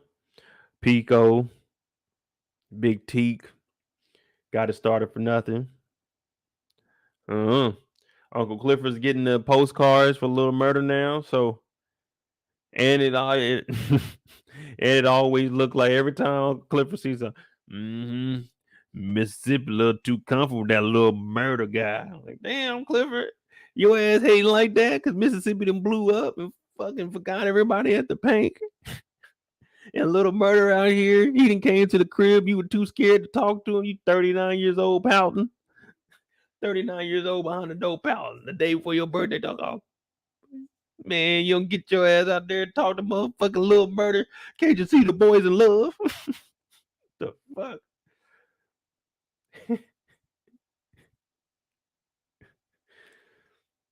Oh, man.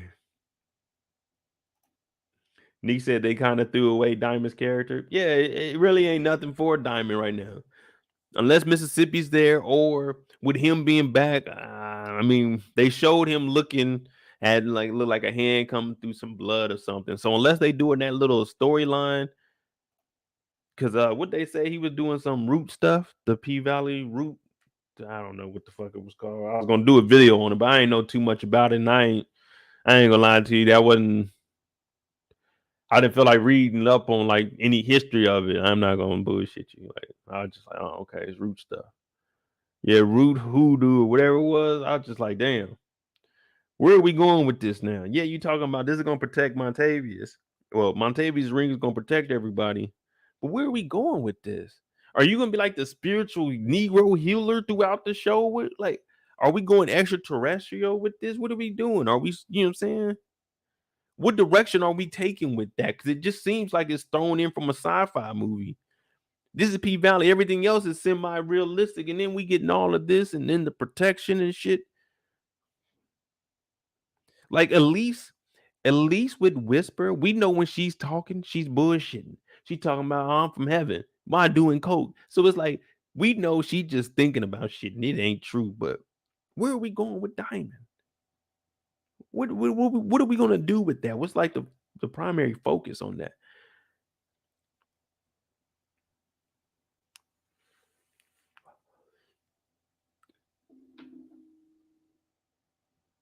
Well, y'all know more than me. It's called Reiki. It's not voodoo. It's more like energy healing. Oh man, well, between all of y'all ain't hearing me, I'm going to the fucking chiropractor. I'm going to the doctor or something. Fuck all that, nigga. You not about to get me in no back room talking about some healing and taking some 7 pounds out my shoulder. Hell to the fuck no, nigga. You out your mind. You think I'm about to be in that motherfucking Diamond talking about? Hey man, what you doing behind me? You trying to turn over and look like, hey Diamond, what are you doing, nigga? We ain't never known you to do nothing like this. All we knew was you security at the club. Diamond over here taking this shit like it was Simba and putting it over his head, dropping it on the scale. Like, nigga, why did you have to weigh that? Just open the window and throw that shit out. We don't care if it was 7 pounds. My shoulders, oh shit, it actually feels better. Thanks, Diamond. What the fuck did you just do? Like, nigga. Because if I'm in the room, I'm looking. Man, I'm looking like, what are you doing? I don't want none of that coming out my back. Fucking Sub-Zero. Well, rewind with that, Miss K. Yeah, man, we were just on here rocking out. I'm probably about to get off of here, but you know, I gotta when we get that free time, I just talk some shit with the people, man. I just love entertaining y'all. It's cool, man. Y'all really make my night. When I get off of here, I was gonna get something to eat, but I'm gonna take a shower because I sweat a little bit. I'm gonna get in the bed. I'm gonna watch that Snoop Dogg comedy special. You know what I'm saying? That's what I'm gonna watch.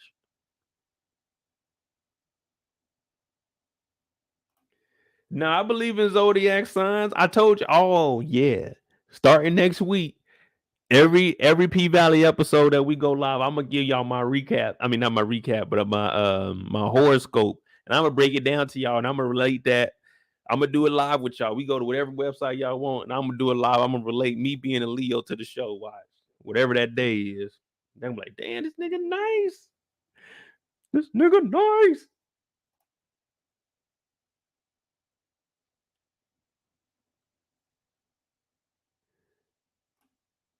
He don't even like Doctor Strange. No, I mean I don't like Doctor Strange. Just seems pointless to me. Doctor Strange, nigga. All right, look. Let me see something. I ain't gonna go too in depth. I'm just gonna see what my horoscope was for today. Horoscope.com Leo. June 19th. Was that today? Yeah, June 19th. You're an eccentric person, Leo. Yet you also feel the need to be loved and to feel the approval of those around you. Damn, this shit is small as hell. It is always easy to think differently from other people or to feel completely different in order to be accepted. You must help them understand you. Try to express your ideas and opinions in a more realistic way. You can't live out of sync all the time. This shit is the opposite of me. I'm already helping them understand me. This shit acting like I don't know who I am.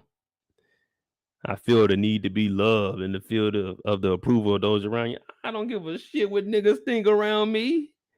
The fuck anybody? Oh man, I don't give a fuck, nigga. Bills is due on the first, nigga. It isn't always easy to think differently from others. I think different from everybody. I don't be agreeing with no niggas on here. I come up with my own ideas. When I make my videos, I come up with my own fucking theories. I think differently from everybody. I think, let me save some money so I can go do some shit. I think, you know what I'm saying? I think different from a lot of niggas. A lot of people don't agree with me. What the fuck? See? And y'all know me because I be giving y'all the truth. Let me see something. Try to express your ideas and opinions in a more realistic way. Try all of my ideas and theories are in a realistic way. I relate them to my real fucking life. Come on, man. These horoscopes be all the way off. What? You can't live out of sync all your life. Nigga, I am in sync. I synced this motherfucker up to start at 6:30 and we started at 6:30. The fuck you mean synced up, nigga? I knew I was gonna be on this live tonight, so I got a haircut yesterday. Nigga, I was synced up, nigga. The fuck they talking about? I ain't synced up.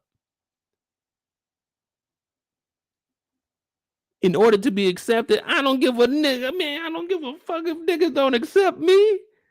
Hey, you're not accepted here. Guess what, nigga? Then I don't want to be here. I'll go somewhere else. I don't give a fuck, nigga. You know how many times I done went somewhere and they said, you can't get anywhere and that, and I just turned around and not gave a fuck. I wasn't about to sit there and be like, hey man, why can't I? Like, nigga said I can't get in. Why can't I get in? Oh, was that okay? Cool. Now I'm getting the fuck out of there, nigga. I don't need to be accepted. I just know I ain't going back to that shit no more because I can't be me.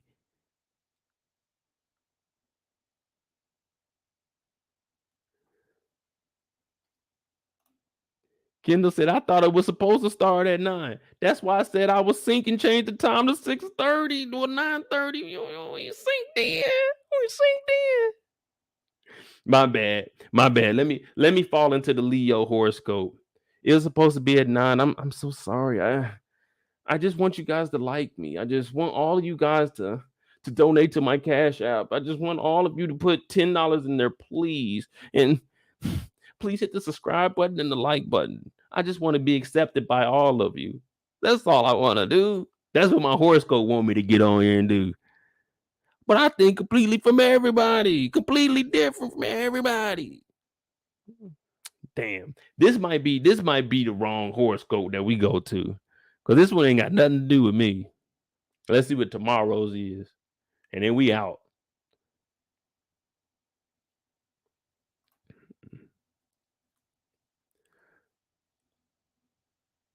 It says a troubled night with little sleep could have you feeling out of sorts and not like doing much socializing today. If you can, Leo, work on projects at home alone where you can stop and take a nap if you want. Your concentration may not be what it usually is, but you isolate yourself from distractions. You should be happy with what you accomplished. In the meantime, take care of yourself. A troubled night with little sleep could find you feeling all kinds of sorts, like not doing much socializing. Guess what? If I go to sleep right after this and I wake up at 9 o'clock, I can go right back to fuck to sleep because I ain't got shit else to do tomorrow. I can stay up till 4 in the morning. I can go to sleep till 2 in the afternoon and wake up and go back to sleep till 4. I don't give a fuck, nigga. And then I'm still gonna hop on somebody's live tomorrow as a guest because I don't give a fuck if I don't feel like socializing. If someone asks me to do something, I'm gonna help them out and do something. This shit talking about work on projects at home, nigga. What project I got on? What I'm doing at the house, nigga? I ain't got no schoolwork. I ain't about to put together no fucking puzzle, nigga. I ain't got no project. What adult just sits around and has a project at the house to do? What the project? What I'm about to knit something, nigga? The fuck? A project? What project am I gonna do? Put together a damn castle out of fucking cards or something?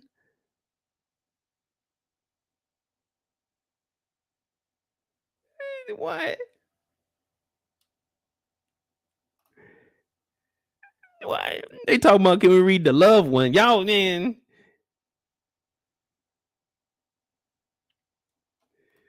Neek. Yeah, okay. Work ain't socializing mode. These videos are work. Yeah, they work, but we socializing now. What I tell y'all every time we get on here, every Sunday night, I always tell y'all, and I really hope you guys take this near dear to heart. Monday and Tuesday, when you go to work, whoa, slow it down. Ease yourself into the work week. You need some recovery time. Yeah, you just like a computer. You got to boot up too. It take you some time as we get older. So Monday and Tuesday, you don't do too much work. Wednesday, you work your tail off. And then Thursday and Friday, you just prepare for the weekend and slide on in that motherfucker. That's all you got to do at work. Wednesday should be the only day you stressing. Y'all know me. Y'all know me. Now they talking about a fucking project at the house. Nigga, what project I got? Nigga, shit, let me order something. I just ordered this 30 shelf bookcase. Let me go ahead and put this project together. Work on that shit alone. Nigga, you know how bored that shit gonna be trying to put that motherfucker together? Hell no, I'm not about to just do a project by myself. But let's jump into this love one and I'm out for real. Cause y'all trying to get me.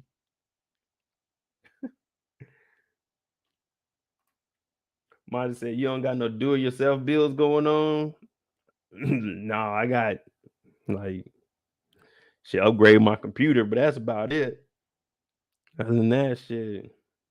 The only do-it-yourself I got is a do-it-yourself flight booking. I'm about to get the fuck up out of here. Now, niggas don't just be at the house just building stuff. You know, you be seeing the memes talking about can you fix a toilet? Can you mount a TV? Nigga, that ain't just some shit you just get up and do on a random ass day talking about fix the toilet. Nigga, you know what a fucking toilet is? That motherfucker, you might have to replace that whole motherfucker. Nigga ain't just at the goddamn Home Depot with a fucking toilet on his shoulder, about to go to the house and fix that motherfucker. That's what you call a plumber for. Yeah, niggas just don't be at the house just building shit. Now that shit look good on, you know what I'm saying, like on commercials and stuff. But I mean, you do got niggas that are working and stuff. But I'm in an apartment right now, so I mean, even if I was back at my house, I wouldn't be outside cutting up no shit. That ain't nothing to my interest. You know what I'm saying? Like, but yeah, niggas just don't be at the house. Can he fix it? Yes, he can. No, niggas ain't just working on shit. Hell, my cousin, he an electrician, and that nigga don't just be at the house working on like a nigga just chill. You know what I'm saying? Nigga just don't be at the house. Let me go redo the gutters. Like, nigga, it's a fucking Wednesday. Yeah, well, you know, I need that do-it-yourself project. You know what I'm saying? I gotta keep myself busy. That's what a real man does, you know. Sometimes you just get out there and do back-breaking labor for no fucking reason. You know, you just get out there and experiment.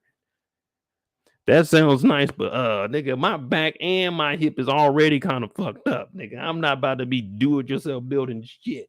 Get out there and fuck around, cut my arm off because I'm high or drunk out that bitch. Hell no. Be out that motherfucker like, yeah, nigga, yeah, man, no shit. Walking around that motherfucker talking about, damn, the nigga done cut his arm off out here doing a do-it-yourself build trying to impress y'all. Talking about, hey, look, y'all, we doing yourself build out here. Damn, this nigga Mo got a chainsaw. Cut my fucking arm off doing some stupid shit, trying to impress people because my damn horoscope said I needed to feel accepted. Reading this shit gonna get a nigga hurt. You see how I just looped all that goofy shit into what could happen in a particular day just off of the horoscope? And y'all probably wondering where the fuck was I going? But yeah, I tied it all back into the main subject. That's how you tell a fucking story. That's how you get a story off. Yeah, y'all ain't even catch on with it.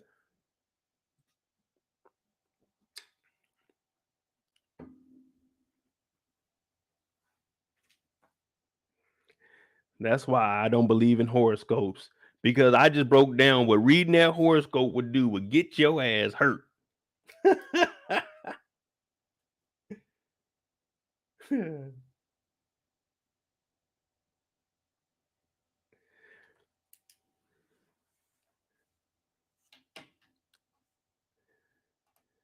So you not Bob the Builder? Hell no, I ain't Bob the Builder. A nigga be trying to get out there and impress a chick, talk about, yeah, man, I'm about to go do I'm about to add this addition to the house and try to hook up the electricity on his own, not knowing what the fuck he doing, getting electrocuted, trying to show off. Hell no, I ain't Bob the Builder. If I don't know how to do it, hey, when y'all dropping this motherfucker off and y'all putting this shit together, how much it costs? How much it costs for me to get that shit installed if I don't know how to do it? You be taking your car up there with parts and shit. Now I can go change my oil and shit, but you be going up there, they be talking about, yeah, man, we could do this, but with the labor, I'm like, nigga, go ahead and install that motherfucker. I'm not about to go back to the house. I ain't got no bed at the house that I can get up in there and take a fan out and all that shit. No, do that shit right here on the site, nigga.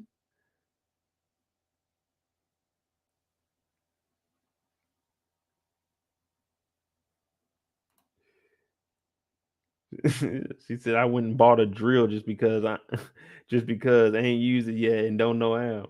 Yeah, I mean I got tools. I got like I can put shit together, but it's just not every day. I'm just ordering lumber and shit to the house and like let me practice my craft. You know what I'm saying?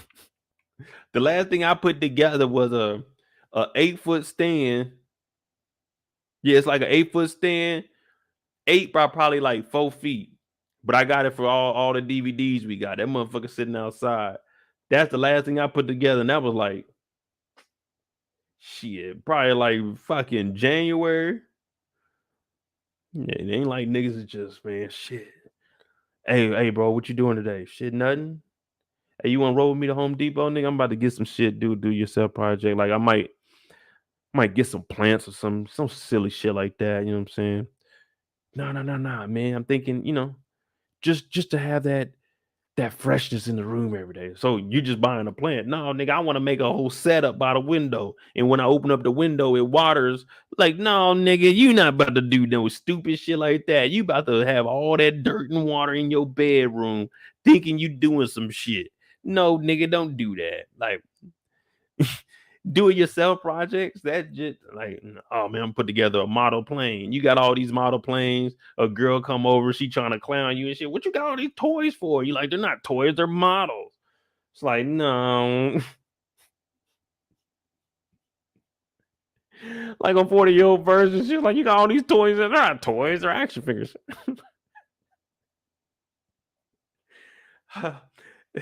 Niggas is always trying to clown you for something, man. It don't matter what. It don't matter what. You could be doing good, but niggas is gonna clown you. You know what I'm saying? You had that nigga he had action figures. He had collectibles at his house. The girl came over and told that nigga, you got all these toys for? He's like, damn, they ain't toys.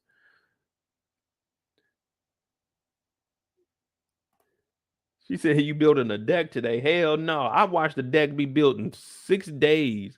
That shit, them niggas was out there. I was like, God damn, I'm inside the house too. I'm inside the house. Cause we down there in Virginia. I was watching it get built at my uncle's house. Like, yeah, some lemonade. I'm in the in the window over the sink looking at them niggas. Them niggas looking at me. They hot as a motherfucker. I'm like, damn, y'all niggas, go. Y'all got it. Yeah, putting together a motherfucking a fucking deck, that's just a lot of work. And then you gotta stain the wood. It's a lot of shit you gotta do in that motherfucker. You gotta get out there, you gotta measure the bottom, you gotta put the concrete into the ground for the stakes and shit. I mean, not the stakes, but like the post. Yeah, man, I know how to do that shit. Don't mean I'm about to go do that shit. I could put down tile floor in your kitchen. I can do all that shit. I could put tile up in the bathroom and shit, but don't mean I'm about to go do that shit. It's not like an everyday thing that I'm about to get up and go do. What you doing today? Oh man, now I'm about to go do the tile in the kitchen. You mean the backsplash? Yeah, that shit, nigga. You know what I'm talking about. Yeah, it's just not something I just go do. Oh, let me go look at these these countertops. Nigga, why are you looking at countertops? Man, I was just, you know what I'm saying, thinking about putting together some shelves just in case.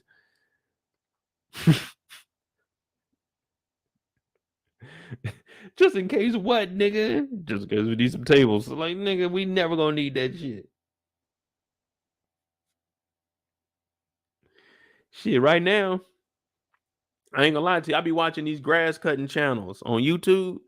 They be cutting grass for like an hour. I just be watching them. That shit, I just be having it on, just watching niggas cut grass. Like, damn, what kind of shit is this? Then I done brought my mama down here for Thanksgiving. That's the last time I seen my mama. I might go see her. Nah, I'll probably go see her next Thanksgiving, but yeah, man, I be watching grass cutting and shit. I showed my mom, she like, damn, this is interesting. It's way funner than watching your dad cut the grass. Like, mom, you used to watch dad cut the grass? The fuck?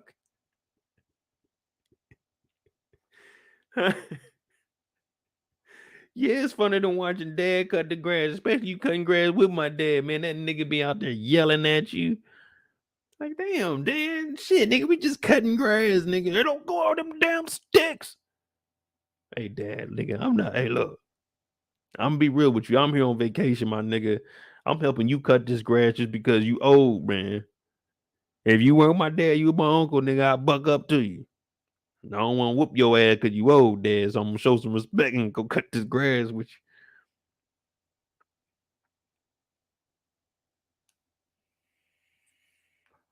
But yeah, I'm about to get out of here. Y'all gonna have me talking shit all night about nothing. Watching rug cleaning ones too. Shit, I might get that a try. I be watching where the people be digging up shit and making houses and stuff in the woods out of sticks. I be watching that shit all the time too. But check it out. I'm Moedotj. Thank y'all for rocking with me. This was PValley episode 3, the live after show discussion. We don't care about what you talk about in the chat as long as you're respectful. We don't care. If you hear me joking about something, it's probably joking about me. Everything else pertains strictly to the show and not your personal life. Over here, we don't ask for donations, but they are deeply appreciated. Cashapp is at the bottom of the screen. Moedotj. Now, thank y'all for watching. I might be on, I think Pretty Girl Loves Trap's channel tomorrow night. I think she has something on Mondays. But we'll probably be over there. We got The Shy coming out next week. Of course, PValley on Sunday. I'll probably have some breakdowns during the week. Any exclusive clips, you'll probably see them here on my channel first. So definitely hit that like button, hit that subscribe button if you like the content. Thank you all. I am Mo. You all are the Moettes, and good night.